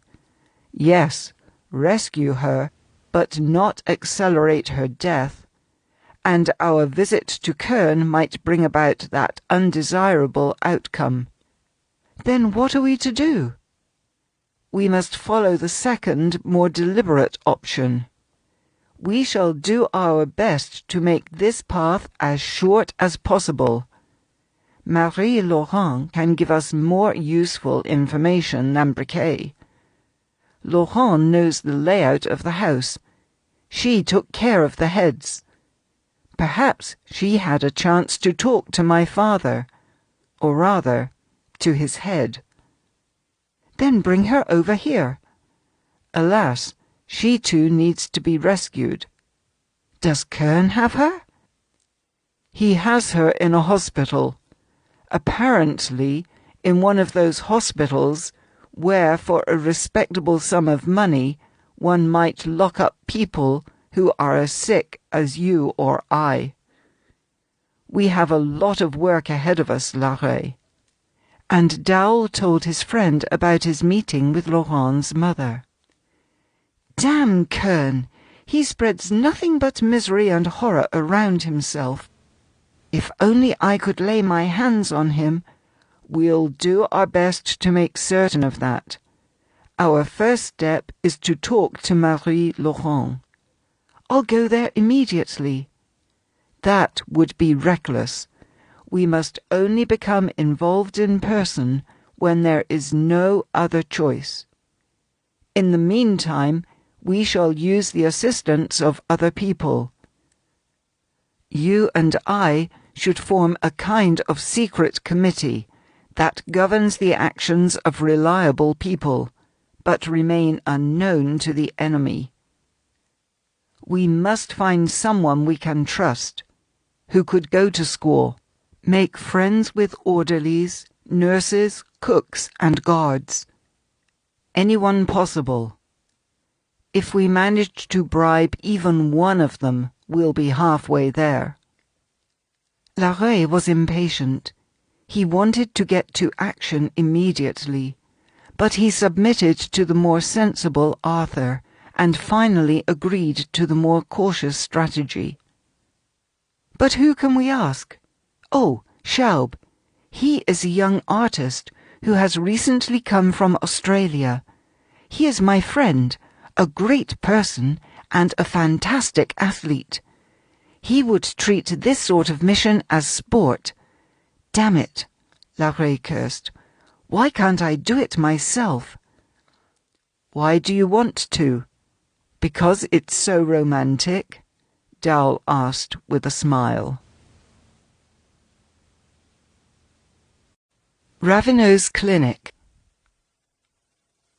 Schaub, a young, blonde, pink-cheeked, athletic man of 23, accepted the conspirators' proposal with delight. He wasn't given all the details yet, but was told that he could do a huge favour for his friends. He nodded, without even asking Larrey whether there was anything illegal about their undertaking. He believed in the honesty of Larrey and his friend. "Splendid!" Schaub exclaimed. "I am going to Squaw immediately. My sketchbox will serve as a great excuse to justify a stranger coming to a small town. I shall ask the orderlies and the nurses to pose for me. If they are not too ugly, I'll try to hit on some of them a little." If you have to, offer your hand in marriage, Larrey said enthusiastically. "I am not handsome enough for that," The young man replied modestly. "but I shall be happy to use my biceps if necessary." Their new ally set out on his way. Remember, act as quickly as you can, but also be as careful as possible, was Dowell's last advice. Schaub promised to return in 3 days, but he was back at Larrey's house on the evening of the next day, Extremely disappointed. impossible, He said. "It's not a clinic. It's a prison with a wall. None of the staff go beyond the gates. All of the supplies are brought in by contractors who are not even allowed into the courtyard. Their building manager comes to the gate, takes stock of everything, and has it all unloaded right there. I walked around that prison like a wolf around a sheepfold, but I didn't manage to get even a single peep over the stone fence." Larrey was disappointed and irked. "I hoped," he said with poorly concealed irritation, "that you would be more inventive and enterprising, Schaub." "Feel free to be inventive in my place," Schaub replied with equal frustration. "I would not have abandoned my attempts so quickly for no good reason, but I managed to meet a local artist who knows the town well and has some clue about the clinic rules. He told me it was a very peculiar clinic. It concealed many crimes and mysteries behind its walls. Heirs place their wealthy relatives there for having lived much too long, with no intention of dying, then declare them mentally ill and assume guardianship. Guardians of underage heirs sent their charges there just prior to their coming of age to continue managing their fortunes freely. It is a prison for wealthy people, a life sentence for unfortunate wives, husbands, elderly parents, and young heirs. The owner of the clinic, who is also the chief physician, receives colossal profit from the interested persons. His entire staff is well paid. Even law is helpless here, held back not by the stone wall, but by gold. Everything rests on the foundation of bribery. You must agree that I could sit in school for a year and make not an inch of progress in getting into the clinic. You should have acted instead of sitting, Larrey noted dryly. Schaub raised one leg and pointed at the torn hem of his trousers. I did act, as you can see, he said with bitter irony. Last night I tried to climb over the wall. It's not difficult, but before I had a chance to jump down on the other side, I was attacked by enormous Great Danes, and here is the result. Had I not been as agile as a monkey, they would have ripped me to shreds. At the same moment, the guards scattered all over the garden, and there were electric lights everywhere. But that wasn't all. After I climbed back over the wall, the guards let their dogs loose. These animals are trained the same way they used to train dogs in Southern American plantations to track down runaway slaves. Larrey, you know how many races I have won. If I always ran as fast as I did last night to get away from the damn hounds, I would have been the world champion. Suffice it to say that I was able to hop onto the step of an automobile that was travelling at about 20 miles per hour, and that was the only thing that saved me. Damn it! What are we going to do? Larrey exclaimed, ruffling his hair. We shall have to call Arthur. He ran to the phone. In just a few minutes, Arthur was shaking hands with his friends. We should have expected this, he said, having found out about Schaub's failure. Kern knows how to bury his victims securely. What are we going to do? He repeated Larrey's question. We could stage an all-out attack and use the same weapon as Kern, bribe the chief physician, and... I shall be happy to give up my entire fortune, Larrey exclaimed. I am afraid it might be insufficient. The thing is, the good doctor's commercial enterprise is driven by enormous amounts he received from his clients. That is on one hand. On the other hand, he also has the trust of his clients, who are absolutely certain that if Ravenel received a good bribe, he would never sell them out. Ravenel doesn't want to undermine his reputation and thus compromise the entire foundation of his enterprise. Oh, he would do that if he could receive a lump sum that equals all of his future income for the next 20 years. I am afraid that is not possible, even if we combine all of our fortunes. It is much simpler and cheaper to bribe some of his staff, but the problem is that Ravenel watches his staff just as carefully as he does his patients. Schaub is right. I made some inquiries about the clinic. It is easier for an outsider to get into a high-security prison, and arrange an escape from there than to do the same with Ravenel's clinic. He hires people very selectively, primarily people who do not have any family. He also takes in those who are at odds with the law and want to hide from the watchful eyes of police.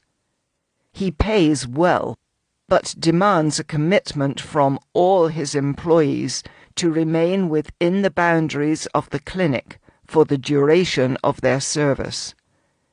The service term can be as long as 10 or even 20 years. But where does he find people who agree to this almost lifelong imprisonment? Larrey asked. He does. Many are seduced by the idea of setting themselves up for retirement. Many are brought there by poverty. Not everyone can stand it.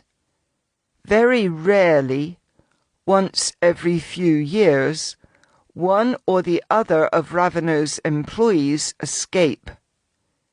There was an incident just recently. An orderly couldn't stand the loss of his freedom and escaped. The same day his body was found in the vicinity of Squaw. Ravenel holds the local police in the palm of his hand. The official protocol stated that the orderly committed suicide. Ravenel took the corpse back to the clinic. We can only guess the rest. Ravenel probably showed the body to his other employees and made an appropriate speech, hinting that the same fate awaits anyone else who wants to violate the terms of the contract. And that was that. Larrey was astonished. Where did you get all this information from? Arthur smiled, very pleased with himself. You see, Schaub said, clearly relieved. I told you it wasn't my fault. I can imagine the fun Mademoiselle Laurent is having in that accursed place. But what are we to do, Arthur? Blow up the walls with dynamite? Dig under? Arthur sat down in an armchair and thought. His friends waited. Suddenly, Dowell exclaimed, Eureka! Madmen. A small room with a window looking out at the garden, grey walls, grey bed, covered with a pale grey fluffy blanket, a small white table and 2 chairs. Laurent sat at the window and stared listlessly into the garden. Sunbeams turned her light brown hair gold. She had grown much thinner and paler. From her window she could see an alley with groups of patients walking up and down. The nurses' white coats with black trim flickered between them. Madmen, Laurent said quietly, looking at the patients. I am mad too. How ridiculous. This is all I was able to achieve. She painfully clenched her fists. What happened? Kern invited her to his study and said, I must speak with you, Mademoiselle Laurent. Do you remember our first conversation, when you came here looking for a job? She nodded. You promised to remain silent about everything you saw and heard in this house, did you not? Yes. Repeat this promise, and you may go see your mother. As you see, I trust your word. Kern successfully picked the right string to pluck. Laurent felt very awkward. She was silent for several minutes. Laurent was accustomed to keeping her word, but after what she found out there... Kern saw her hesitation and anxiously waited for the outcome of her inner struggle. "Yes, I promised you to remain silent," she finally said quietly. "But you deceived me. You concealed much from me. If only you told me the truth from the beginning, I wouldn't have promised you anything." "Then you consider yourself free of your promise?" "Yes." "Thank you for your sincerity. It is easy to deal with you, because at least you don't lie. You have the courage to speak the truth." Kern did not say that just to flatter Laurent. Despite the fact that Kern considered honesty a form of stupidity, at that moment he really did respect her for the courage of her character and moral resilience. "Damn it! It is too bad that I have to get this child out of the way. But what else am I supposed to do with her? So, Madame Laurent, you shall go and report me at the first opportunity. You know very well the consequences it will have for me. I shall be executed. Besides, my name will be disgraced." "You should have thought about it earlier," Laurent replied. "Listen, mademoiselle," Kern continued, as if not hearing her. "Abandon your narrow moral viewpoint. Understand, if it wasn't for me, Professor Dowell would have long since rotted in the grave, or burned at the crematorium. His work would have stopped. What his head does here now is, essentially, posthumous work, and I made it happen. You must agree that in this case I have certain rights to the head's production. Besides, Dowell, his head, couldn't have realized his discoveries without me. You know that brain does not respond well to surgery and transplantation. Nevertheless, the surgery of merging Briquet's head with a body worked beautifully. The area of the spinal cord passing through the neck vertebrae managed to heal. Dowell's head and Kern's hands working together on solving this problem. And these hands," Kern held out his hands and looked at them, "are worth something. They saved many hundreds of human lives and shall save more. If only you put away your sword of retribution. But that is not all. Our latest work shall revolutionize not only medicine, but all of human existence. From now on, medicine will be able to restore an extinguished human life. How many great people can be revived after their death, and have their lives prolonged to benefit all of humanity? I shall extend the life of a genius, give a father back to his children, and a husband back to his wife. Eventually, every surgeon shall perform such operations. The sum of human suffering shall be diminished." "At the cost of other unfortunates?" "Perhaps so, but where two are crying now, there will be only one. Where there are two corpses, there will be one. Is this not a great possibility? And does it not negate my personal matters, criminal as they may be?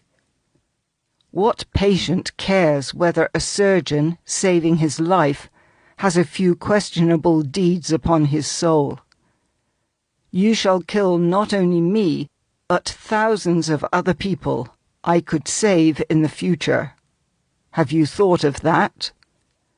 Your crime shall be 1,000 times worse than mine, if indeed what I've done is a crime. Think it over, and give me your answer. Now, go."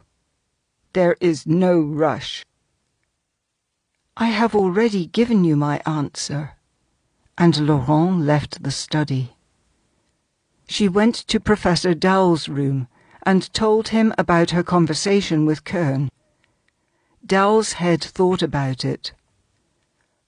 Wouldn't it be better to conceal your intentions, or at least give him an indefinite answer?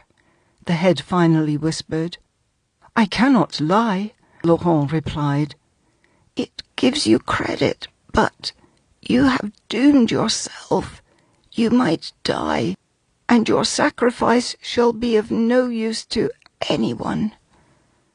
I don't know any other way, Laurent said, nodded to the head sadly, and left.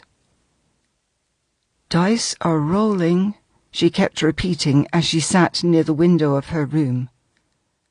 Poor Mom, she thought suddenly. But she would have done the same thing, Laurent replied to herself. She wanted to write a letter to her mother and tell her everything that had happened to her. One last letter. But there was no way to send it. Laurent had no doubt that she was about to die. She was prepared to meet her end calmly.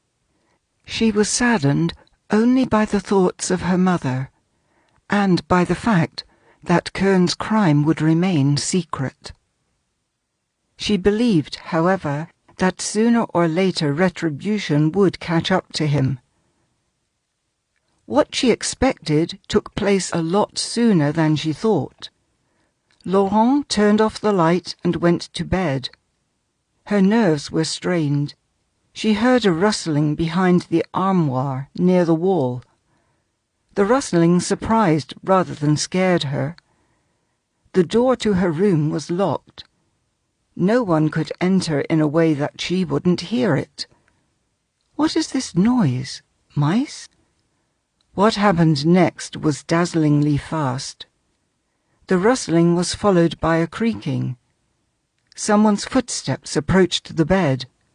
Laurent rose on her elbows, but at the same time someone's strong hands pressed her down and covered her face with a chloroform mask.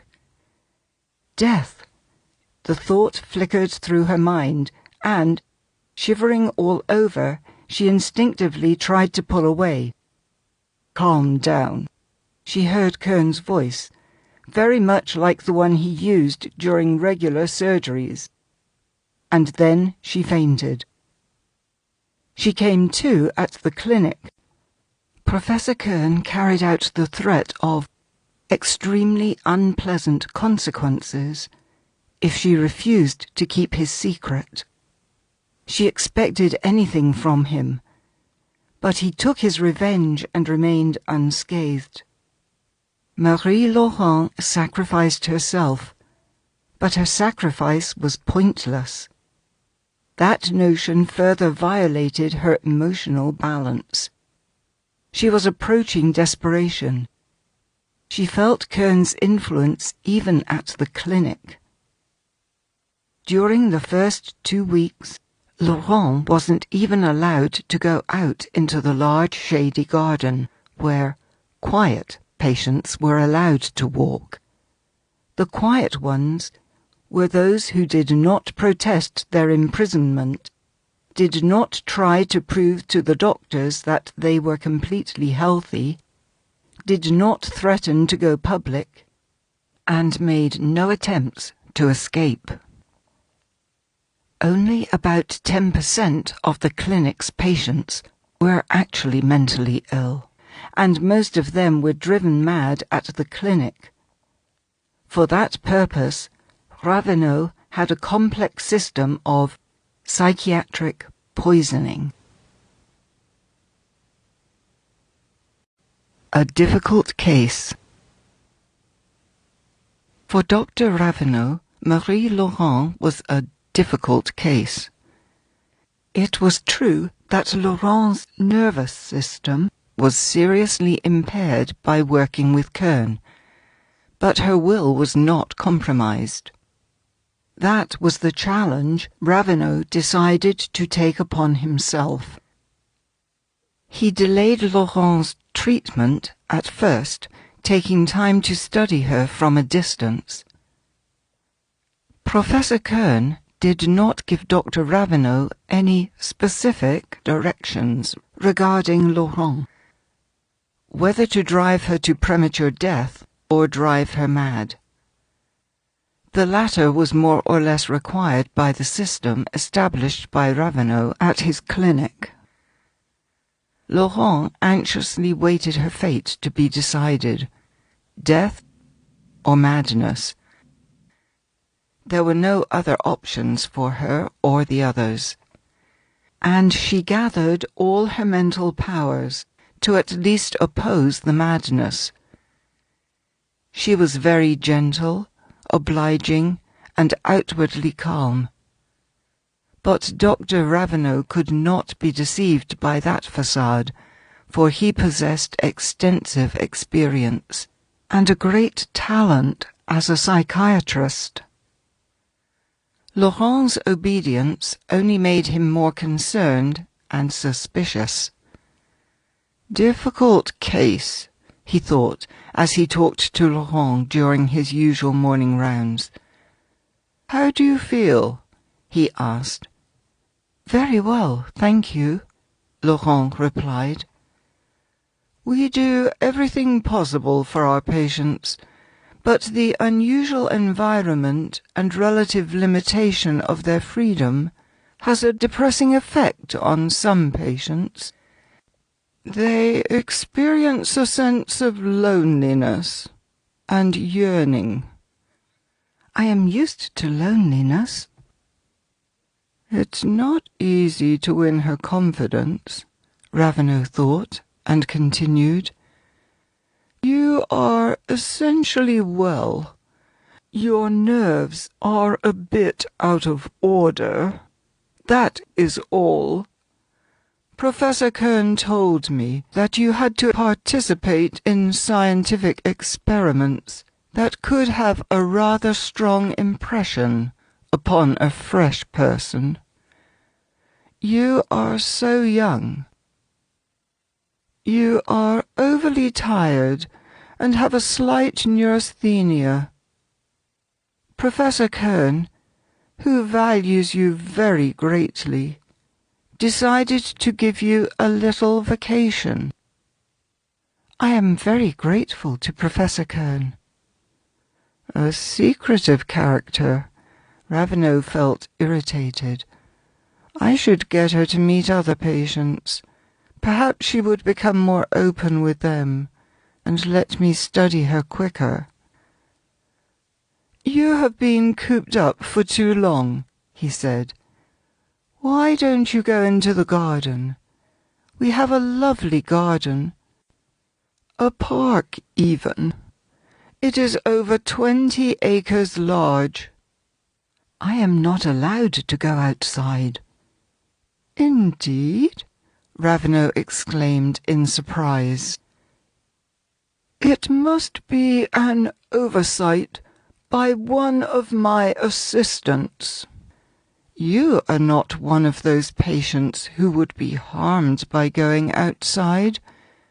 Please do go out. Meet other patients. There are some interesting people among them." "Thank you. I shall take advantage of your permission." When Ravenel left, Laurent walked out of her room and followed a long corridor, painted in dull grey colour, with black trim, toward the exit. From behind locked door, she could hear insane howling, shouts, hysterical laughter, and mumbling. "Oh, oh, oh," came from the left. "Hoo, ha, ha," was a response from the right. Like a zoo, Laurent thought, trying not to be influenced by this oppressive environment. She did quicken her steps somewhat and hurried out of the building. Before her, was a smooth path leading into the garden, and Laurent followed it. Dr. Ravenel's system was felt even there. Everything bore a hint of darkness. The trees were predominantly evergreens with dark needles. Wooden benches without backs were painted dark grey. Laurent was particularly struck by the flower beds. They were shaped like graves, and the flowers were mostly pansies in shades of dark blue and almost funerary black, bordered by white daisies. Dark thuyas completed the landscape. It's like a real cemetery. One would have thought of death despite himself. But you won't trick me, Monsieur Ravenel. I have guessed your secret, and your effects won't catch me by surprise. Laurent encouraged herself, quickly passing through the funeral flower garden and going into a pine alley. Tall trunks reached up like columns of a temple, topped by dark green domes high above. The treetops rustled in an even, monotonous, dry noise. Grey robes of the patients appeared here and there, in various places around the park. Which ones of them are crazy, and which ones are normal? Laurent wondered. That could be determined fairly reliably by observing them. Those who were not yet hopeless were looking at the newcomer, Laurent, with interest. But the patients with entirely faded consciousness had shrunk within themselves and mentally cut themselves off from the outside world, at which they gazed with unseeing eyes. A tall, thin old man with a long grey beard approached Laurent. The man raised his bushy eyebrows, looked at Laurent, and said, as if continuing to talk to himself, "I counted for 11 years, and then lost count. There are no calendars here, and time has stopped. I don't know for how long I've been walking up and down this alley. Perhaps 20 years, or maybe 1,000. In the eyes of God, one day is like 1,000 years. It is hard to tell time, and you too shall walk for 1,000 years to the stone wall, and 1,000 years back. There is no escape. Abandon all hope, ye who enter here, as Monsieur Dante said. Ha ha ha! Are you surprised? Did you think I was mad? I am clever. Only madmen have the right to live here. But you are trapped here just as I am. You and I are." Seeing an approaching orderly, whose duties included eavesdropping on the patient's conversations, the old man winked, and continued in the same tone, "I am Napoleon Bonaparte, and my 100 days have yet to come." "Do you understand?" he asked after the orderly was gone. Poor man, Laurent thought. Is he really pretending to be mad to avoid the death sentence? Apparently I am not the only one to put on a protective mask. Another patient approached Laurent, a young man with a black goatee, and started mumbling some nonsense about taking a square root of squaring of the circle. That time the orderly did not bother coming closer to Laurent. Apparently the young man did not inspire any suspicions with the administration of the clinic. He came up to Laurent and talked faster and more persistently, spitting as he went on. A circle is infinite. Squaring of a circle is squaring of infinity. Listen carefully. To take a square root of squaring of a circle means to take a square root of infinity. That would be a fraction of infinity to the nth degree. Therefore, one could establish the squaring. But you are not listening to me. The young man became suddenly angry and grabbed Laurent's hand. She pulled away and almost ran to her dormitory. Not far from the door, she ran into Dr. Raveneau. He was barely hiding a pleased smile. The moment Laurent ran into her room, there was a knock on the door. She would have happily locked herself in, but there were no internal latches on the door. She decided not to answer. Nevertheless, the door opened, and Dr. Raveneau appeared on the threshold. His head was raised high, as usual. His large, round, somewhat bulging eyes peered carefully through the lenses of his pince-nez. His black moustache and goatee moved when he spoke. "Forgive me for entering without invitation. My position as the chief physician gives me certain privileges." Dr. Raveneau decided that the time was right to begin the destruction of moral values. His arsenal included a variety of methods of influence, from disarming sincerity, courtesy, and charming attentiveness, to rudeness and cynical frankness.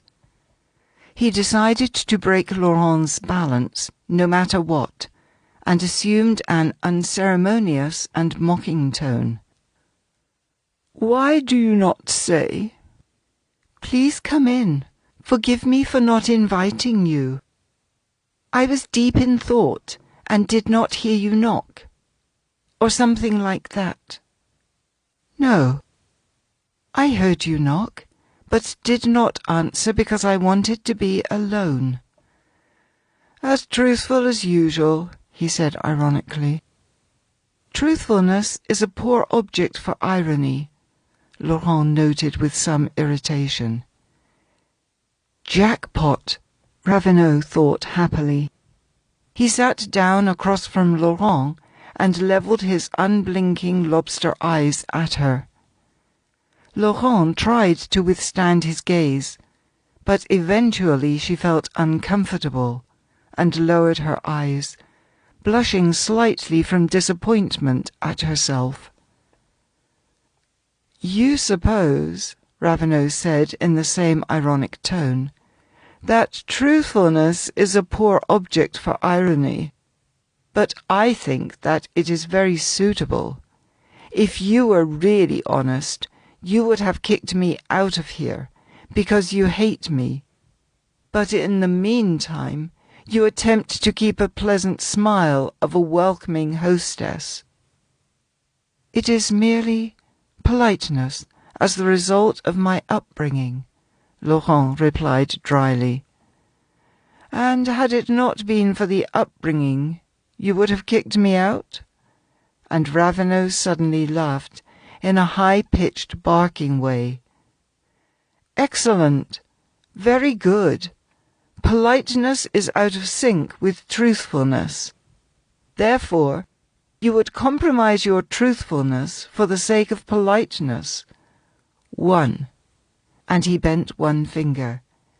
"Today I asked you how you felt, and you said, 'Splendid,' even though I could see in your eyes that you were fit to hang yourself. Therefore, you lied then as well. Was that out of politeness too?" Laurent did not know what to say. She either had to lie or admit that she intended to conceal her feelings, and she said nothing. "I shall help you, Mademoiselle Laurent," Raveneau continued. "It was a mask of self-preservation. Yes? or no? Yes, Laurent said defiantly. And so, you lie for the sake of good manners, 1. And you lie for the sake of self-preservation, 2. If we continue this conversation, I am afraid I might run out of fingers. You also lie out of pity. Did you not write soothing letters to your mother? Laurent was struck. Did Raveneau really know everything? It appeared that he did, and that it too was included in his system. The clients who supplied him with fake patients were required to supply every bit of information about the reasons for their hospitalization, as well as everything about the patients themselves. The client knew that it was necessary and served their own interests, and it revealed every terrible secret to Raveneau. You lied to Professor Kern in the name of abused justice and wishing to punish the vice. You lied in the name of truth. What a bitter paradox! If we count it all up, we shall discover that your truth was being fed by lies each and every step of the way. Raveneau hit the bullseye. Laurent was crushed. It had never occurred to her that lies played such an enormous role in her life. In your spare time, give some thought, my dear truth-lover, to the tally of your sins. And what did you reach with your truth? I shall tell you. You have reached this life sentence. There isn't a force on earth or in heaven that could get you out of here. As for the lies, we might consider the Honourable Professor Kern a hound of hell and a father of lies. But he gets along quite splendidly. Raveneau, who never took his eyes off Laurent, suddenly paused. This should be enough for the first time. This was a good shot, he thought with satisfaction, and left. Laurent didn't even notice his absence. She sat covering her face with her hands. Since that evening, Raveneau came to see her every day, to continue his Jesuit conversations. To compromise Laurent's moral principles, along with her psyche, became for Raveneau a matter of professional pride. Laurent suffered deeply and sincerely. On the 4th day she couldn't stand it, rose and screamed, "Get out of here! You are not a man! You are a demon!" This scene brought great pleasure to Raveneau. "You are making progress," he chuckled, remaining in his seat. "You are becoming much more truthful than before." "Leave," Laurent said, gasping. "Splendid. She'll be fighting me soon," the doctor thought, and left, whistling happily. Laurent wasn't fighting yet, and would have probably done so only if her mind became seriously jeopardized. But her mental health was nevertheless in great danger. When left alone, she realized in horror that she wouldn't last much longer. Raveneau didn't miss a thing that could speed up the tragic outcome.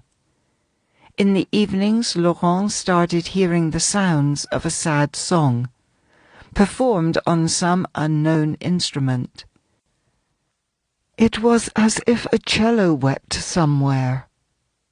Music sometimes rising into the higher register of a violin, and then changing, not only the register, but the timbre as well, and sounding like a human voice.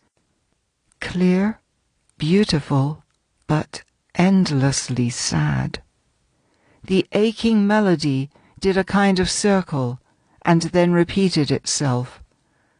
When Laurent first heard the music, she rather liked it. The music was so gentle and quiet that Laurent doubted whether someone was really playing somewhere, or whether she was developing auditory hallucinations. Minutes followed minutes, and the music continued around its enchanted circle.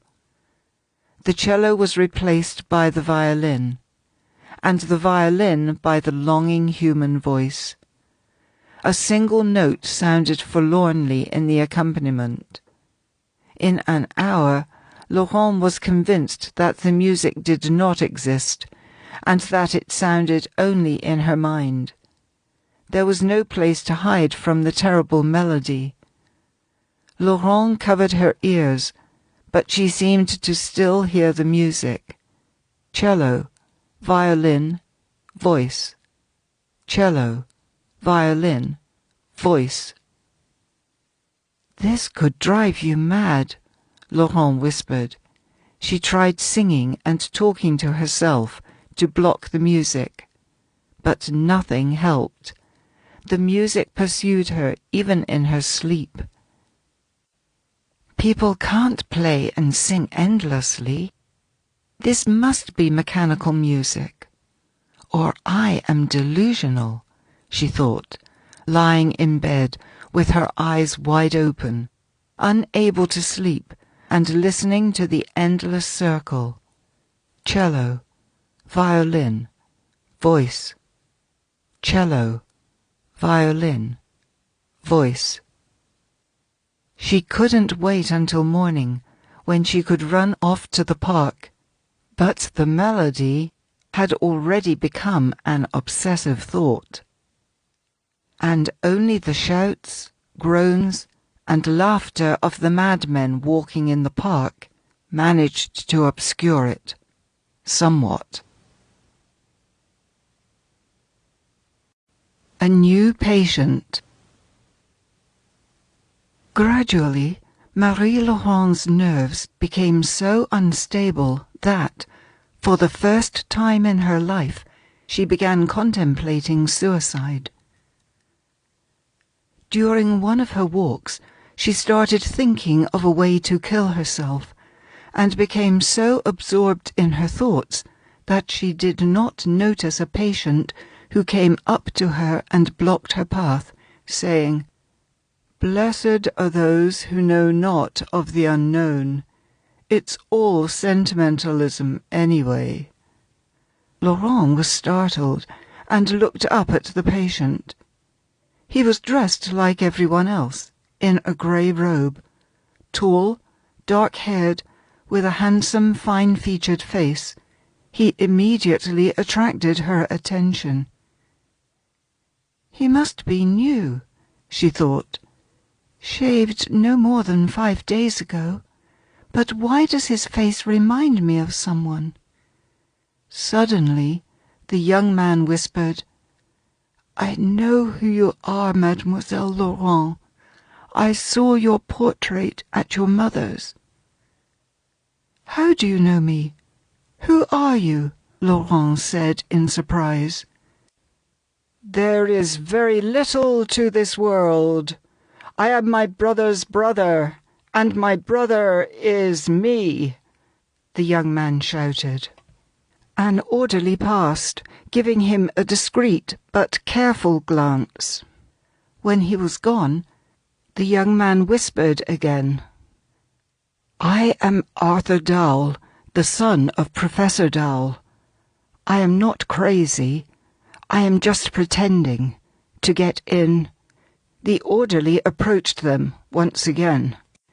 Suddenly, Arthur ran away from Laurent, yelling, "Here is my belated brother. You are me and I am you. You became me after death. We were twins, but you died, and I didn't." And Dowell chased after some melancholiac, who was scared by this sudden attack. The orderly ran after him, trying to protect the small, sickly melancholiac from a violent madman. When they reached the end of the park, Dowell abandoned his victim and turned back to Laurent. He ran faster than the orderly. As he passed Laurent, Dowell slowed down and finished what he had to say. "I am here to save you. Be prepared, tonight." And dashing off to the side, he started dancing around some crazy old lady who paid him not the slightest attention. He then sat down onto the bench, lowered his head, and fell deep into thought. He played his role so well that Laurent was confused as to whether Dowell was only faking his madness. But hope has already trickled into her heart. She had no doubt that the young man was Professor Dowell's son. The similarity was so striking, even though the grey hospital robe and unshaved face significantly obscured Dowell. And he recognized her from the portrait. He must have seen her mother. All this sounded like truth. In any case, Laurent decided not to go to bed that night and wait for her unexpected saviour. The hope for escape inspired her and gave her new reserves of energy. It was as if she woke up from a terrible nightmare. Even the annoying song sounded quieter, moved away, and seemed to dissolve in the air. Laurent sighed deeply, like a person who was let outside from a dark dungeon. Desire to live flared up in her with unprecedented force. She wanted to laugh, but now, more than ever, she had to be cautious. When the breakfast gong rang, she did her best to keep her face despondent, which was her usual expression lately, and headed to the dormitory. Dr. Raveneau stood by the entrance, as usual.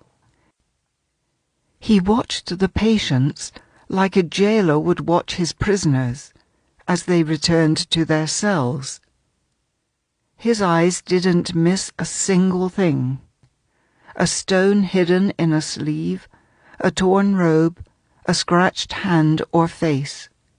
He watched their faces with particular care. "How do you feel?" he asked. "As usual," she replied. "Adding another lie to the list, I see. And in the name of what, this time?" he asked ironically, and added as she went in, "We'll have a chat in the evening." I expected depression. Is she becoming ecstatic? Apparently, I have missed something in the course of her thoughts and moods. I must find out what it is, he thought. In the evening he came over for that very purpose. Laurent was very afraid of this meeting. If she could stand it, it could be the last one. But if she couldn't, she would be lost. In her mind, she called Dr. Raveneau the Great Inquisitor. Had he lived a few centuries earlier, he would have worn the title with pride. She was afraid of his sophisms, his biased interrogation, his sudden trick questions, his astonishing knowledge of psychology, his devilish analysis. He truly was the great logician, a modern Mephistopheles who could destroy all her moral values and shed enough doubt to demolish the most obvious truths. To avoid betraying herself and thus signing her own death sentence, she decided to gather all her willpower and remain silent, no matter what he said. That too was a dangerous way.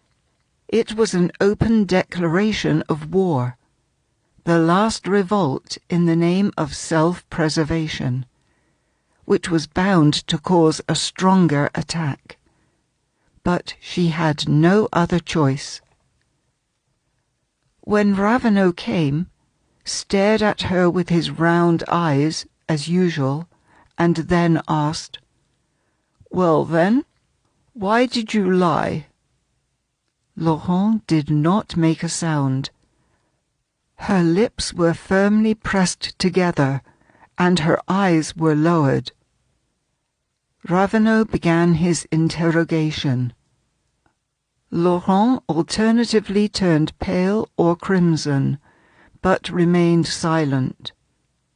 Raveneau started losing his patience and becoming angry, which happened to him very rarely. "Silence is golden," he said mockingly. "Having lost all your other values, you wish to preserve at least this one virtue of animals and complete idiots. But you won't be able to. The silence shall be followed by an explosion. You will burst from anger if you don't open the safety valve of accusatory eloquence. And what is the point in being silent? Don't you think I can read your thoughts? You are trying to drive me mad. You are thinking right now, but you will fail. Let us be frank. I will not fail, my dear lady. To ruin a human soul for me is no harder than to damage a clock mechanism. I know all the nuts and bolts of this uncomplicated machine by heart. The more you resist, the deeper and more hopeless shall be your downfall into the darkness of insanity. 2461, 2462. Laurent counted in her head to keep from listening what Raveneau was saying to her. No one knows how long this torture would have continued, but a nurse knocked on the door. "Come in," Raveneau said irately. "The patient in room 7 is dying," the nurse said. Raveneau rose reluctantly. "Just as well," he grumbled quietly. "We shall finish our interesting conversation tomorrow," he said, tipped Laurent's face up, snorted mockingly, and left. Laurent breathed a heavy sigh and slumped over the table, completely exhausted. The music of hopeless longing was already playing behind the wall. The power of this entrancing music was so great that Laurent fell under its spell, despite herself. She imagined that the meeting with Arthur Dowell was nothing but a product of her sick imagination, and that any struggle was useless. Death, only death could spare her this torment. She looked around. But suicide was not something that Dr. Raveneau included in his system. There wasn't even a hook to hang herself. Laurent shuddered. She suddenly remembered the face of her mother. "No, no, I won't do it. For her sake, I won't do it. Just this last night. I shall wait for Dowell, and if he doesn't come—" She did not finish the thought, but felt with her entire being what would happen to her if he didn't fulfill the promise he gave her. Escape. This was the most tiresome night of all the ones Laurent had spent at Dr. Ravenel's clinic. Minutes went on as endlessly and tiresomely as the familiar music coming from behind the wall.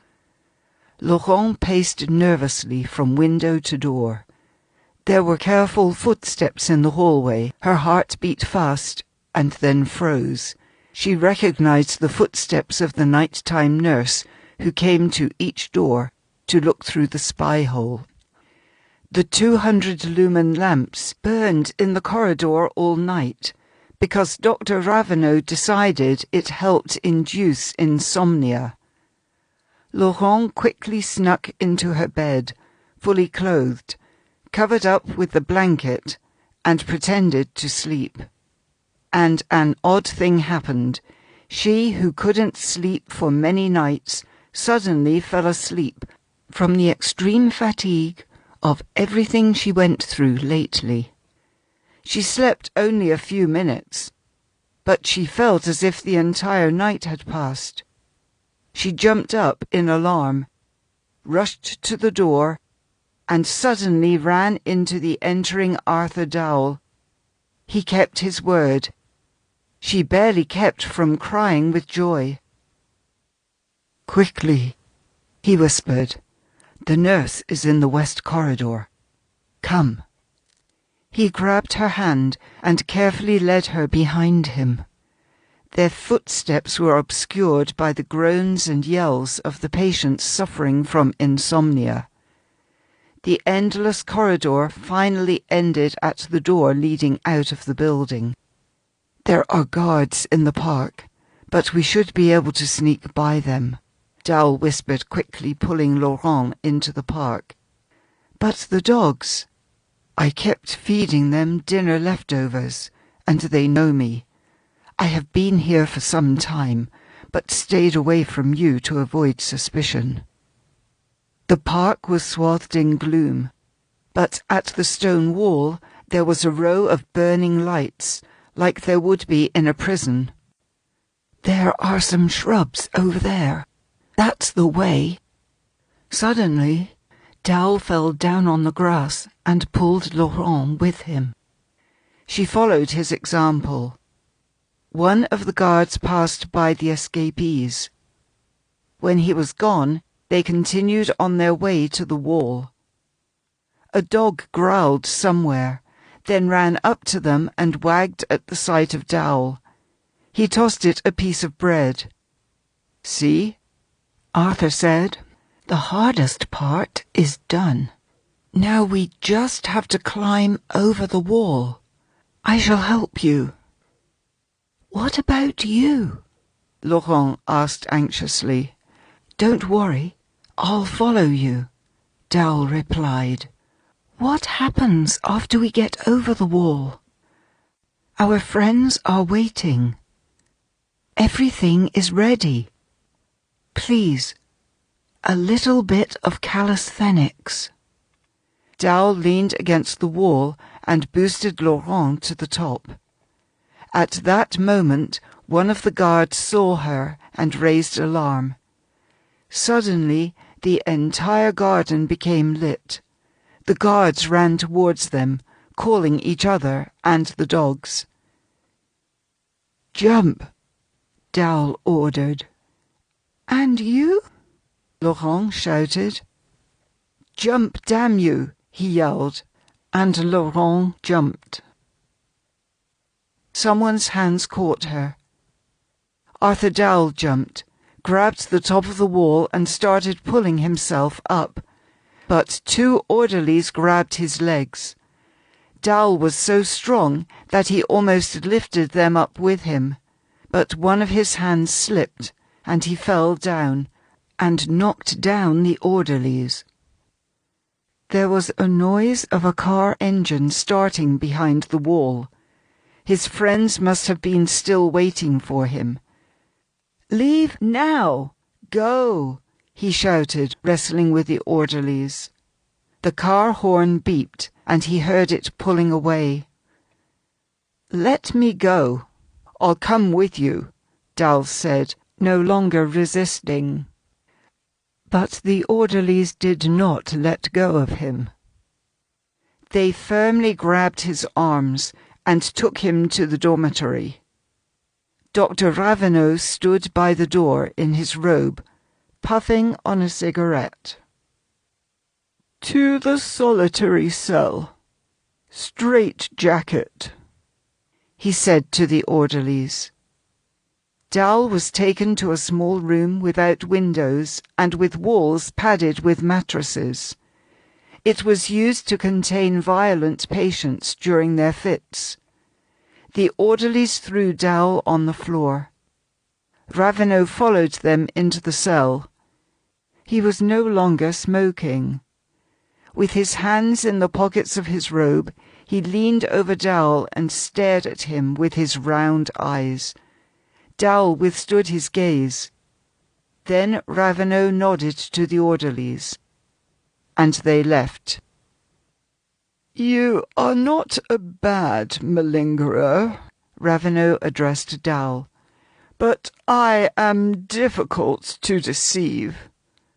I had you figured out on the first day, and had you watched.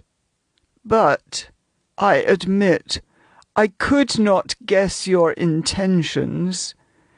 You and Laurent will pay dearly for this little prank." "No more dearly than you," Dowell replied. Raveneau's cockroach-like moustache moved. "A threat?" "In response to a threat," Dowell said. "I am a difficult enemy," Raveneau said. "I broke people stronger than a pup like you. Are you going to complain to the local government? It won't help, my friend. Besides, you might disappear before the representatives of law get here. There won't be a trace left. Besides, what is your real name? Du Barry was an alias, was it not?" "Arthur Dowell, the son of Professor Dowell." Raveneau was clearly surprised. "I am very pleased to meet you," he said, trying to conceal his confusion behind ridicule. "I had the honour of knowing your respected papa." "You should thank God that my hands are tied," Dowell replied. "Otherwise you would have been sorry. Don't you dare mention my father. Bastard!" "I am very grateful that you are tied up, and for a long time, my dear guest." Raveneau turned and left. The lock clicked loudly. Dowell was left alone. He was not too worried about himself. His friends wouldn't leave him, and were bound to get him out of this prison. Still, he realized the danger of his situation. Raveneau had to understand that the outcome of his conflict with Dowell could be detrimental to the fate of his entire enterprise. That was the reason Raveneau halted the conversation abruptly and left. As a good psychologist, he immediately realized who he was dealing with, and did not even try applying his Inquisition talents. Arthur Dowell could not be defeated through psychology and words, but only through drastic action. Between life and death. Arthur weakened the knots that were restraining him. He managed to do that because when the orderlies were pulling the straitjacket on him, he purposely bulged his muscles. He slowly started making his way out of his bindings. However, he was being watched. The moment he attempted getting an arm free, the lock clicked. The door opened. 2 orderlies entered and rewrapped him, adding several leather straps over the straitjacket. The orderlies handled him roughly and threatened to beat him should he renew his attempts to get free. Dowell said nothing. Having finished binding him, the orderlies left. As there were no windows in the cell, and it was lit only by an electric lamp on the ceiling, Dowell did not know whether or not it was already morning. Hours passed slowly. Raveneau did nothing and did not return. Dowell was thirsty. Soon he felt pangs of hunger, but no one entered his cell and brought him food or drink. "Is he trying to starve me to death?" Dowell thought. Hunger bothered him more and more, but he did not ask for food. If Raveneau was determined to starve him, there was no sense in humiliating himself by asking. Dowell did not know that Raveneau was testing the strength of his character. Much to Raveneau's displeasure, Dowell had passed this test. Despite hunger and thirst, Dowell, who hadn't slept in a while, fell asleep. He slept peacefully and deeply, not realizing that he was further annoying Raveneau. Neither the bright light nor Raveneau's musical experiments seemed to have any effect on Dowell. Then Raveneau decided to use stronger methods of influence, which he usually applied to stronger individuals. In the next room, the orderlies started striking iron sheets with wood mallets and spinning special clappers designed to be particularly loud. Even the toughest people woke up at this hellish noise and looked around in terror. But Dowell must have been tougher than tough. He slept like a child. This unusual case impressed even Raveneau. "Incredible," Raveneau wondered. "This man knows that his life hangs by a thread, but he won't wake up even to the trumpets of archangels." "Enough!" he shouted to the orderlies, and the hellish music stopped. Raveneau did not know that the infernal thundering did wake up Dowell, but, being a man of strong will, he kept himself in check at the first glimpse of awakening, and did not give a single sign that he was no longer asleep. "Dowell can only be eliminated through physical means," such was Raveneau's conclusion. When the noise stopped, Dowell fell back asleep and slept till evening. He woke up fresh and rested. Hunger did not feel nearly as strong now. He lay with his eyes open and gazed at the spy hole in the door with a smile. Someone's round eye was there, watching him carefully. To tease his enemy a little, Arthur started humming a merry tune. This was too much even for Raveneau. For the first time in his life, he felt that he could not control another person's will. A helpless, tied-up man was making fun of him.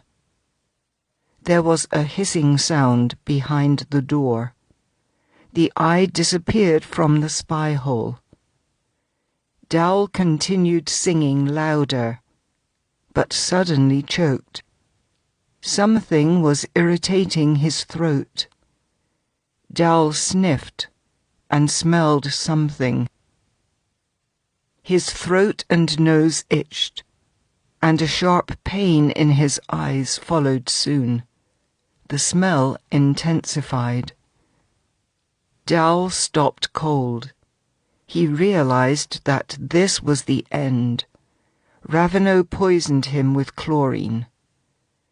Dowell knew that he could not break free of the leather straps and the straitjacket. But at that moment, the instinct of self-preservation was stronger than reason. Dowell started making desperate efforts to free himself.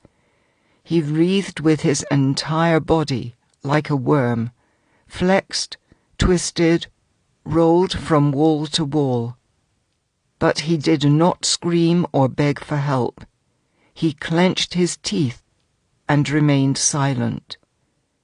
His dimmed consciousness no longer controlled his body and defended itself instinctively.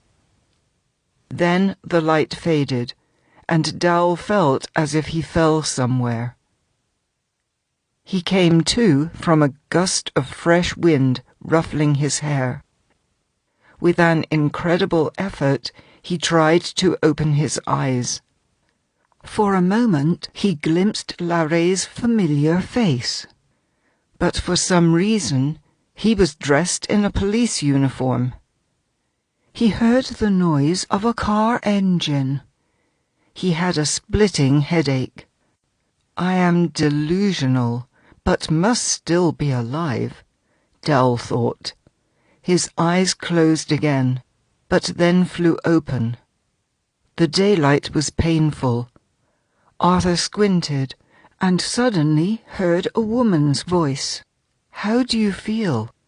Dowell's inflamed eyelids were brushed by a damp piece of cotton. When his vision cleared, Arthur saw Laurent leaning over him.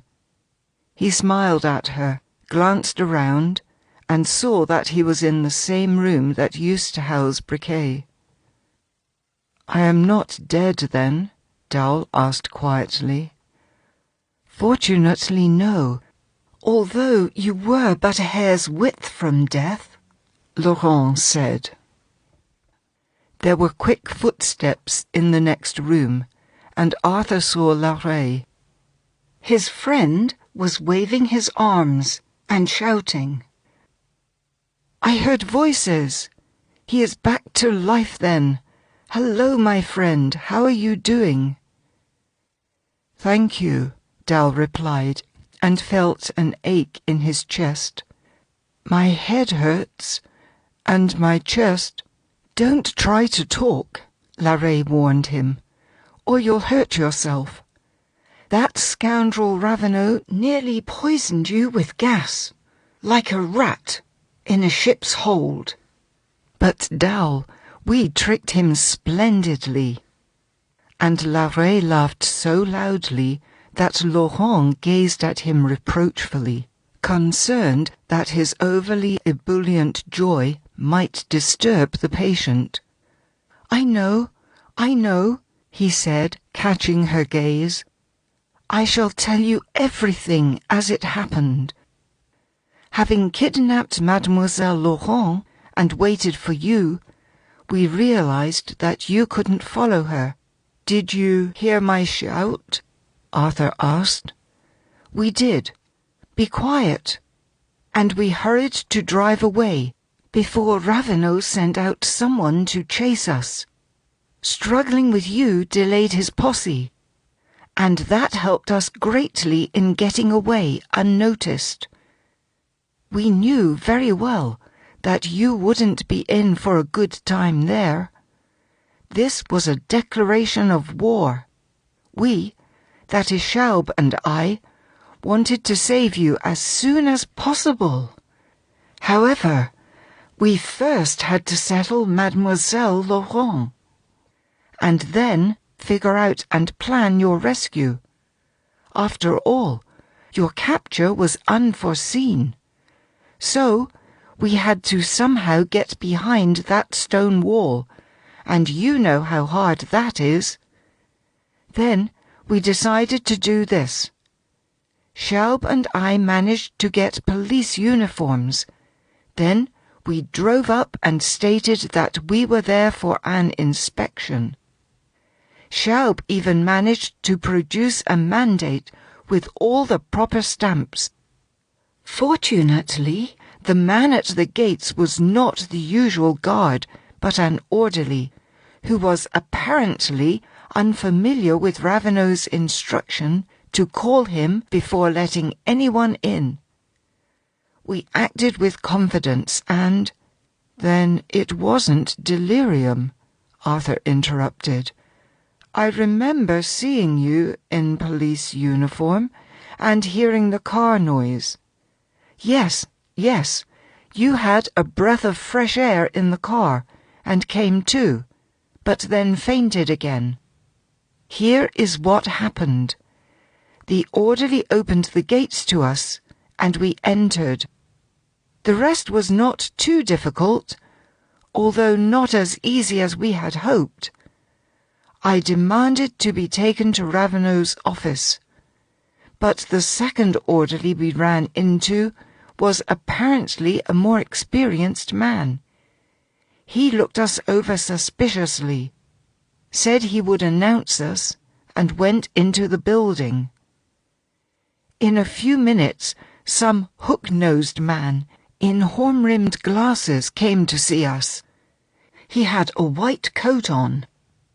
Ravenel's assistant, Dr. Bush. Larrey nodded and continued. He declared that Dr. Ravenel was busy and that we could discuss our business with him, Bush. I insisted that we had to see Ravenel himself. Bush repeated that it was not possible, as Ravenel was tending to a gravely ill patient. Then Schaub decided we'd waited long enough, grabbed Bush's hand like this. Larrey wrapped his right hand around the wrist of his left and turned it like this. Bush screamed in pain, and we went past him. Damn it, we did not know where Ravenel was, and were rather lost. Fortunately, he was walking down the corridor just then. I recognized him because I've seen him before, when I dropped off my mentally ill friend, you. "What do you want?" Ravenel asked. We realized there was no sense in pretending any more, approached Ravenel, pulled out our revolvers, and pointed them at his head. But at that time, that big-nosed Bush, who knew that Wimp was so quick, struck Schaub's hand so strongly and suddenly that he dropped the revolver, and Ravenel grabbed my hand. The fun that followed is hard to describe. Orderlies were running from every direction to help Ravenel and Bush. Fortunately, many of them were taken aback by the uniforms. They knew about heavy penalties for resisting police, especially when said resistance was associated with physical violence against the representatives of the law. No matter how loudly Ravenel yelled that our police uniforms were merely a facade, most orderlies preferred the role of observers, and only a few dared to place their hands upon the sacred and inviolable police jackets. Our second trump card was the firearms, which the orderlies did not have. And perhaps our strength, agility, and daring helped too. That evened out the odds. One orderly jumped onto Schaub's back as he leaned down to pick up the revolver. Schaub turned out to be a great expert in various forms of combat.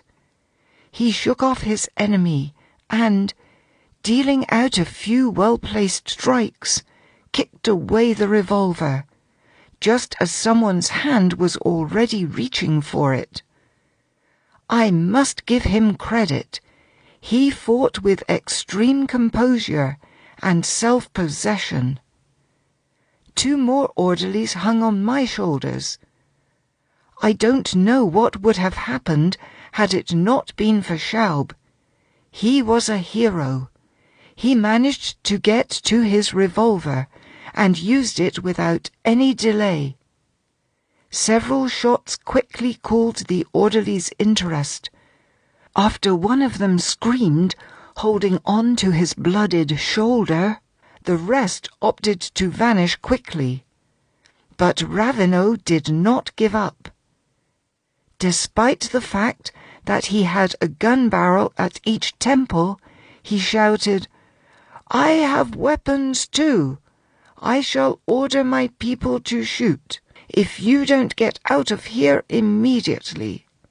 Then Schaub, without another word, started twisting Ravenel's arm. This trick caused such infernal pain that even the great big burglars and murderers roar like wounded hippos, and become sweet and obliging. Ravenel's bones were creaking, and there were tears in his eyes, but he still would not give in. "What are you looking at?" he shouted to the orderlies standing in the distance. "Go get the guns." Several of them ran off to his arsenal, and the others started approaching us again. I pulled my revolver away from Ravenel's head for a moment and fired a couple of shots. Once again his servants halted, except for one that fell down groaning. Larrey drew a breath and continued, "Yes, it was quite a scuffle. Intolerable pain made Ravenel weaker and weaker, and Schaub kept on twisting. Finally, Ravenel hissed, "What do you want?" "Immediate release of Arthur Dowell," I said. "Indeed," Ravenel replied, gritting his teeth. "I recognized your face. Let go of my arm, damn it. I shall take you to him." Schaub let go of the arm, but only just enough to keep him coherent. He was beginning to swoon from pain. "Ravenel took us to your cell and pointed at the key.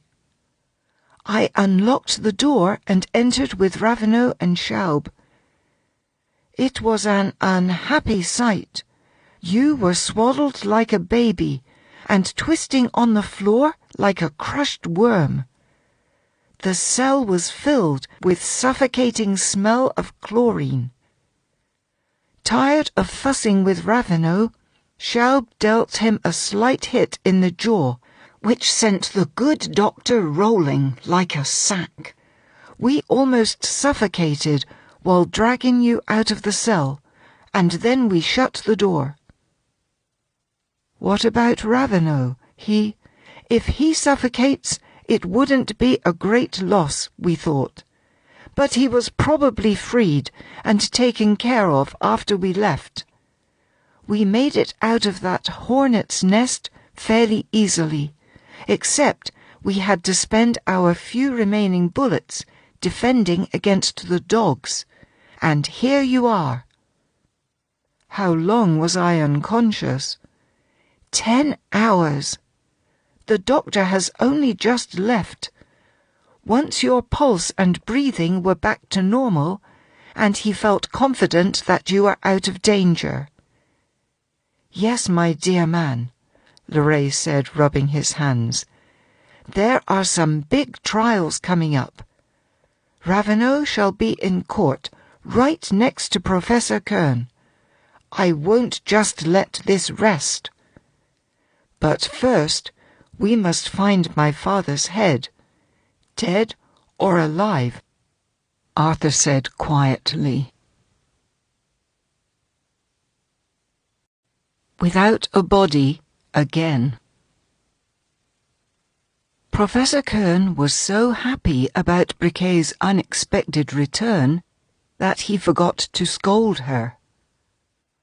Although she was in plenty of trouble without that.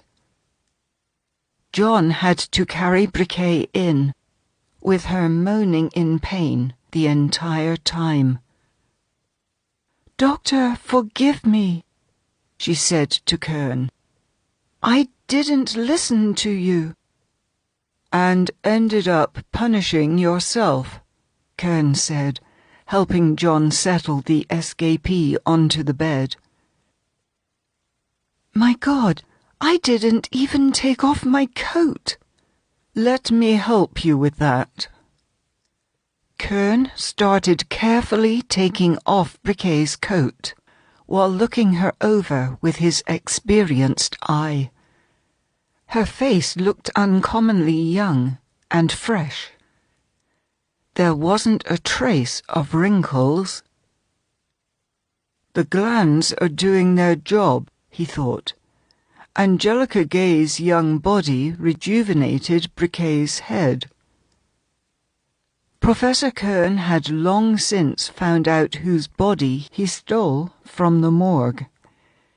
He followed the newspapers carefully and chuckled while reading about the search for vanished Angelica Gay. "Careful! My leg hurts." Briquet winced when Kern rolled her over on the other side. "So much for all your jumping around. I have warned you." The nurse entered. She was an elderly woman with a slightly dim-witted face. "Undress her." Kern pointed at Briquet. "Where is Mademoiselle Laurent?" Briquet asked. "She is not here. She is ill." Kern turned away, drummed his fingers on the headboard, and left the room. "Have you been working long for Professor Kern?" Briquet asked the new nurse. The latter hummed and pointed at her mouth. "She is a mute," Briquet realized. "I won't even have anyone to talk to." The nurse quietly took away the coat and left. Kern appeared shortly. "Show me your leg." "I danced a lot." Briquet began her confession. "And the scratch on the sole opened up again, but I didn't notice." "Did you continue dancing?" "No, it hurt to dance, but then I played tennis. It's such a charming game." While Kern listened to Briquet, he carefully examined her leg and became increasingly grim. The leg was swollen up to the knee and turning black. He pressed in several places. "Ow! It hurts!" Briquet cried out. "Do you have a fever?" "Yes, since last night." "I see." Kern pulled out a cigar and lit up. "The situation is very grave. This is what happens when you don't listen to me. Who did you play tennis with?" Briquet was embarrassed. "With one young man." "Won't you tell me what happened to you since you ran away?" "I stayed with my friend. She was very surprised to see me alive. I told her that my gunshot wound was not deadly, and that I was treated at a hospital." "Did you say anything about me and the other heads?" "Of course not," Briquet replied confidently. "It wouldn't have made any sense. People would have thought I was crazy." Kern sighed, in relief. It turned out better than I expected, he thought. But what is wrong with my leg, Professor? I'm afraid I shall have to cut it off. Briquet's eyes filled with terror. Cut off the leg? My leg? You want to make me a cripple? Kern himself did not want to disfigure the body obtained and revived with such great difficulties, and the demonstration would not have the same effect if he had to show a cripple. He wished he could avoid the amputation, but it was unlikely. Perhaps you could attach me a new leg. Don't worry.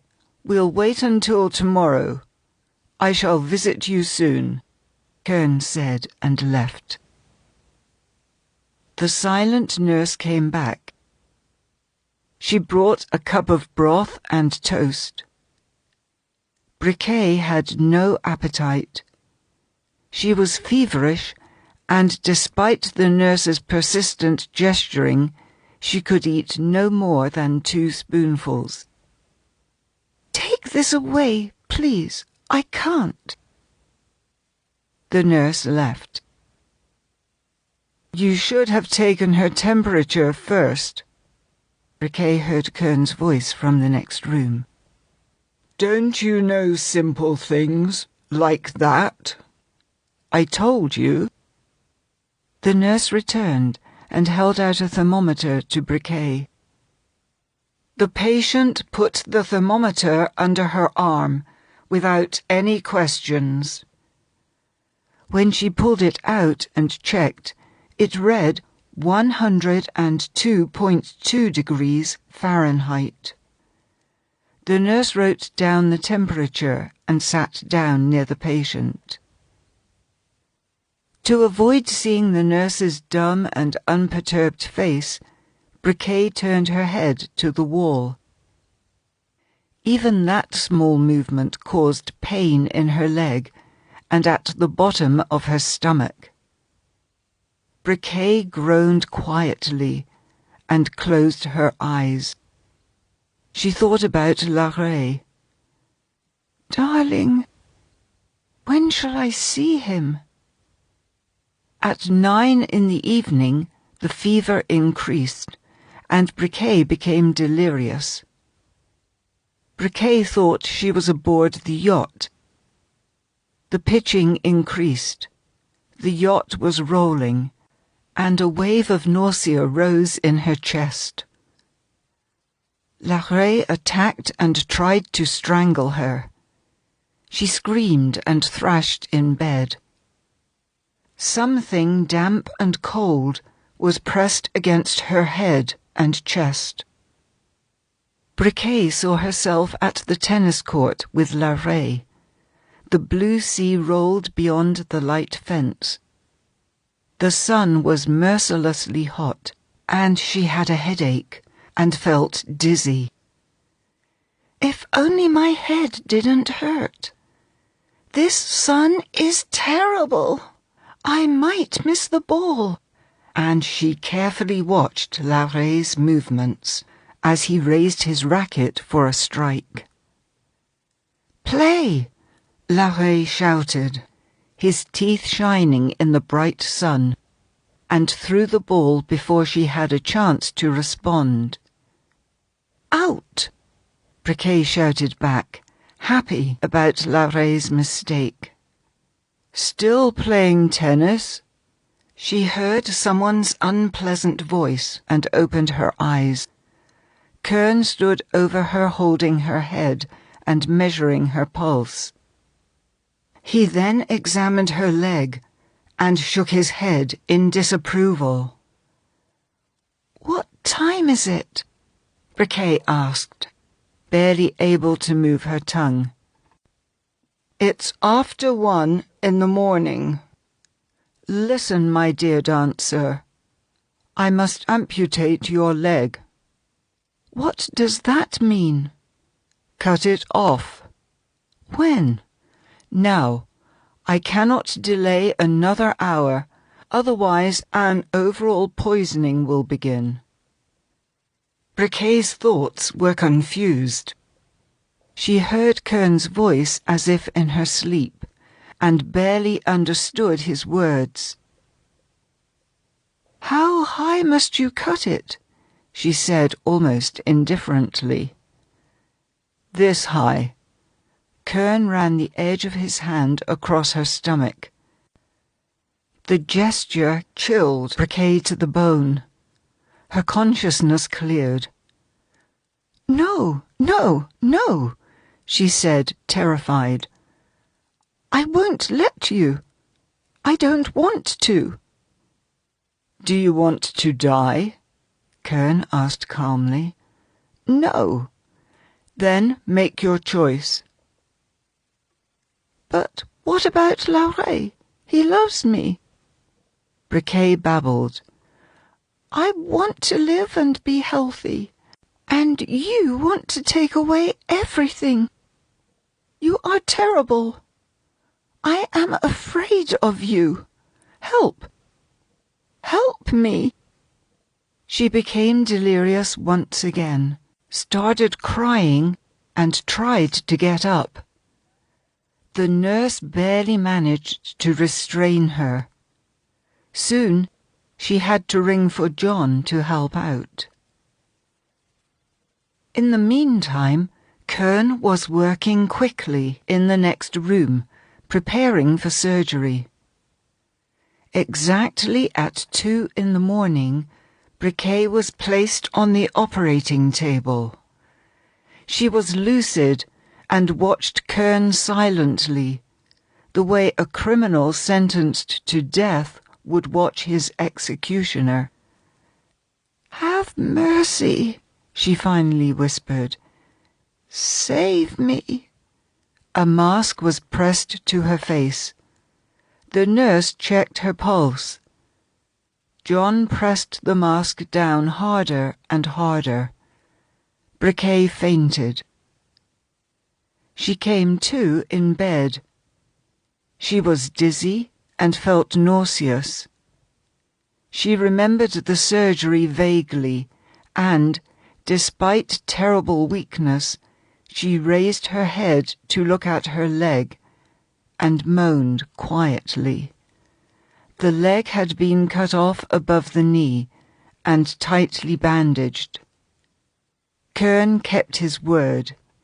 He did everything in his power to disfigure Briquet's body as little as possible. He took a risk and did the surgery in such a way as to make a prosthesis possible. All day after the surgery, Briquet felt satisfactory, although the fever did not go away, which greatly concerned Kern. He visited her every hour to examine her leg. "What am I going to do now, without a leg?" Briquet asked him.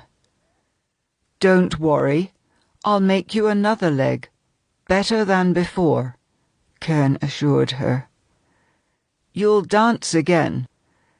But his face was grim. The leg turned red and swollen above the bandages. By evening, the fever grew worse again.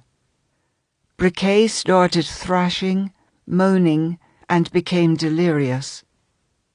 At 11 in the evening, the temperature rose to 105.1 degrees Fahrenheit. Kern cursed. It became perfectly clear that the general blood poisoning had begun. Then, no longer thinking about saving Briquet's body, Kern decided to win from death at least some portion of his exhibit.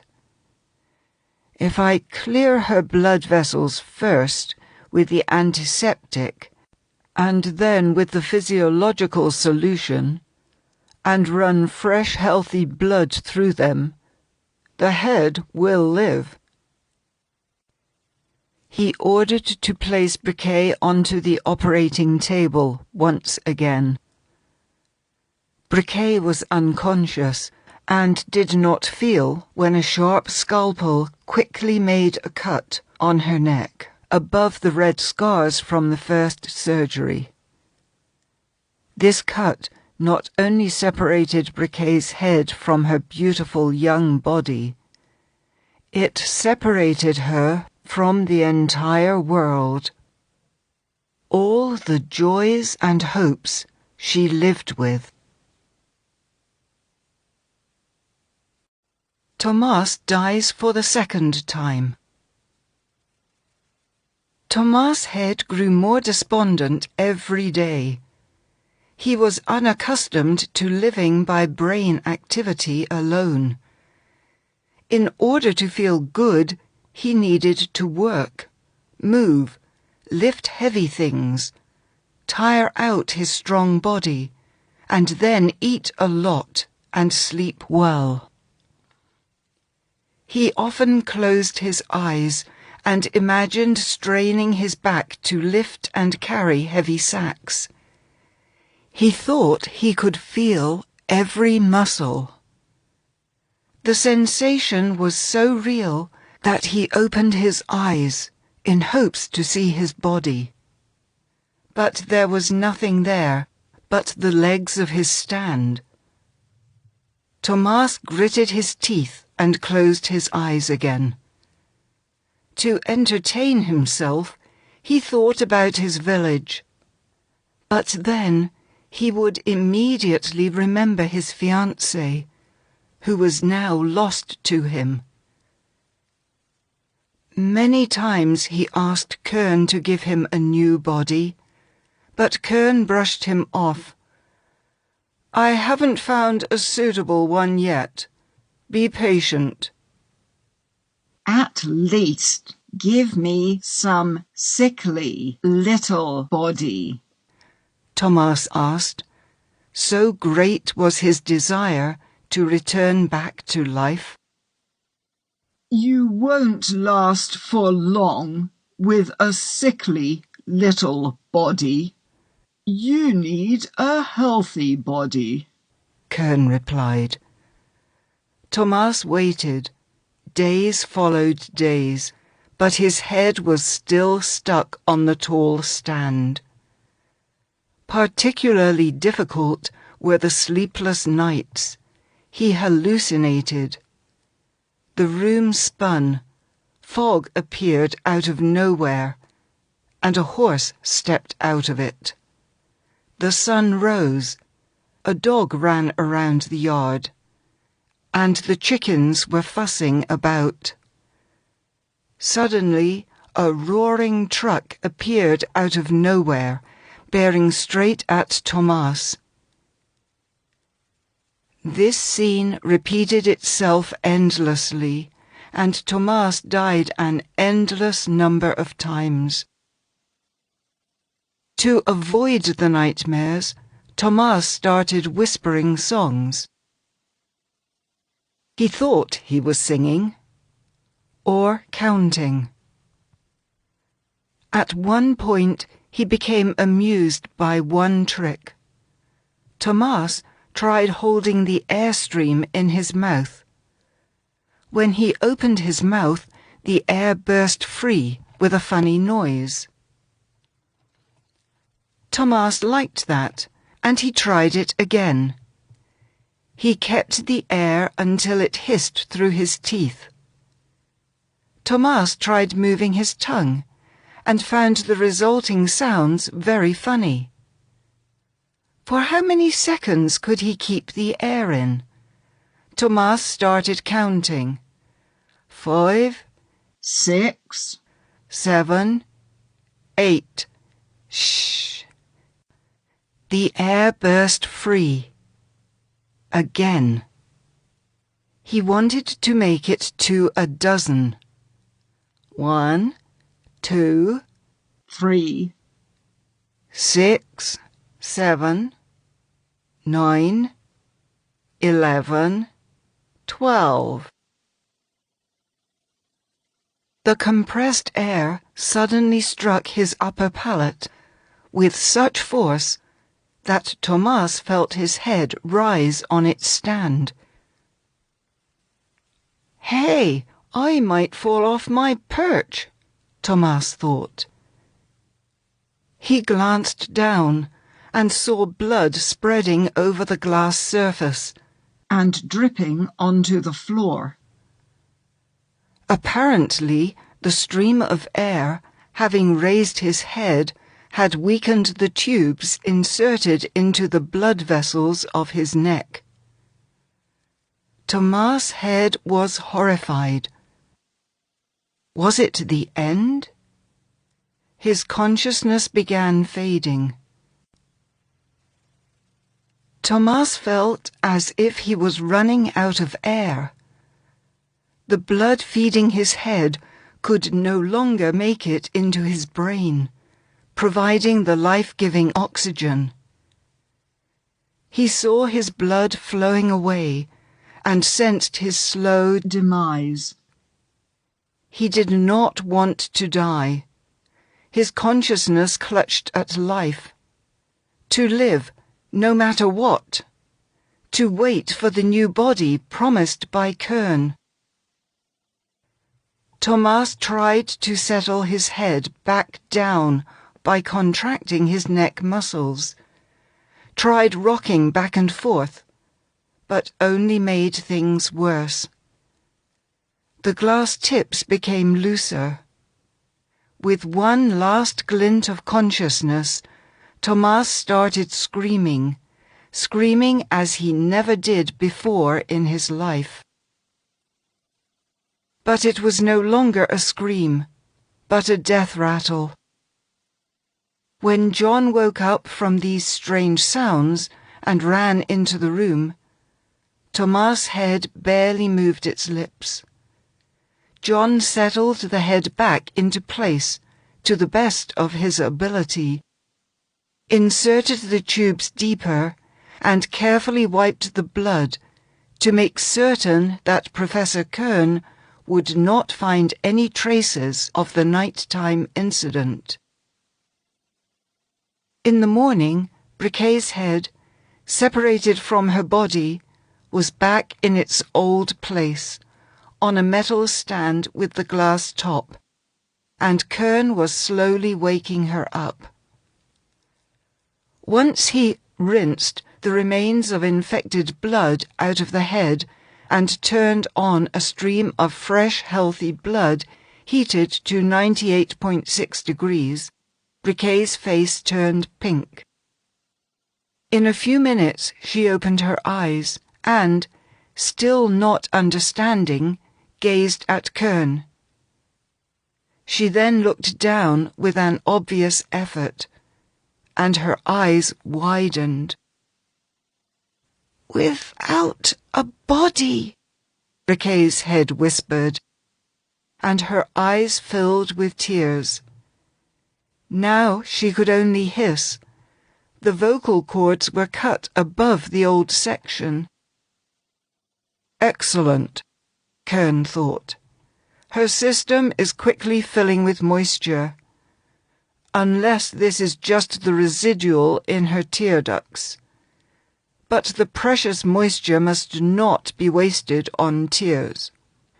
Don't cry and don't be sad, Mademoiselle Briquet. You have cruelly punished yourself for your own disobedience. But I shall make you a new body, better than before, if only you wait a few days. Stepping away from Briquet's head, Kern came up to Thomas. "How is our farmer doing?" Kern suddenly frowned and looked carefully at Thomas' head. It looked very bad. The skin had darkened, and the mouth was half opened. Kern examined the tubes, and turned on John with curses. "I thought Thomas was asleep." John tried to defend himself. You are the one who overslept, idiot. Kern started working on the head. Ah, how terrible, Briquet's head hissed. He is dead. I am so afraid of dead people. I am afraid to die. Why did he die? Close her air valve, Kern ordered angrily. Briquet was silenced in mid-word, but continued gazing into the eyes of the nurse with a frightened and pleading expression, helplessly moving her lips. If I can't revive the head in 20 minutes, all I can do is throw it away, Kern said. In 15 minutes, the head showed some signs of life. Its eyelids and lips moved, but its eyes gazed dumbly and senselessly. In another 2 minutes, the head uttered a few unintelligible words. Kern was ready to celebrate his victory. But the head went quiet again. Not a single muscle moved in its face. Kern looked at the thermometer. Corpse temperature. It's over. Forgetting Briquet's presence, he irately pulled the head by its thick hair off the stand and tossed it into the large metal basin. Take it to the freezer. I shall have to do an autopsy. The African quickly grabbed the basin and left. Briquet's head watched him with eyes widened in terror. The phone rang in Kern's study. Kern threw down the cigar he was about to smoke and left, slamming the door behind him. It was Ravenel. He was calling to tell Kern that he sent him an urgent letter by express mail, which he should receive any moment. Kern went downstairs and took the letter from the mailbox at the door. While walking up the stairs, Kern nervously tore the envelope open and started reading. Ravenel informed him that Arthur Dowell, having gotten into the clinic disguised as a patient, has kidnapped Mademoiselle Laurent and ran away himself. Kern missed a step and nearly fell down the stairs. Arthur Dowell? Professor's son? He is here? And of course he knows everything. This was a new enemy who would have no mercy on him. Kern burned the letter in the fireplace in his study and paced around the room, considering what to do. Should he destroy Professor Dowell's head? He could do that at any time. But he still needed the head. He had to take measures to make certain that this clue was not seen by any strangers. There could be a search, a visit to his house by his opponents, and so he had to demonstrate Briquet's head sooner. The victor was always right, no matter what Laurent and Arthur Dowell said. Kern would have an easier time fighting them after his name was surrounded by the aura of overall admiration and respect. Kern picked up the phone, called the secretary of a prominent scientific society, and asked him to stop by to discuss a presentation at which he, Kern, would demonstrate the results of his most recent research. Then, Kern called all the largest newspapers and asked them to send their correspondents. We must create as much publicity around Professor Kern's greatest discovery as possible. The demonstration can be conducted in about 3 days. Once Briquet's head has recovered from shock and gotten used to losing the body. And now, Kern went into the laboratory, rifled through the various cases, pulled out a syringe, a Bunsen burner, some cotton, and a bottle inscribed paraffin, and went to see Professor Dowell's head. Conspirators. Larrey's house became the headquarters of the conspirators. Arthur Dowell, Larrey, Schaub, and Laurent. The group decided that it was too risky for Laurent to return to her own apartment. But because Laurent wanted to see her mother as soon as possible, Larrey went to get Madame Laurent and brought her to his house. Seeing her daughter alive and unharmed, the little old woman nearly swooned with joy. Larrey had to catch her and sit her down in an armchair. Mother and daughter were settled in the 2 third-floor rooms.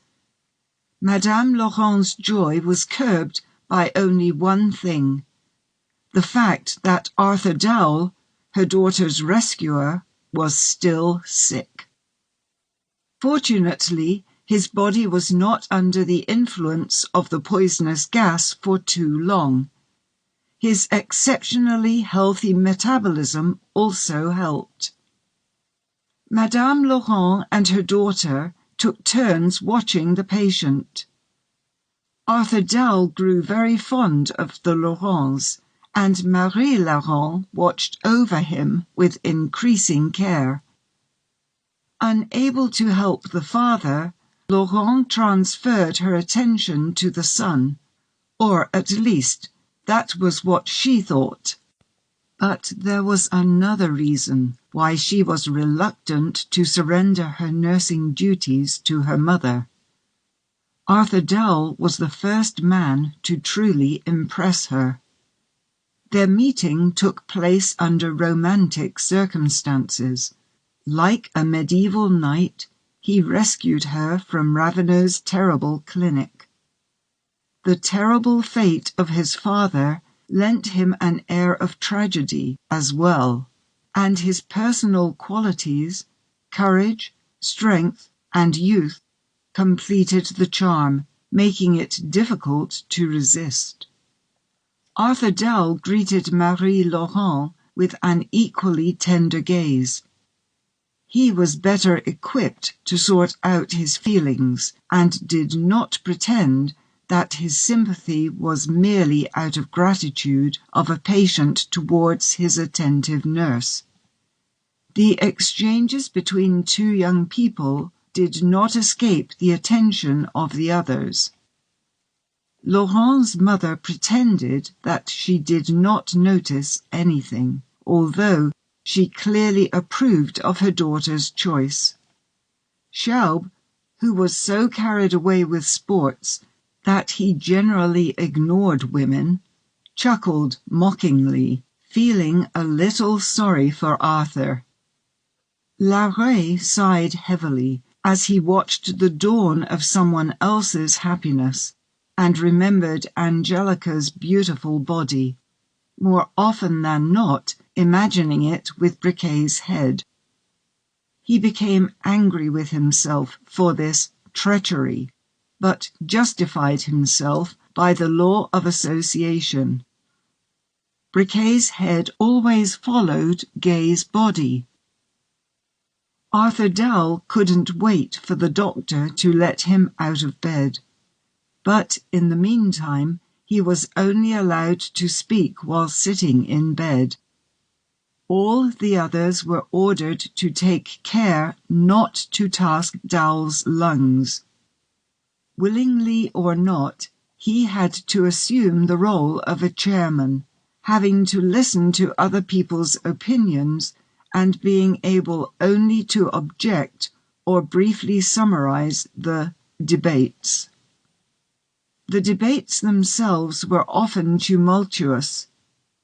Larrey and Schaub contributed the greatest share of hot-headedness.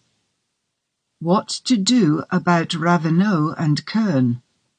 For some reason, Schaub chose Ravenel as his favorite victim and kept planning various ways to attack him. "We didn't have a chance to finish off that hound, and he must be finished off. His every breath makes the world more foul. I won't rest until I strangle him with my own hands. You said," he heatedly addressed Dowell, "that we should leave this business up to a judge and an executioner. But Ravenel himself said that all the government was in his pocket." "Local government," Dowell said. "Wait, Dowell," Larrey intervened. "You shouldn't talk, and you, Schaub, are becoming a distractor. We will always have time to do away with Ravenel. Our primary goal must be uncovering Kern's crimes and locating Professor Dowell's head. We must find a way to get into Kern's house." "But how are you going to do that?" Arthur asked. "How? The way burglars do." "But you are not a burglar. That too is an art, and a serious one at that." Larrey thought about it, then clapped himself on the forehead. "We can invite Jean. Briquet told me, as a friend, the secret of his profession. He shall be flattered. For the first time in his life he shall break into someone's house for a noble cause. What if he is not all that noble? We shall pay him. He can let us in and vanish from the scene before we call the police, which we will have to do." His ardor was cooled by Arthur Dowell. Quietly and slowly he started talking. "I think that all this romantic stuff is unnecessary in this case. Kern probably already knows from Ravenel about my arrival to Paris and my participation in Mademoiselle Laurent's kidnapping.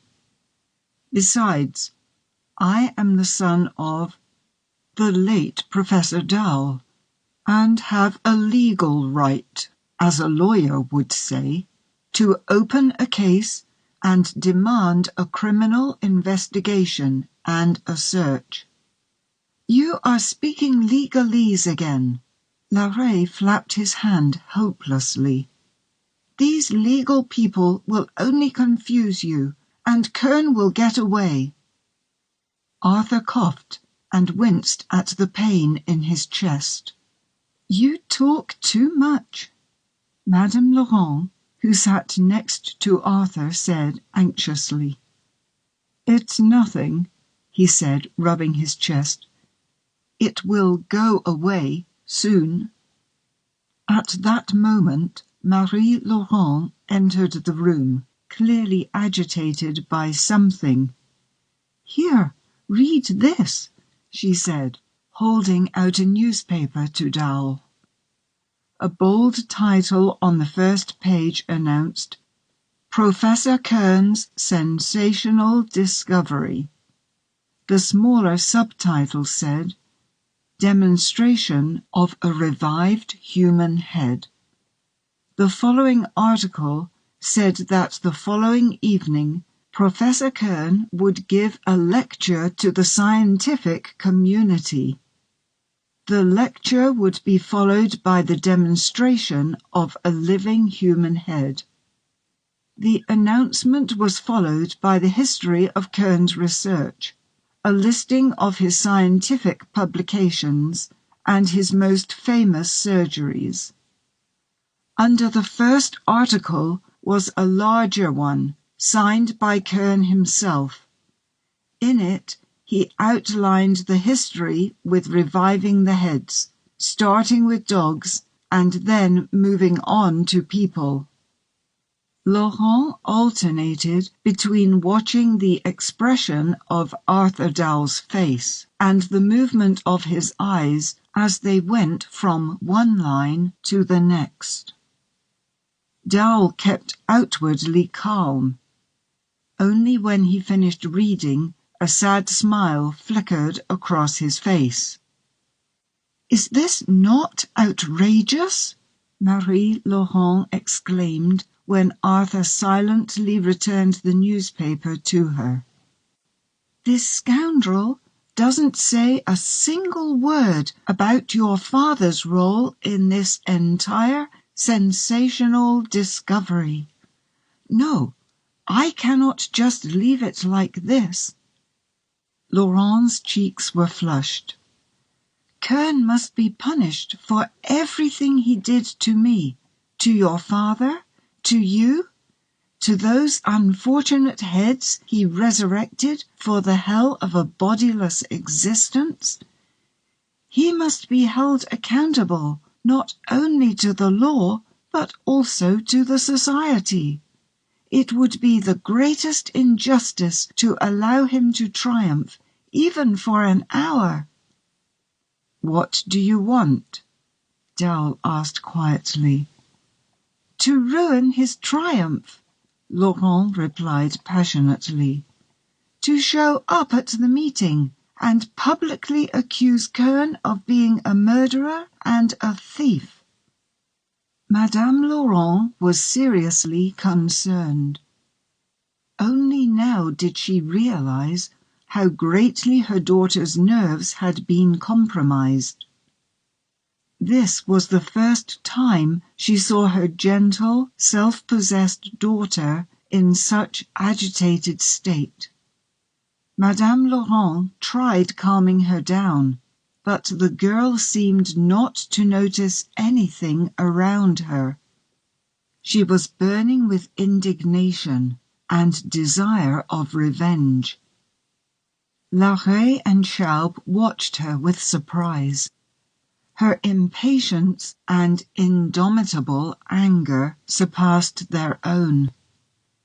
Laurent's mother glanced pleadingly at Arthur Dowell. He caught her gaze and said, "Your actions, Mademoiselle Laurent, driven as it is by noble intentions, is But Laurent interrupted him. "There are forms of irrationality that are worthier than wisdom. Don't think that I want to play the role of an heroic accuser, but I cannot act any other way. My own moral code requires it." "But what will you achieve? You can't tell all this to a police detective." "No.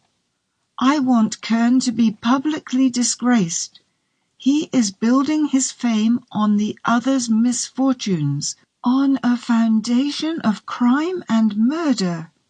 Tomorrow he wants to reap his laurels. I only want him to reap what he deserves."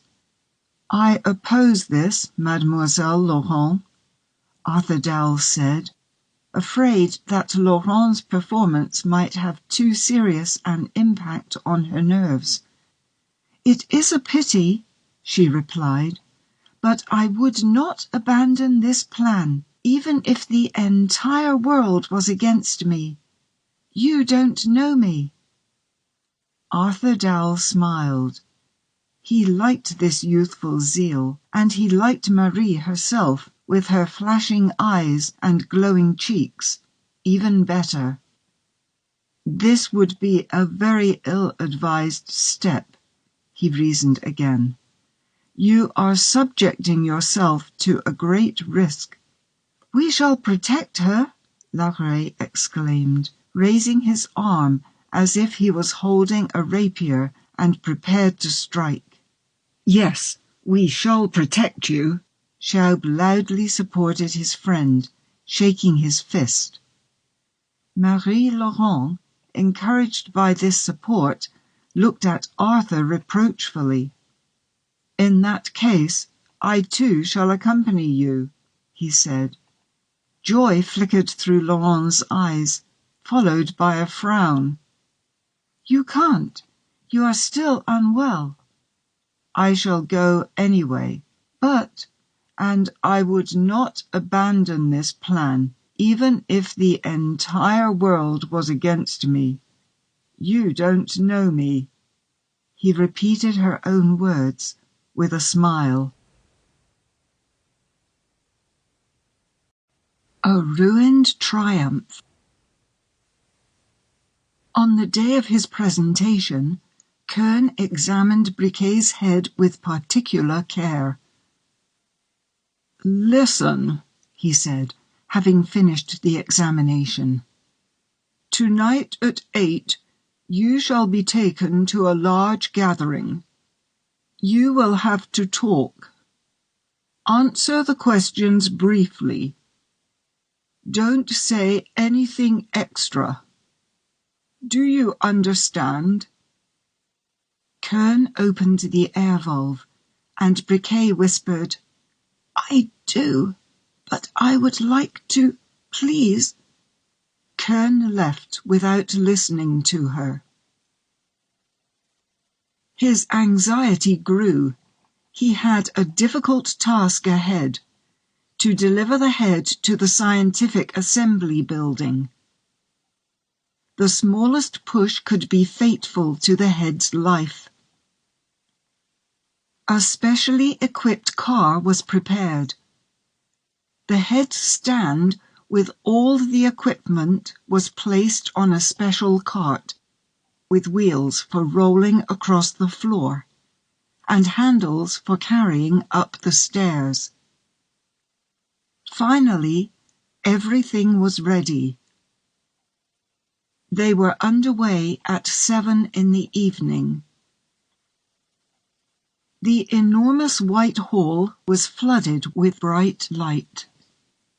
The parterre was filled with grey and shiny bald heads of the old scientists, dressed in black tuxedos and suits. Light glinted off their gold glasses and monocles. The boxes and amphitheatre were filled with an assorted audience of individuals who had some connection with the scientific world. The gorgeous gowns and glittering diamonds of the ladies brought to mind a concert hall during performances by world-known celebrities. The subdued hum filled the hall as the spectators waited for the presentation to begin.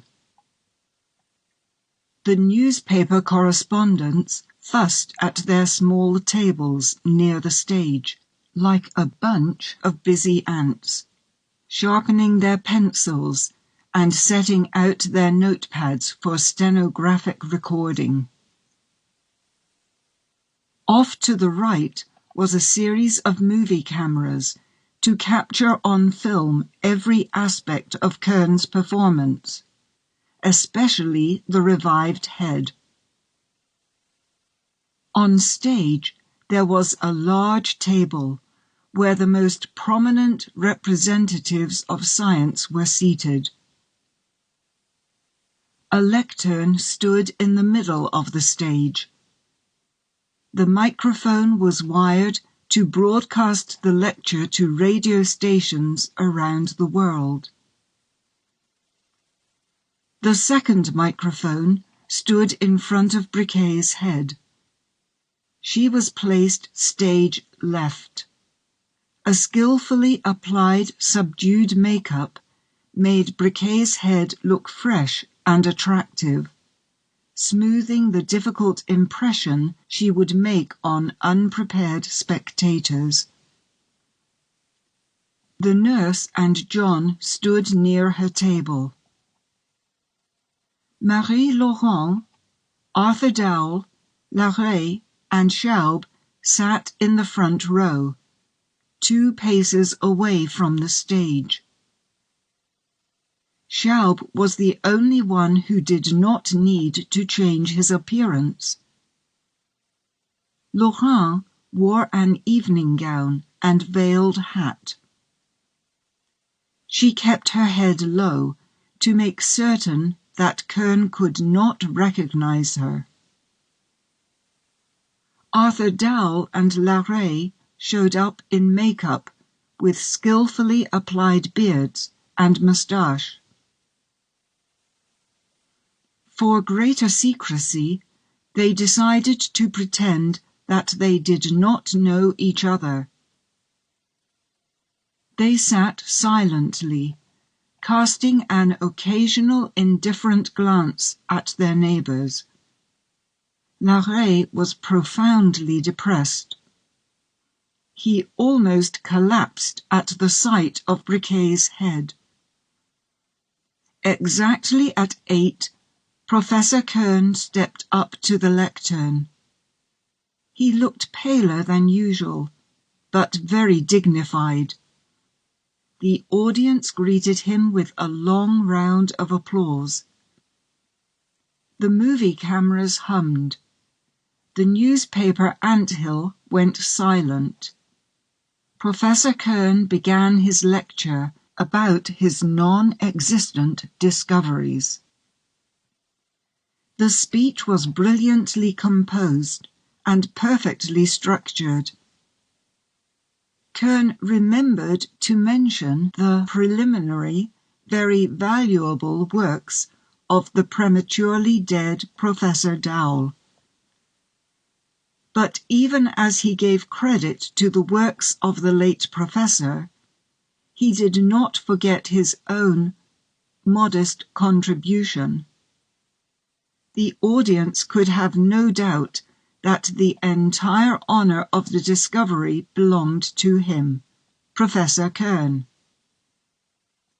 His speech was interrupted by applause several times. Hundreds of ladies peered at him through binoculars and lorgnettes, while the men levelled their binoculars and monocles at Briquet's head, who was smiling tensely. At Professor Kern's sign, the nurse opened the valve for the airflow, and Briquet's head received the ability to speak. "How do you feel?" a little old scientist asked her. "Very well, thank you." Briquet's voice was dull and hoarse. The strong airstream whistled, and the sound was almost devoid of modulations. But the head's performance made an incredible impression. Even the world's best performers rarely heard such thunderous applause. But Briquet, who once enjoyed the success of her performances at small bars, only lowered her eyelids. Laurent's anxiety increased. She started shaking and had to clench her teeth to keep them from chattering. "Now," she told herself several times, but every time she lost her nerve. The environment was oppressive to her. After every missed opportunity, she tried to calm herself by the thought that the higher Professor Kern was elevated, the lower his downfall shall be. Speeches followed. The little old man who spoke to Briquet and was one of the greatest scientists in the world approached the podium. In a weak, crackling voice, he spoke about Professor Kern's brilliant discovery, about the omnipotence of science, about defeating death, and about the happiness of interacting with the minds that gave the world some of the greatest scientific achievements. At that moment, when Laurent expected it the least, a whirlwind of long-restrained rage and hatred swept her up.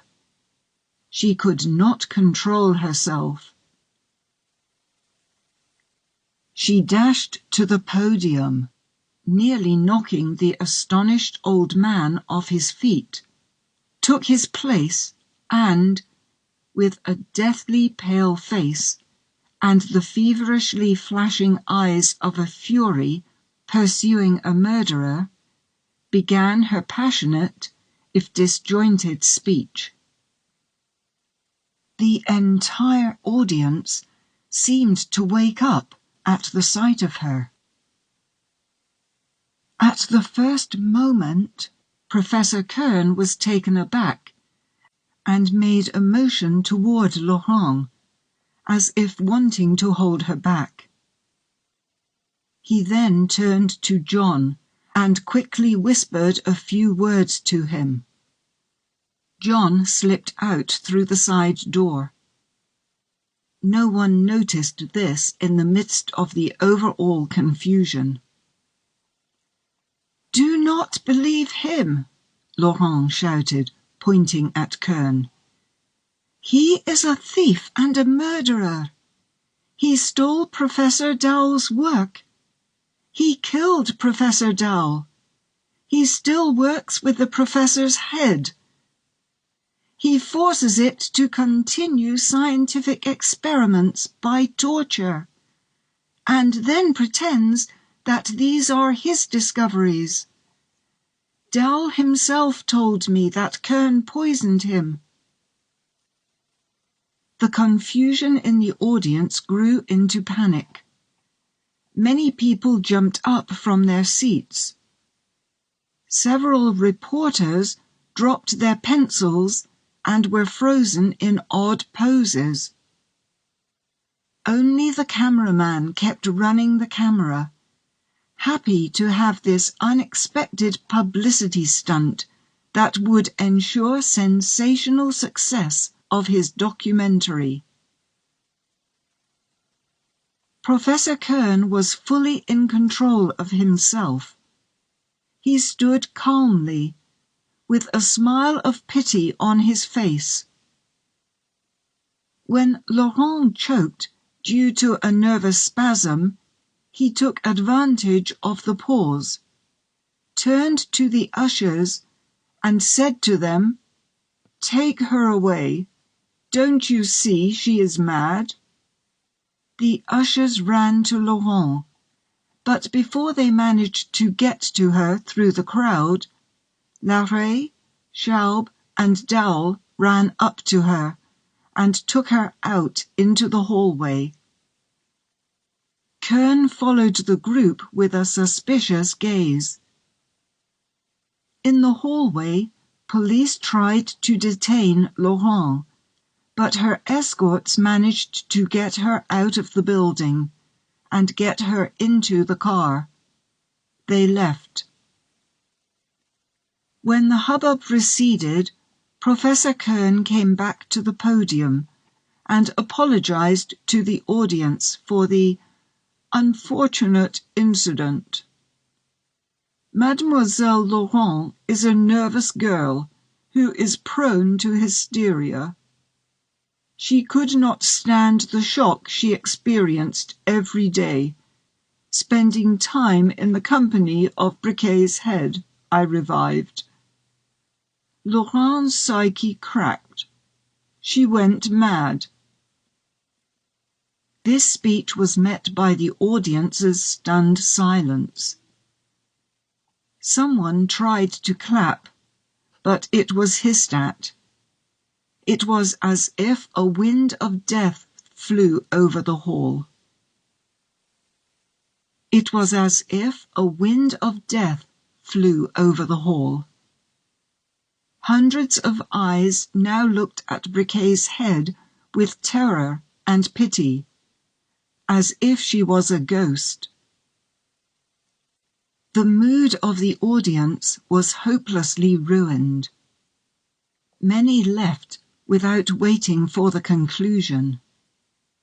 The speeches prepared in advance were read out quickly, as were the congratulatory telegrams and orders about electing Professor Kern a member and an honorary professor of various universities and academies. Then the meeting ended. The African appeared behind Professor Kern and, having nodded to him, started preparing Briquet's head for the return trip. The head looked faded, tired, and frightened. Alone in his car, Professor Kern gave way to his anger. He clenched his fist, gritted his teeth, and cursed so loudly that the driver had to slow down the car and ask through the communication window, "Hello, everything all right?" The last meeting. In the morning following Kern's ill-fated performance, Arthur Dowell came to the Chief of Police, identified himself, and requested a search of Kern's home. "Professor Kern's home has already been searched last night," the chief replied dryly. "The search yielded no results. Mademoiselle Laurent's statement, as one might have expected, turned out to be nothing but a product of her disturbed imagination. Have you not read about it in the morning papers? Why were you so quick to assume that Mademoiselle Laurent's statement was due to her imagination? Because, as you ought to see for yourself," the Chief of Police replied, "this sort of thing is completely impossible. And besides, the search has proven—" "Did you ask the head of Mademoiselle Briquet for her testimony?" "No, we did not question any heads," the Chief of Police replied. "Pity. She could have confirmed having seen the head of my father. She told me about it personally. I insist on another search." "I have no reason to do so," the Chief of Police said harshly. Has he been bribed by Kern? Arthur thought. Besides, the Chief of Police continued, another search could only cause a public outcry. The public is already sufficiently outraged by the statement of this insane Laurent. Professor Kern is all anyone speaks about. He received hundreds of letters and telegrams with expressions of support for him and indignation about Laurent's actions. Nevertheless, I insist that Kern committed several crimes. You cannot make such accusations without proof, the Chief of Police said didactically. Then give me an opportunity to obtain proof, Dowell objected. You have already had this opportunity. We have conducted a search. If you absolutely refuse, I shall be forced to appeal to the county prosecutor, Arthur said blankly and rose. There is nothing I can do for you, the Chief of Police replied, and also rose. The mention of the prosecutor, however, had its effect. After a brief pause, he said, I could give an order for another search, but unofficially, so to speak. If the search yields new results, I shall report the case to the prosecutor. The search must be conducted in the presence of Mademoiselle Laurent and my friend Armand Larrey. Aren't you asking a bit much? No, These people can be of significant help." The chief of police spread his hands, sighed, and said, "Fine. I shall give several police officers to assist you. I shall also invite an investigator." At 11 in the morning, Arthur was already ringing the bell at Kern's door. John slightly opened the heavy oak door, but did not take off the chain. "Professor Kern is not seeing anyone." A police officer stepped forward and ordered John to let the unexpected guests into the house. Professor Kern met them at his study with the air of insulted virtue. "Please come in," he said icily, opening the doors of the laboratory and casting a withering glance at Laurent. The investigator, Laurent, Arthur Dowell, Kern, Larrey, and 2 policemen entered. Laurent felt agitated by the environment associated with so many difficult experiences. Her heart beat faster. Briquet's head was the only one in the lab. Her cheeks, without rouge, had the dark yellow colour of a mummy. Seeing Laurent and Larrey, she smiled and blinked.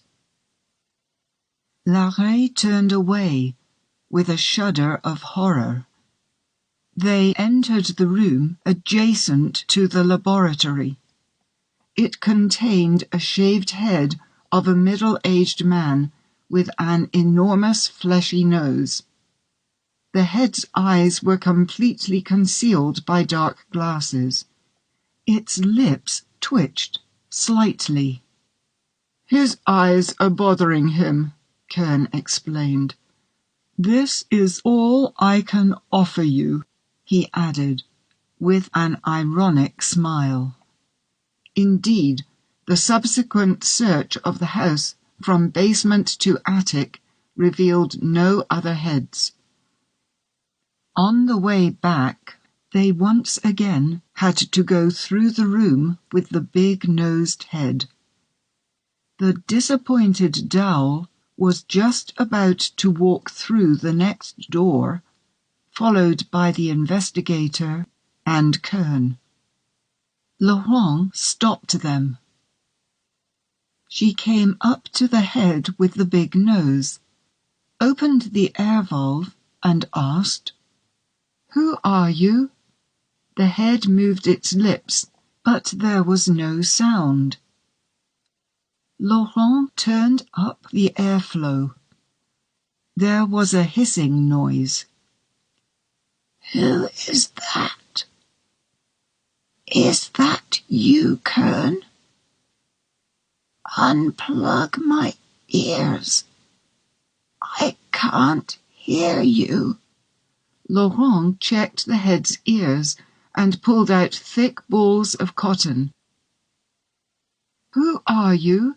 She repeated the question. "I was Professor Dowell." "But your face?" Laurent gasped. "Face?" The head was speaking with difficulty. "Yes, I was deprived of everything, even my face. A little surgery. Some paraffin injected under the skin of my nose. Alas, the only thing that is mine is my brain in this disfigured box. But even it refuses to serve me. I am dying, and our experiments are still incomplete. Although my head had lived longer than I calculated theoretically." "What are the glasses for?" the investigator asked, coming closer. My colleague doesn't trust me lately. The head attempted to smile. He limits my ability to see and hear. The glasses are opaque. To make certain that I don't betray myself before the undesirable visitors. Please remove them. Laurent took off the glasses with shaking hands.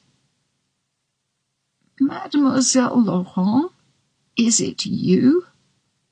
Hello, my dear friend. Kern told me that you left. I feel poorly. I can't work any more. Kern had informed me of my amnesty only yesterday. If I don't die on my own today, he promised to set me free tomorrow. Suddenly, the head noticed Arthur, who was standing off to the side, frozen on the spot, without a hint of colour in his face, and said, Arthur, son. For a moment the dull eyes became clear. Father, my dear, Arthur stepped towards the head. What has he done to you? He staggered. Larrey supported him. It's good. We got to see each other one more time. After my death, Professor Dowell's head wheezed. His vocal cords almost weren't working, and his tongue moved poorly. During the frequent pauses, air whistled noisily through his throat. Arthur, please, kiss me on the forehead. Only if it is not unpleasant to you. Arthur leaned forward and kissed the head. Right. All is well now. Professor Dowell, the investigator said, can you tell us about the circumstances of your death? The head's fading gaze shifted to the investigator, as if not quite understanding the question. Then it pointed at Laurent with its eyes and whispered, I told her. She knows everything.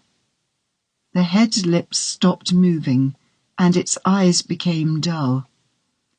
Well, the investigator interrupted the heavy silence and said, turning to Kern, please follow me to the study. I must obtain your testimony. When the door closed, Arthur dropped onto a chair next to his father's head and covered his face. My poor, poor father. Laurent gently put her hand on his shoulder.